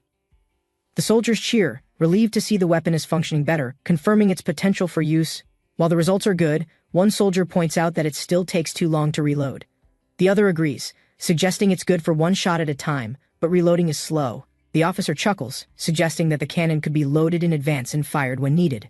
The royal figure addresses the crown prince, discussing the weapons and their effectiveness during the demonstration. He notes that the first weapon, the infantry hand cannon, has a much slower firing rate. The second weapon, the handheld cannon, is slower than a bow, raising concerns about its practicality. The royal then asks how they can make use of such a weapon in a real battle. The response comes, explaining that while the hand cannon can't replace a bow, it has potential. The officer explains that hitting the target properly with the hand cannon requires at least 6 months of practice. He mentions that the marksmen they've trained for only 15 days still need more practice to perfect it. Confident in their progress, he asks for the skilled marksmen to demonstrate their abilities with the hand cannon. The marksmen stand ready, preparing to show their skills, hopeful that they can prove the weapon's worth. And the prince, with a confident smile, addresses the gathered soldiers, ready to lead the demonstration. He commands, asking for the skilled marksmen to step forward and showcase their talent and precision. The soldiers, preparing their weapons, steady themselves, knowing the important task about to unfold before them. With a firm command, the prince orders, "Get ready," as everyone braces for the upcoming shot. The prince shouts, "Fire!" signaling the marksmen to release their shots, demonstrating their expertise in unison. The marksmen's arrows hit their targets with precision, confirming their skills. The prince observes closely, impressed. A report reveals that 19 out of 60 shots struck the center, showcasing their excellent aim and focus. The prince, analyzing the results, remarks on the impressive performance and the high skill level achieved. He states that even the wind conditions are not enough to hinder the marksman's accurate shots. The prince notes, even an expert's skills can't match this after only 2 months of practice. The prince notices a large cannon being prepared. The soldiers are preparing for a demonstration of its power. Curious, the prince questions the unusual cannon. The soldier confirms it's a cannon of great strength. The prince, intrigued by the cannon, wonders what kind of ammunition it uses for such destructive power. The soldier explains that the cannon uses large slugs, emphasizing its immense power and devastating impact. With a loud roar, the cannon fires, unleashing a powerful blast that shakes the area violently. The cannon fires with tremendous force, creating a large explosion that fills the air with smoke. The surrounding soldiers react in awe, their faces showing shock and admiration at the display of power. The prince, acknowledging the destructive potential of the cannon, points out that even skilled soldiers fear it. The prince, looking at his advisor, thanks him for his contribution, impressed by the weapon's impact. In a calm tone, the prince acknowledges the help he received, expressing gratitude for the newfound strength. A man deep in thought examines a distant scene. He is considering the developments within the empire. He reflects on the prince's impressive achievements, especially the development of firearms, a new force in the kingdom. His expression shows concern as he talks about the difficulty of replicating such advanced technology without proper expertise. He suggests that although recreating the firearms might be hard, there may be another solution to their needs. The scene shifts as a new chapter begins, with a sense of anticipation building for what's to come. The king and his advisor discuss the challenges of mass-producing newly developed technologies for widespread use. The advisor, noticing the king's concern, asks if there is a specific problem with the production. The king reveals that a letter from the Ming Empire has arrived, containing important news for them. The letter mentions the Ming Emperor's interest in items made in Joseon, specifically the cannons and firearms. The king, surprised, wonders how the Ming Empire learned about these developments and questions their possible spies. The king considers the situation, acknowledging that sending the wrong items could spark suspicion from the Ming Empire. He expresses concern that if they send something different, the Ming might think they're hiding firearms on purpose. The advisor acknowledges the situation, admitting only Wang Zhen could have devised such a complicated plan. The king, now pondering a solution, orders that 2,000 pieces of a tribute be sent to the Ming. The advisor protests, arguing that 2,000 is excessive, suggesting a smaller number would be more appropriate. The king insists that 2,000 pieces be sent as tribute, reinforcing the importance of the decision. The advisor is shocked, questioning the king's choice of sending such a large number of items. The king explains that the Ming Emperor's letter mentioned the third prince's involvement, signaling potential diplomatic significance. The advisor points out the risk, questioning the wording in the letter that referred to their items as objects. He wonders aloud why the letter referred to them as objects, considering their true value and purpose. The advisor suggests that the Ming Empire must have a deeper plan, as the tribute issue seems strategic. He proposes that, if things go wrong, they can pressure the Ming to send more tribute. The advisor, confident in his understanding of the Ming's behavior, dismisses concerns, suggesting it won't happen. He mentions that, had he been in charge, he would have used the situation to gain more. In a sinister tone, the advisor suggests taking the second prince of Joseon as a hostage for leverage. A fire rages in the distance, burning down a building. The destruction draws the attention of nearby villagers. Amid the chaos, 2 individuals, Yonghei and another person, engage in a conversation about recent news. The second person asks about the contents of an announcement, clearly interested in understanding the new information. Yonghai replies, explaining he couldn't fully read the notice due to unclear handwriting and strange phrasing. He finally mentions hearing that the government will soon establish a new military unit, the Military Training Command. One person questions why the new military training is happening so far from the capital, pondering the decision. The other replies, speculating that since they are recruiting in the capital, cavalry training is likely involved. The first person, unsure of his ability to participate, mentions that he doesn't even own a horse. He adds that it seems impossible for him to join the cavalry, as he lacks basic equipment. The conversation continues, discussing the announcement, which surprisingly didn't mention horseback riding or the need for bows and arrows. One man, shocked, questions whether the rumors about the new training program are really true, feeling doubtful. The other man explains that the training requires strong individuals and mentions the need for a powerful physique. He adds that the announcement even specified they would not question the physical strength of applicants. The man mentions the future training plans, noting that participants will become commanders along with their families. A father tells his son he's being sent to the capital, warning him about the consequences ahead. A young man kneels in the snow, praying earnestly for the safety of his parents while away. He reflects on the announcement that has drawn many young people from all regions, eager for change, Believing in their physical strength, they hope the military training will be their path to a new future. The sun sets over the royal palace, casting a golden glow over the tranquil city below. In the capital, officials discuss the rumors of an army gathering and the upcoming military challenge. The conversation pauses, and one official looks up, asking if they should be worried about the numbers. Another official dismisses the concern, stating that the enemy must be more substantial for this to be dangerous. The final official murmurs a warning, cautioning that these men don't even appear to be trained soldiers. Su Yang notices someone hiding behind him and asks why they keep avoiding being seen in the discussion. The person behind hesitates, unsure, and asks if they can speak instead of Su Yang, seeking guidance. Su Yang, irritated, reminds them that they are the Minister of War and should lead the army. The official behind Su Yang admits feeling uneasy, revealing they have only handled administrative tasks, not military duties. Su Yang reassures them, saying the king must trust their abilities and urges them to stay calm. Su Yang, with a determined look, contemplates how difficult it is to have reached this point in history. He speaks aloud, introducing himself as the Grand Prince Su Yang, appointed by the king to command the military. Su Yang explains that due to limited resources, not everyone will be able to participate in the military training. He adds that only those who pass the test will be allowed to join the training camp. The first test, Su Yang states, will begin with a simple but challenging trial running. Su Yang addresses the gathered group, noting that although they look tough, they still need military training. He tells them to follow him as he leads them to the training site for their first test. Su Yang warns the group that from now on they must run hard, staying behind in the rear. Su Yang advises them that their destination is a challenging one, requiring everyone to be prepared and focused. With determination, Su Yang commands them to march quickly, preparing to face the challenges ahead. As the test progresses, some fall behind, struggling to keep up. The number of participants dwindles. The voice of Su Yang echoes, announcing that only a few people remain in the running. Su Yang looks up at the sky, reflecting on the challenge ahead for those still standing. Su Yang stresses the importance of staying strong and determined as they face the grueling test ahead. He advises them to push their limits, even as they face challenges, with their bodies exhausted. Su Yang instructs the trainees to perform front squats, lifting weights equal to their body weight for the test. A trainee, eager but nervous, prepares for the challenge, determined to follow Su Yang's orders carefully. Su Yang nods, encouraging the trainee, then turns to others, saying he will begin with the first participant. With a serious look, Su Yang tells the trainee, it doesn't matter if they fail, just try their best. The trainee nods confidently, focusing on lifting the weight, prepared to give it everything he has. A trainee struggles with the heavy weight, grunting as he tries to push himself to succeed. Su Yang notices the trainee's strain, warning him not to overdo it. Concerned about his form, the trainee, exhausted but determined, continues with the lift, his efforts showing despite the obvious difficulty. After the test, only 221 of the trainees remain, having passed the grueling challenge, showing their strength. As night falls, the remaining trainees rest under the trees, readying themselves for what comes next. As night falls, the remaining trainees continue their march, with one trainee commenting about the approaching mountain. Another trainee remarks that with the mountain ahead, they might finally be allowed to rest and eat. One of the officials, overhearing their conversation, questions their confidence, noting that the challenges are far from over.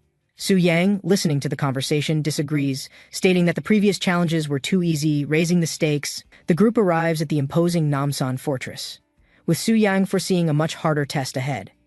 Su Yang addresses the group, explaining that this place is where they will transform into true soldiers. He instructs the trainees to wash up at the wash hall, as a meal is prepared. A trainee asks if it's acceptable to use soap from the wash hall, unsure about the rules. Su Yang reassures them, saying that as soldiers, they are allowed to use the soap freely for hygiene. Excited, the trainees react loudly, eager to clean up and rest after the grueling tests. The official steps out and informs Su Yang that the next person is ready to come in for the interview.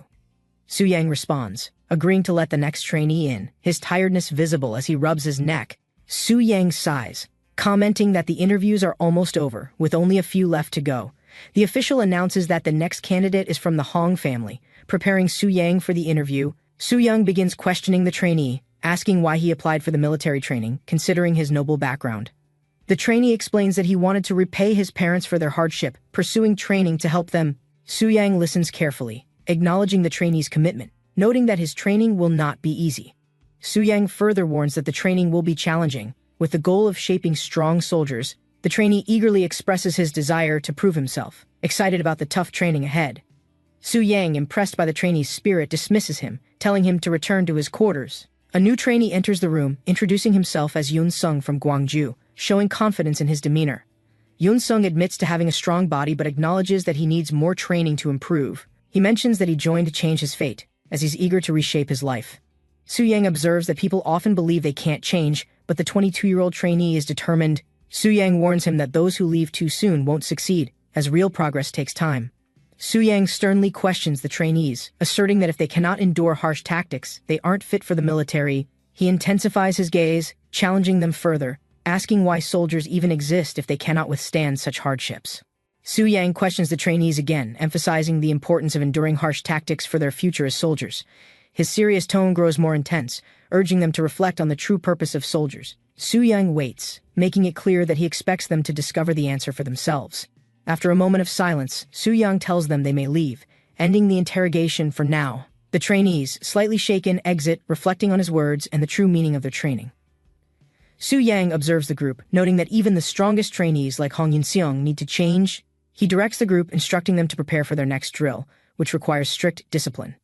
As they march, Soo-yang orders them to focus, not allowing any distractions or chatter during the training. The trainees continue the drill, but one comments on how unique and intense Soo-yang's training methods are. Soo-yang, hearing the comment, continues his command, pushing the trainees forward, determined to make them stronger. Soo-yang tells the group that there is nothing more important than loyally following orders on the battlefield. He emphasizes that soldiers must act with discipline, where failure to follow commands could lead to failure. Soo-yang directs the trainees to practice the proper sounds for commands, crucial for military discipline and leadership. He reminds them that those who will lead must master these commands and make them a habit. The trainees listen attentively, understanding the importance of proper command, as Soo-yang watches them practice. A trainee nervously admits to Soo-yang that he's still learning the proper sounds for military commands. Soo-yang, understanding, advises the trainee that it's normal to struggle but reassures him about getting better with practice. Soo-yang encourages the trainee to keep going, suggesting that even leaders need to master these basic commands. The scene shifts, showing the trainees in action.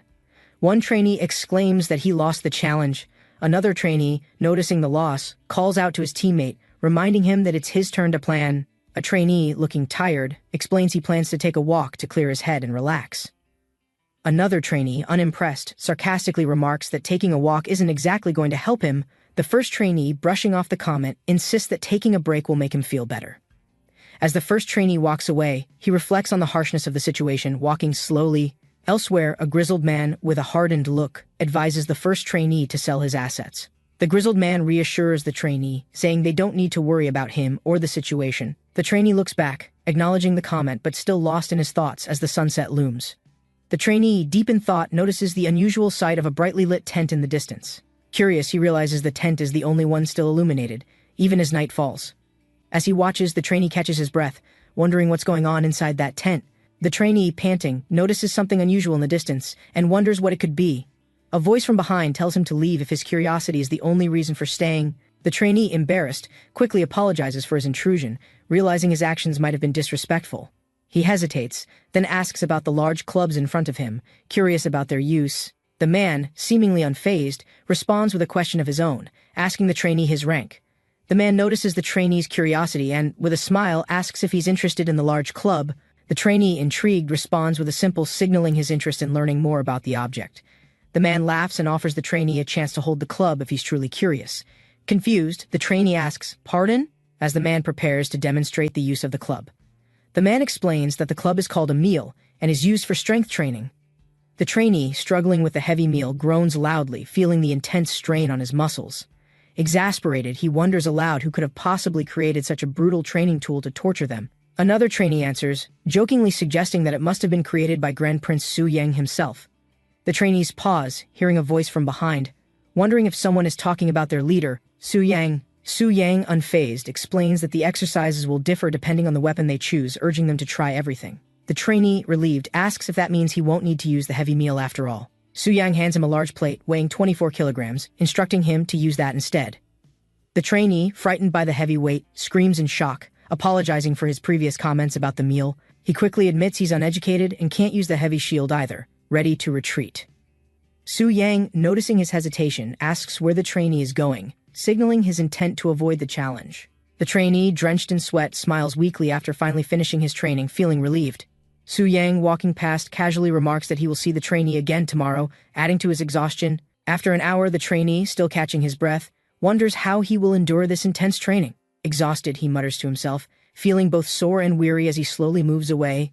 The trainee, still grimacing, considers the long road ahead, unsure how he will keep up tomorrow. The trainee hears someone call his name and turns to see Young-hae approaching, looking tired. The trainee asks Young-hae where he's been, noticing he seems a bit out of breath. Young-hae replies that he got bored of the training with weaker trainees, so he decided to exercise alone. The trainee, concerned, notices something strange and suddenly exclaims, pointing at Young-hae's arm with shock. Young-hae, unfazed, looks down at his bloodied arm, nonchalantly asking if the trainee noticed the injury. Young-hae, with a calm expression, tells the trainee to forget about what he saw outside today. He mentions that it seems Grand Prince Su-young has been watching his every move carefully. Young-hae advises the trainee to just ignore what happened, urging him to go back inside. As he walks away, Young-hae turns back, revealing his bloody arm, calmly stating the blood isn't his. The trainee, confused and concerned, watches as Young-hae disappears into the shadows, wondering about his cryptic words. The sun shone brightly over the ancient palace, banners fluttering as the day's training began. A determined young man prepared his weights, focusing on his strength with a serious expression. He remembered his promise to surpass his mother's legendary power through relentless effort and discipline. His dedication brought stories of success, inspiring others with his perseverance inside the palace walls. With a deep breath, he lifted the heavy barbell and pushed himself toward his fitness goal. The king admired the young man's strength, recalling his battles and many great physical achievements. Discussions centered on the rare ability to perform such powerful exercises without injury or fatigue. The young challenger expressed his wish to test himself further, eager to prove his true limits. The heavy barbell was set firmly on the ground, anticipation building for the upcoming challenge. With focused determination, he lifted the weight successfully, impressing all witnesses with his endurance. The king reviewed the impressive numbers, analyzing the young man's progress in rigorous weight training. Advisors debated the long path ahead, considering the difficulty of reaching such intense physical goals. Despite doubts, the young man remained committed to mastering his body through continuous, disciplined effort.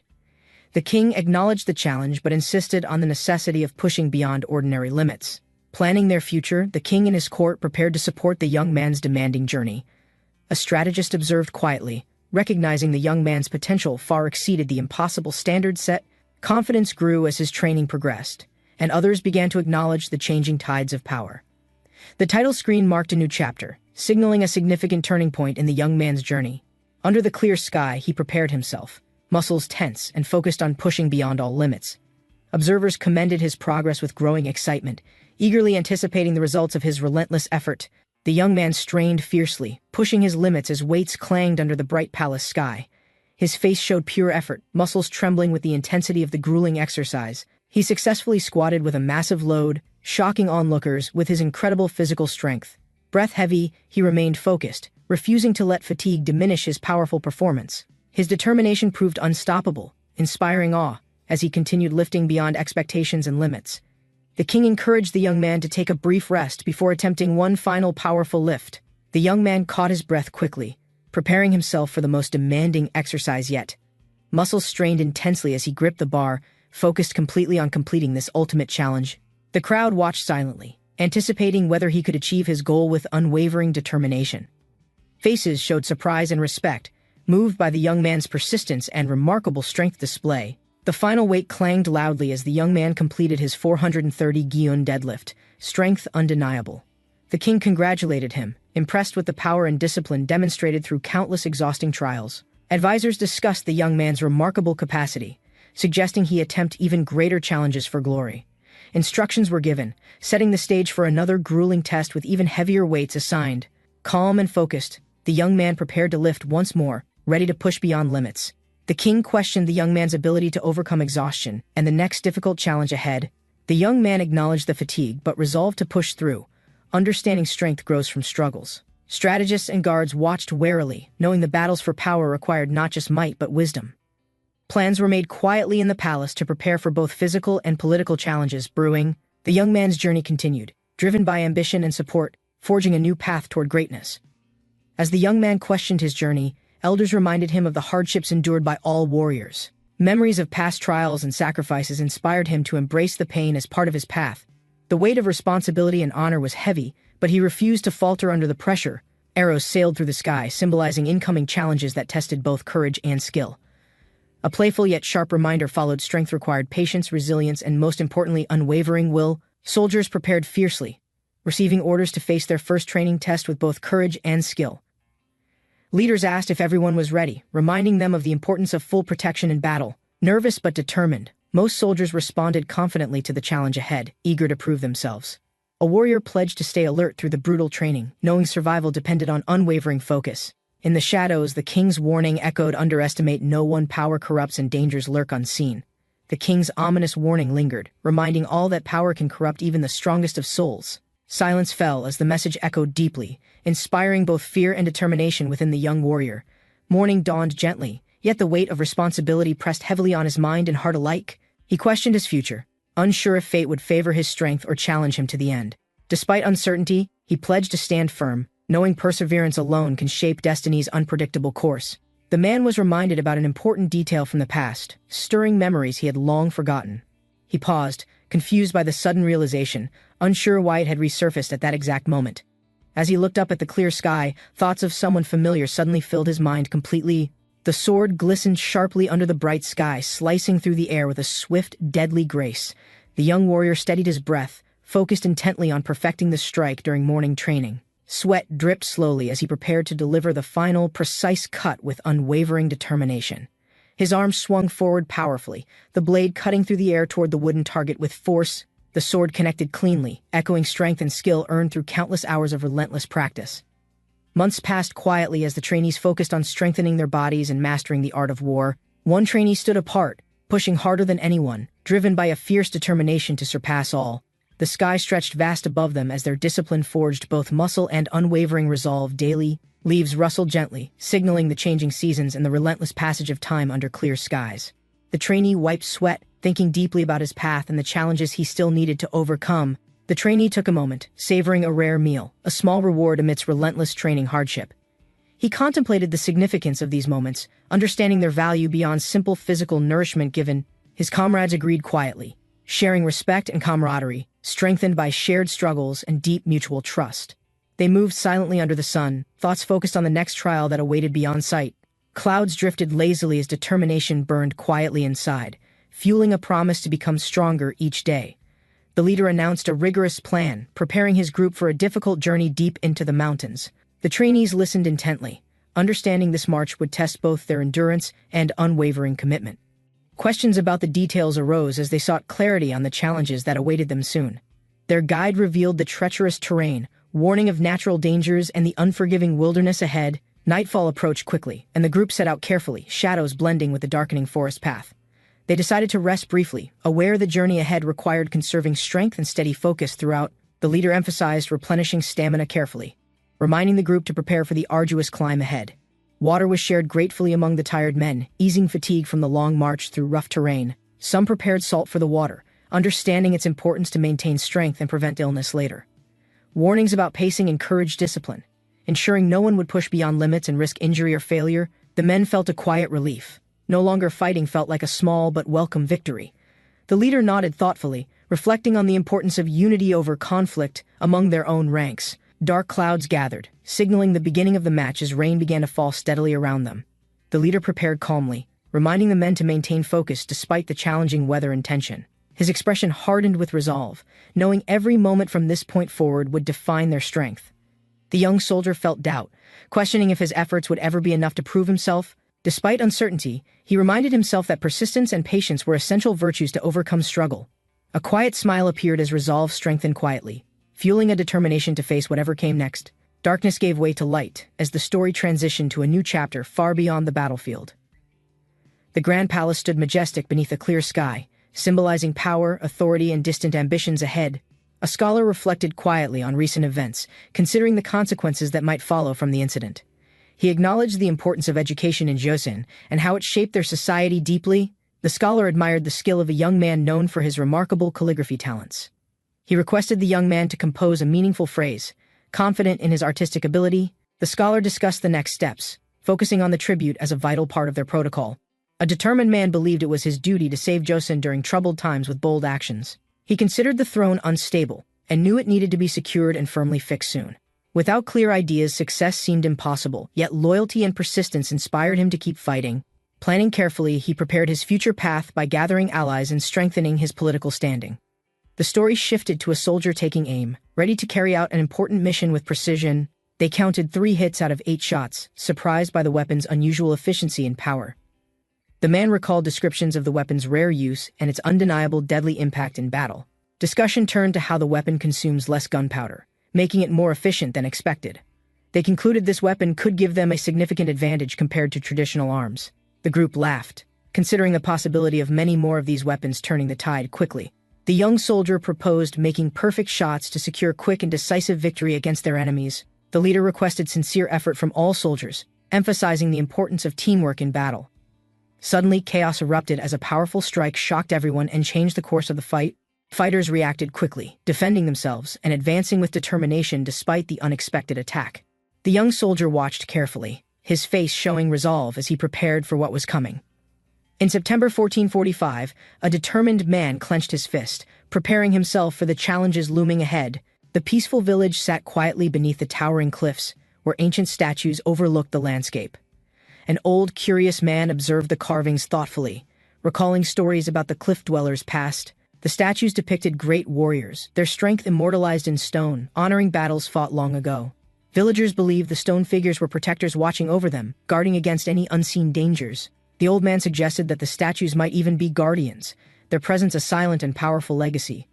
A strong warrior sat carved in stone, remembered for his unmatched power in legendary battles. The old man nodded, understanding the warrior's fame as a grand hero of ancient times. Villagers respected the hero's legacy, believing his spirit still influenced their strength and courage today. The warrior's strength had been so great, it was said no one could match him before. The statue's presence inspired hope, reminding all to train hard and protect their village with honor. The old man smiled, hopeful about the prince's future strength and the legacy he might uphold. He believed the prince could surpass even the most legendary warriors carved in stone long ago. The prince's muscles began to grow stronger, fueled by determination and his ancestors' proud history. People whispered about the prince's power, their admiration mixing with awe at his potential. The old man promised to support the prince, knowing great challenges and glory lay ahead. The villagers approached the massive statue carved into the cliff, amazed by its towering presence. Its fierce expression symbolized the strength and protection that once guarded their ancestors in battle. The mountain's legend lived on, inspiring respect and courage among those who dwelled below. Villagers believed the giant figure watched over them, ensuring peace and safety across the land. The old man reminded them of their heritage, urging pride in their history's powerful legacy. Soldiers gathered in formation, raising their voices together as the leader commanded unwavering loyalty and strength. The prince rode proudly, inspiring his guards with confidence as they prepared for their upcoming mission. The king emphasized the importance of protecting the kingdom and honoring the family's noble legacy. The prince respectfully promised to uphold the responsibility, aware of the heavy burden laid upon him. The royal guard moved forward as one, ready to defend their land with courage and discipline. Soldiers rushed into position quickly, preparing their weapons for the battle that was about to begin. The commander ordered all forces to form a tight, disciplined line ready to face the enemy. From the hill, the defenders watched calmly, preparing their strategy against the approaching aggressors. One soldier gripped his bow tightly, focusing his breath on the imminent clash ahead. The shield-bearers readied themselves, bracing for the first wave of the enemy's furious assault. The heavy wooden log crashed down fiercely, breaking apart the enemy's shield with great force. The soldiers pushed forward boldly, urging each other to break through the defense quickly and decisively. They swung their weapons violently, shattering the enemy's front line with coordinated and relentless strikes. Arrows flew as archers shouted commands, encouraging spear units to advance without hesitation or fear. The front lines broke apart as soldiers charged forward, ready to fight fiercely and seize victory soon. The prince's sharp gaze focused intensely as he prepared to strike with precision and determination. His foot planted firmly, ready to charge forward with unyielding speed and unwavering resolve. Spears flew through the air, piercing the enemy's ranks with deadly accuracy and coordinated timing. The commander shouted orders, directing archers to form ranks and unleash a powerful volley of arrows. Arrows rained down fiercely, breaking through enemy shields and scattering their forces in chaos and fear. The commander gave the order to fire, aiming at enemy positions with calculated precision and urgency. Cannons roared loudly, sending massive explosions across the battlefield that shook the ground and enemy morale. Explosions tore through the ranks, creating chaos and confusion, forcing enemies to scatter and regroup quickly. The leader inspected the damage confidently, trusting his forces to maintain pressure and secure victory soon. He declared the plan success, determined to end the conflict swiftly and protect his kingdom honorably. Hong Gan was appointed first military strategy officer by King Yeongjong at the age of 24. The king ordered him to restore order and unite the troubled kingdom during a chaotic period. As part of his new role, Honggan was given a special name, Jung Ahorus. People doubted the plausibility of achieving such a vast military accomplishment under Honggan's leadership. Regardless, soldiers prepared to capture the palace, aiming to accomplish the king's strategic objectives thoroughly. Despite previous success, concerns arose about facing the enemy forces commanded by the formidable crown prince. The strategists reviewed the enemy's troops, noting their strength, organization, and 20,000 troops under command. Intelligence revealed the enemy had never retreated in battle, always fighting until either side was defeated. The leader considered that the enemy must have strong discipline and a solid front line in war. He concluded that their commander must possess battlefield experience, adding to the severity of the upcoming conflict. The leader reflected on the scarcity of loyal soldiers amid their recent trials and losses in battle. He acknowledged the importance of maintaining trustworthy generals, especially when facing challenging enemy forces. Despite doubts, he committed to preventing the crown prince from exploiting any weaknesses in their ranks. The leader believed the enemy would lose support if they could successfully hold their position long enough. He planned to leverage reinforcements and strategic moves to defeat even the toughest soldiers on the enemy side. The commander prepared his troops, readying their morale and strength for the intense combat approaching soon. Soldiers shouted encouragement, rallying together as they charged forward with fierce determination and unwavering unity. The leader reflected quietly on his mission, planning strategy to ensure victory in the challenging battle ahead. Moments later, a soldier's painful wound reminded everyone of the brutal cost the fight would demand. Despite injuries, the men stayed focused, determined to survive and complete their mission against all odds. The leader's eyes burned with resolve as he vowed to guide his troops through the coming battle. His plan involved sending sharpshooters to the mountain ridge, where advantage would shift significantly. Two soldiers listened carefully, understanding their critical role in turning the tide of the fight. The commander's strict orders left no room for error, demanding absolute precision from his men. Preparation complete, the team awaited the moment to execute, knowing lives depended on swift success. A hesitant soldier stepped forward, uncertain about the daunting task soon to be assigned to him.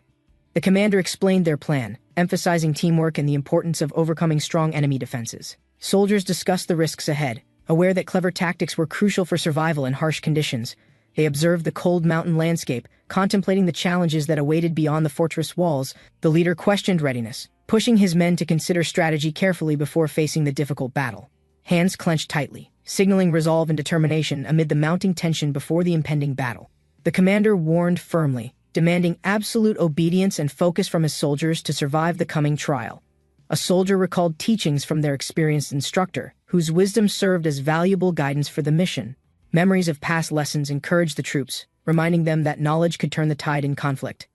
As they prepared to advance, leaders emphasized the urgency of moving swiftly before the enemy could react. The troops gathered and prepared to march, each soldier focused on the challenging journey ahead. Commanders delegated tasks precisely, ensuring every move aligned with their carefully crafted battle plan. One soldier doubted their strength but kept silent, determined to prove his worth through action. The leader's sharp gaze cut through doubt, inspiring confidence and resolve among his weary men. As they advanced, every step brought them closer to the unknown dangers lurking beyond the horizon. Soldiers sprinted toward their destination, urgency driving each step against the backdrop of a fading sky. A calm, confident leader waited silently, analyzing their approach with practiced eyes and steady breath. His expression revealed readiness, knowing that success depended on timing and flawless coordination tonight. Quiet excitement spread among the troops as they prepared to execute the plan under cover of darkness. The night embraced them, providing shelter for the mission that could change the course of the war. The soldiers gathered around the fire, warming their hands while recalling their grueling training on the mountain. The Grand Prince motivated them, explaining the harsh mountain camp was a crucial part of their preparation. Two commandants shared their own mountain battle training stories, inspiring hope and determination among the younger soldiers. A soldier cautiously tasted the rice, unsure if it would offer enough strength for the coming days. Grateful for the simple meal, they found brief comfort in shared food amidst the uncertainty of war. The soldier tasted the rice and described its flavor, curious to see how others would respond. Another soldier offered his opinion, comparing it to different fruits and encouraging honest feedback. They laughed together, lightening the mood despite the seriousness of their situation and difficult training. The commander reminded them firmly of the importance of their mission and cautioned them to stay vigilant. The troops prepared for the coming challenge, determined to succeed and survive the harsh mountain conditions. Sitting quietly by the campfire, the soldier reflected on their preparation and the journey ahead. Another soldier checked on the fire, concerned that it might not yet be ready for their needs. They shared a hopeful exchange, balancing confidence with caution as they planned for future challenges. The commander reminded them that humans create their own chances, emphasizing self-reliance amid uncertainty. With resolve, they accepted the responsibility to seize every opportunity and survive the unfolding trials. The young soldier questioned his readiness and whether he could meet the high expectations placed upon him. An internal doubt surfaced: had he truly completed his training properly? Or was something missing? The commander challenged him directly, reminding him that success meant mastering every skill, not just basics. The soldier's uncertainty grew as the reality of his responsibilities and the challenge ahead became clear. Resolute, the commander urged him to stop doubting and focus on pushing forward with cautious determination. The commander's fierce determination ignited. He declared his unwavering resolve to face challenges head-on. Dawn broke over the rugged battlefield, its light casting hope upon the weary soldiers below. Soldiers prepared themselves with steady breaths, courage rising as they readied to advance once again. A determined soldier acknowledged the tough path ahead, accepting the difficulty but ready to fight on. The commander reassured them that persistence would lead to victory despite hardship, inspiring steadfast hope. The tiger's fierce eye glowed intensely, watching the soldiers cautiously as darkness settled over the camp. The officer ordered the group to evacuate quickly from the river area, warning them of imminent danger. Soldiers began to retreat hurriedly, understanding the risk and moving with urgency to avoid the approaching threat. The tiger advanced silently, powerful and focused, its presence striking fear deeper into the hearts of men. One soldier suddenly tightened his grip on his weapon, preparing for the confrontation that was about to unfold. The tiger attacked the officer with brutal force, slashing deeply and causing severe injury without any warning. Blood splattered as the fierce tiger roared, its presence overwhelming the soldiers in the early morning light. The remaining soldiers watched in horror, frozen by the sudden, violent assault on their companion. One soldier raised his weapon quickly, firing a precise shot aimed directly to stop the deadly beast. The soldier's bullet struck true, and the tiger staggered, retreating as chaos erupted among the frightened troops. The soldiers shouted in alarm as they spotted danger approaching rapidly against the darkening evening sky. Both soldiers fell through the collapsing ground, descending into the deep pit below as the earth gave way. The soldiers gathered quickly at dawn, obeying strict orders to perform the rigorous physical training of Joseon. The commander watched closely, commanding them to perform offensive and defensive stances precisely without any errors. One soldier hesitated, earning a sharp reprimand from the commander, who demanded absolute focus and discipline immediately. The men sprinted forward, executing their moves with growing intensity under the watchful eyes of their strict leader. The exhausted troops stumbled but pushed forward, their commander shouting counts and demanding they maintain perfect posture throughout. The soldiers strained to hold their poses, legs shaking from exhaustion as the commander counted loudly with zeal. His voice rang strong, pushing them further, each number marking their determination to reach the breaking point. The men gasped for breath, muscles trembling, yet never breaking concentration under the unwavering eyes of their leader. Suddenly, silence fell upon the courtyard, commanding complete stillness as the commander demanded absolute obedience without distractions. A few soldiers faltered with surprised expressions, their efforts faltering briefly while the commander's gaze swept the entire group. The commander reminded them firmly that the day's training was not a game but a serious test. The soldiers exchanged glances, some suppressing smiles while others prepared themselves for the challenge ahead. A soldier screamed fiercely, pushing past limits with wild determination, fueled by rage and desperation alike. His outburst broke the tension, causing others to laugh nervously but renew their focus immediately afterward. Suddenly, a heavy rain began to fall, drenching the men while the commander shouted for perseverance. The soldier's body trembled as exhaustion overtook him, his limbs shaking uncontrollably after the relentless training. He collapsed onto the dusty ground, unable to hold himself up, completely drained by the intense efforts. From a distance, comrades noticed and rushed over quickly, concern etched across their tired but caring faces. One shook his friend gently, trying to rouse him from unconsciousness and assure him of safety. They explained a rescue plan, urging him to move despite the harsh storm threatening to consume them. One soldier suddenly fell behind, losing strength and causing worry among those determined to complete their mission safely. His closest friend offered support, urging him to stay strong while planning their next move carefully together. The wounded soldier nodded weakly, determined to continue despite the growing pain and worsening weather conditions. They moved cautiously through the snow, burdened by fatigue but motivated by loyalty and the hope of survival. The heavy snowstorm pressed down relentlessly as the small group struggled onward, fighting both nature and their limits. The soldier gripped his staff tightly, struggling against exhaustion as his body refused to obey his commands. His companion reminded him they must continue despite pain, warning that the tiger still lingered dangerously close. The man hesitated but understood the urgent need to move quickly, relying on his friend's steady support. Together they planned who would rest first, each afraid to slow the other but knowing it's necessary. Determined, the soldier nodded, mentally preparing himself to go first, hoping their cautious path would ensure survival. One soldier assured himself the journey was just a short detour, comforting his mind amidst growing doubts. He told his companion to proceed however he wished, willing to follow whatever path was decided next. Snow began falling gently as they stood silently, the cold stillness wrapping around them like a cloak. The world seemed frozen in time, blanketed white, while peaceful thoughts mixed with cautious anticipation inside him. He treasured the quiet moment before continuing, feeling grateful for this brief respite from the harsh ordeal. The soldier confirmed the tiger's presence nearby, relying on experience and subtle signs from the forest's surroundings. They moved cautiously, aware the beast was sacred, and left almost no trace for trackers to follow. Despite the danger, one man remained focused on tracking. Knowing hesitation might mean missing their target completely, the other soldier doubted the mission's purpose, hesitant but trusting his companion's determination and knowledge of the wild. Suddenly, the tiger appeared, fierce and commanding attention by growling loudly, daring them to come closer without fear. The tiger lunged forward, powerful and fast, closing the distance between itself and the soldiers without hesitation. Its paws shattered the snow as it gained ground rapidly, driven by hunger and survival instincts. One soldier raised his weapon, aiming carefully through the tiger's open jaws, steady despite the danger. The soldier's wide eyes reflected the fury of the beast just moments before the attack was unleashed.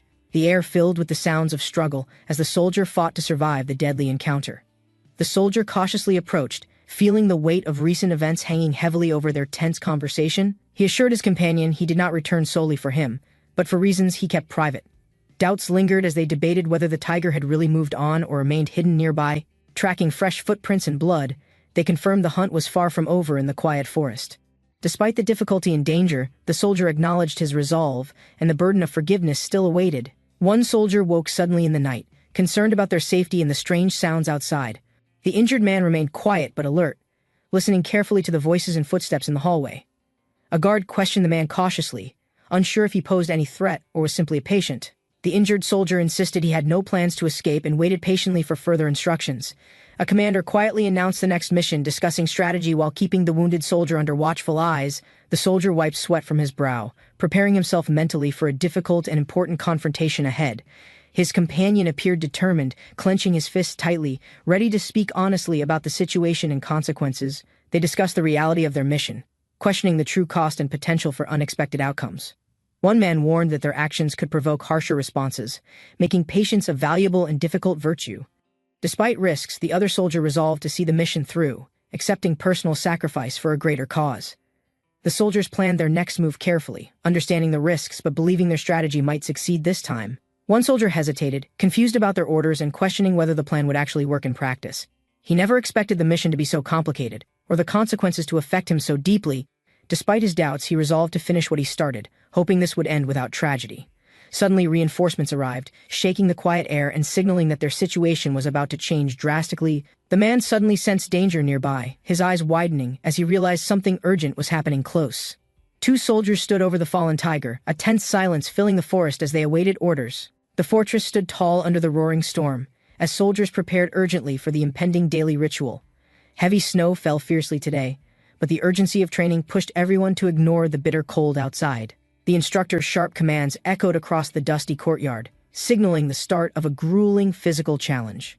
Weighing down some soldiers, heavy armor made movement difficult, but discipline forced them onward despite the hardship. One man clenched his fist in determination, unwilling to remain passive when strength was demanded by duty. The commander shouted orders fiercely, urging his men to ready the horses for a swift and bold attack. The massive gates began to creak open, revealing the bitter cold air mixing with rising tension outside. Snowflakes drifted gently, covering the battlefield as soldiers braced themselves for the harsh elements and tough fight. The troops marched steadily forward, their breath visible in the frigid air, prepared for whatever lay ahead. The same determined soldier from before glanced sharply, sensing something critical was about to unfold beyond the walls. Soldiers reported they left tracks and flags to mislead the enemy, following the commander's clever plan. The harsh mountain landscape stretched ahead, with no signs of the enemy yet, only frozen silence. Suddenly, the group discovered a massive, lifeless tiger, a dangerous opponent felled by unknown forces. Capturing the tiger proved impossible. The beast's presence alone made the mission far more perilous. The soldier nodded grimly, acknowledging the deadly risks involved in their dangerous mountain operations. The soldiers rested briefly inside, regrouping and calming their minds before facing the next inevitable harsh challenge. Their leader reflected on the importance of teamwork and endurance to survive the unforgiving mountain conditions. The men shared silent resolve, preparing themselves mentally and physically to push through another difficult day. Outside, cold wind blew fiercely, but determination burned quietly in every soldier's heart despite the bitter chill. The sky cleared slowly, signaling a fragile hope as they prepared for the continuation of their arduous mission. The soldiers gathered closely, quietly discussing their success with training and the strength they'd begun to build. One man admitted he struggled to keep pace but was determined to improve beyond his limits soon. The group's leader reminded them that progress was slow, but steady effort would bring powerful results. Their instructor stressed that true strength required patience and repeated practice under harsh, unforgiving conditions. Confidence grew silently among the men, though they all recognized much work remained before the real challenge. Feeling sudden sharp pain, the soldier clutched his chest, fearing injury despite previous intense training sessions. He collapsed on the floor, muscles tense, shocked at his body's unexpected weakness during routine exertion. A surprised comrade rushed over, concerned for the soldier's condition and eager to offer immediate help.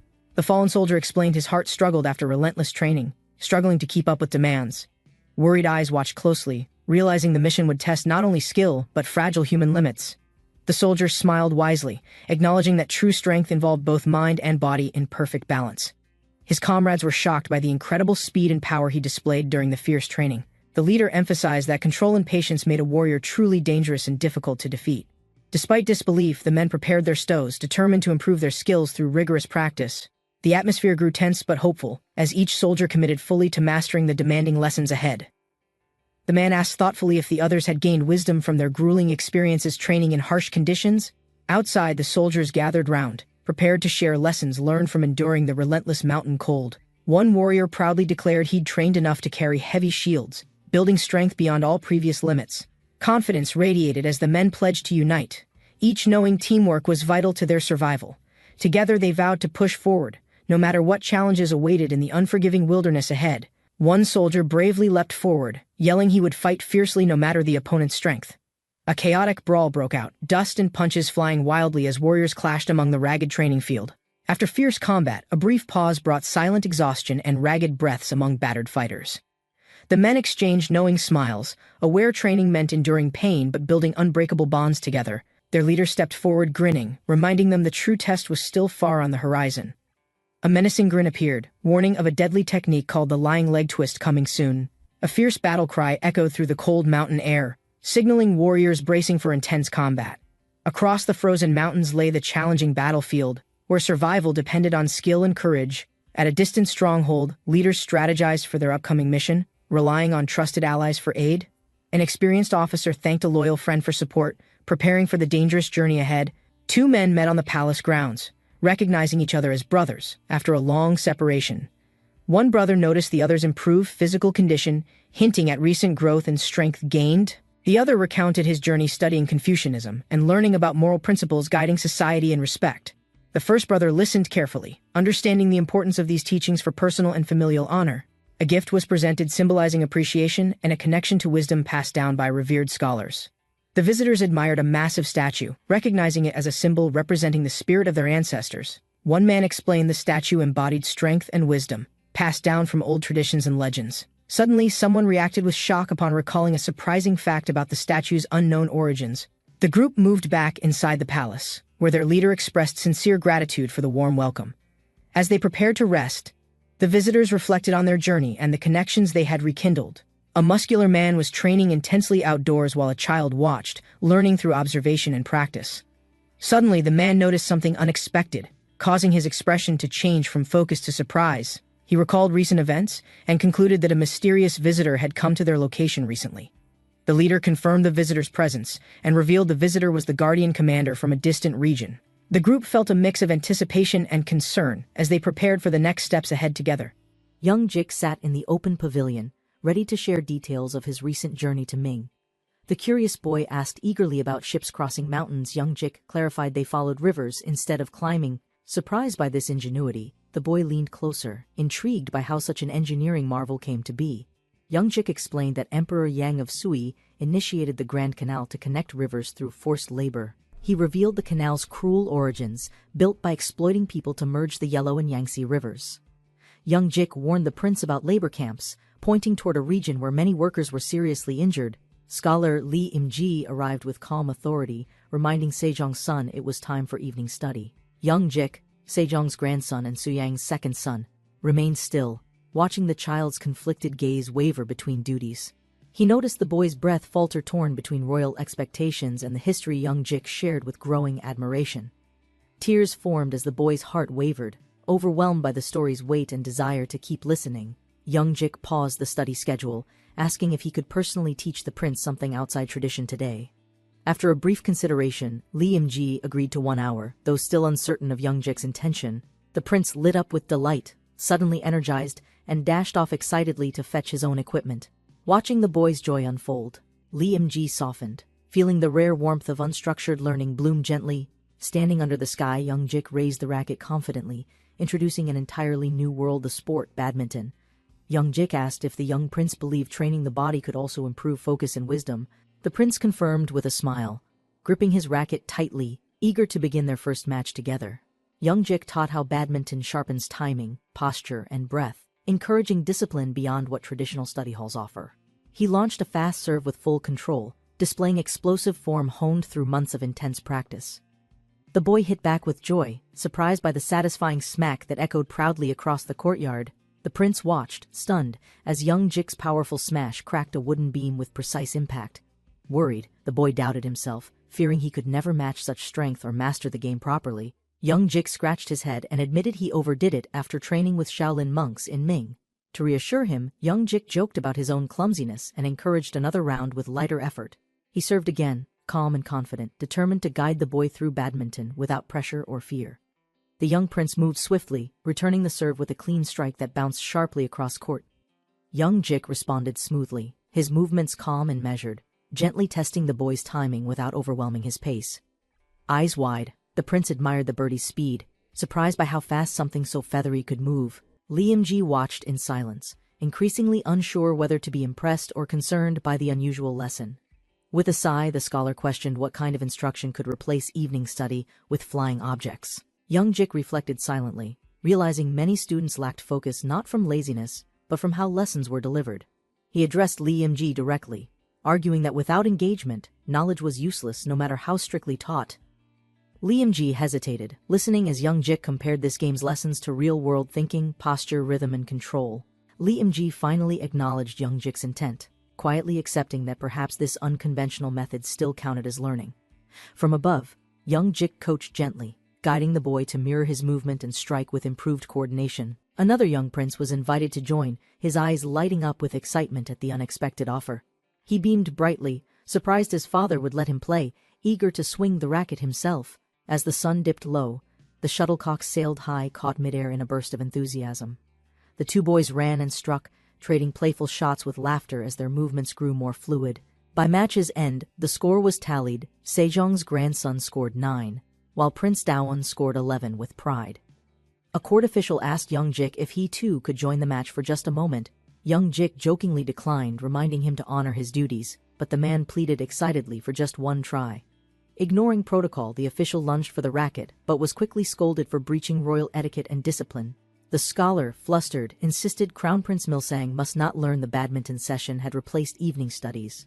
Later, tired and breathless, Young Jik declared it was time to stop, suggesting they resume the next day.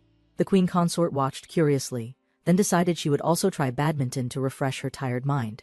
She joined the court, laughing as she scored a point. Though evening hours had nearly slipped away, Young Jik hesitated to correct her, realizing she was fully immersed, and quietly agreed to pause for dinner. As night approached, Young Jik reflected on whether this badminton moment would cause more trouble than it solved. Crown Prince Milsang arrived, calmly reminding Young Jik he had skipped evening study and would soon face reprimand. The Crown Prince energetically reminded Young Jik it was evening study time, but still clutched a badminton racket.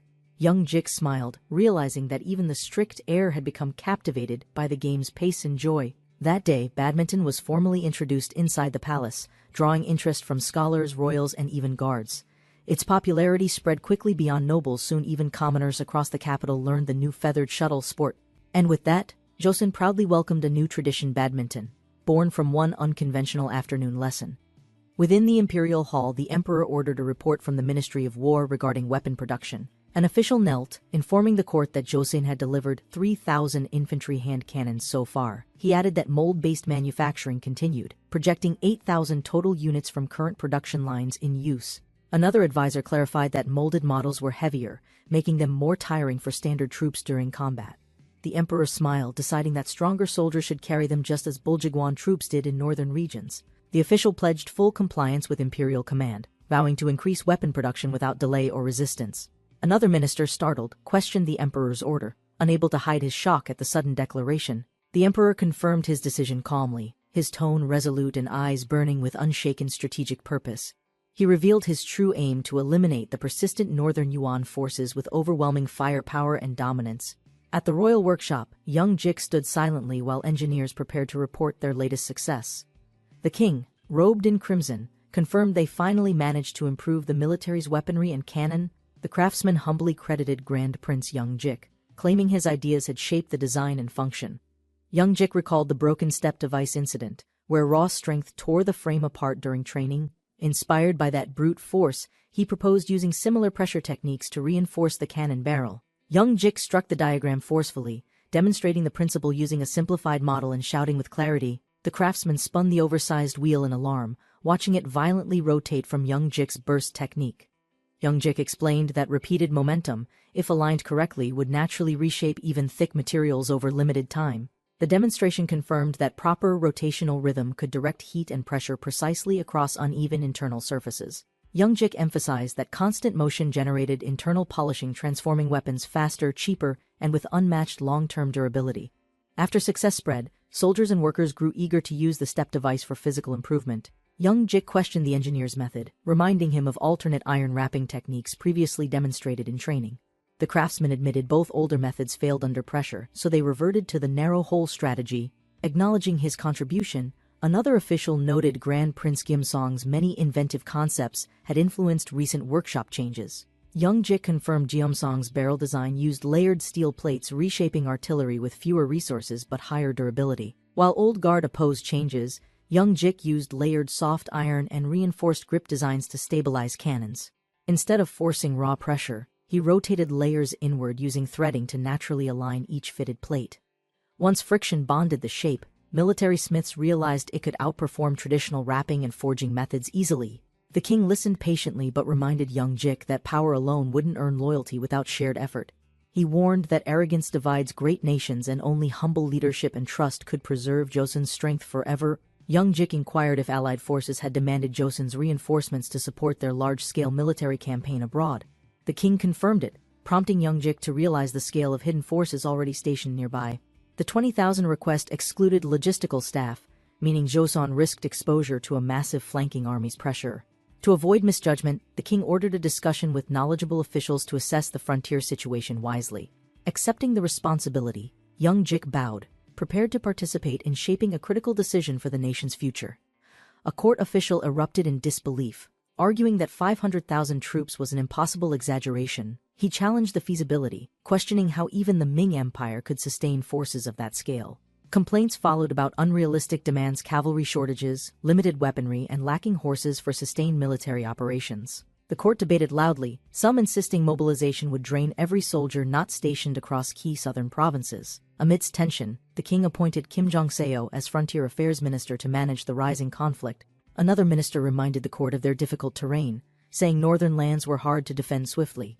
The king addressed Kim Jong-seo directly, asking for an informed assessment of the northern military situation. Kim explained recent raids by Tujan Huang and rebel clans, causing chaos in the Seokham path. He added that Juksan province remained calm, but troop presence was limited across the unstable frontier. In the Four Counties area, fierce barbarians and thieves joined forces, threatening Joseon's outermost northern border. The king admitted they couldn't defend every frontier, and pressed his ministers to determine feasible troop strength. Minister Kim estimated 80,000 troops could be deployed, but warned of northern defenses becoming severely exposed. Young Jik feared a collapse. If northern lines broke now, barbarians could exploit the weakness and advance. A lone black bird perched silently. Its crimson eyes glowed sharply in the night, an omen of violence poised to strike the kingdom. In a formal gesture, Young Jik approached the court and requested permission to share a strategic proposal. He humbly announced that he, as the king's son, had devised a possible solution to crisis. Meanwhile, in the Ming court, Emperor Zhu Qizhen reviewed urgent correspondence from the Joseon royal house. The emperor acknowledged Joseon's loyalty, noting they had benefited often from Ming's long-standing support and wisdom. Despite troop limitations, the emperor ordered military support and asked which Joseon minister would oversee frontline coordination. A Ming official clarified Joseon's response was indeed a full commitment, despite limited manpower and resources. The emperor accepted the explanation and asked for details on trouble caused by roaming barbarian forces. Due to unrest near Manhwa, Ming ministers proposed quelling barbarians before proceeding with the emperor's campaign. Li Manzu, a newly assigned chieftain, had been tasked with managing regional security during northern operations. Another advisor confirmed Li Manzu's background, noting he once served Joseon in a lesser commissioner's post. The emperor, enraged, rejected the idea of honoring a bandit like Li Manzu with authority. He immediately demanded the removal of Li Manzu, considering his past crimes unforgivable and unredeemable. A courtier intervened respectfully, warning that removing him could provoke rebellion among Jurchen tribes aligned with Ming. The emperor grimaced, realizing sudden retaliation might escalate into unwanted domestic conflict on the northeastern frontier. Minister Wang Zhen slyly suggested Ming could claim ignorance if Jurchens revolted after being attacked by Joseon. Minister Wang Zhen declared that allowing Joseon to subdue Li Manzu served a strategic hidden purpose. The emperor asked directly what that reason was, seeking clarity behind Wang Zhen's unexpected suggestion. Wang Zhen explained that Ming's influence over northern Yuan depended on endorsing Joseon's military initiative. Such a move might reveal Joseon's true strength and test their frontier defense capacity in secret. Smiling, Wang Zhen proposed letting Joseon strike first, using their conflict as a real-time evaluation tool. Wang Zhen proposed using Joseon to engage northern Yuan first, minimizing Ming's risks and direct involvement.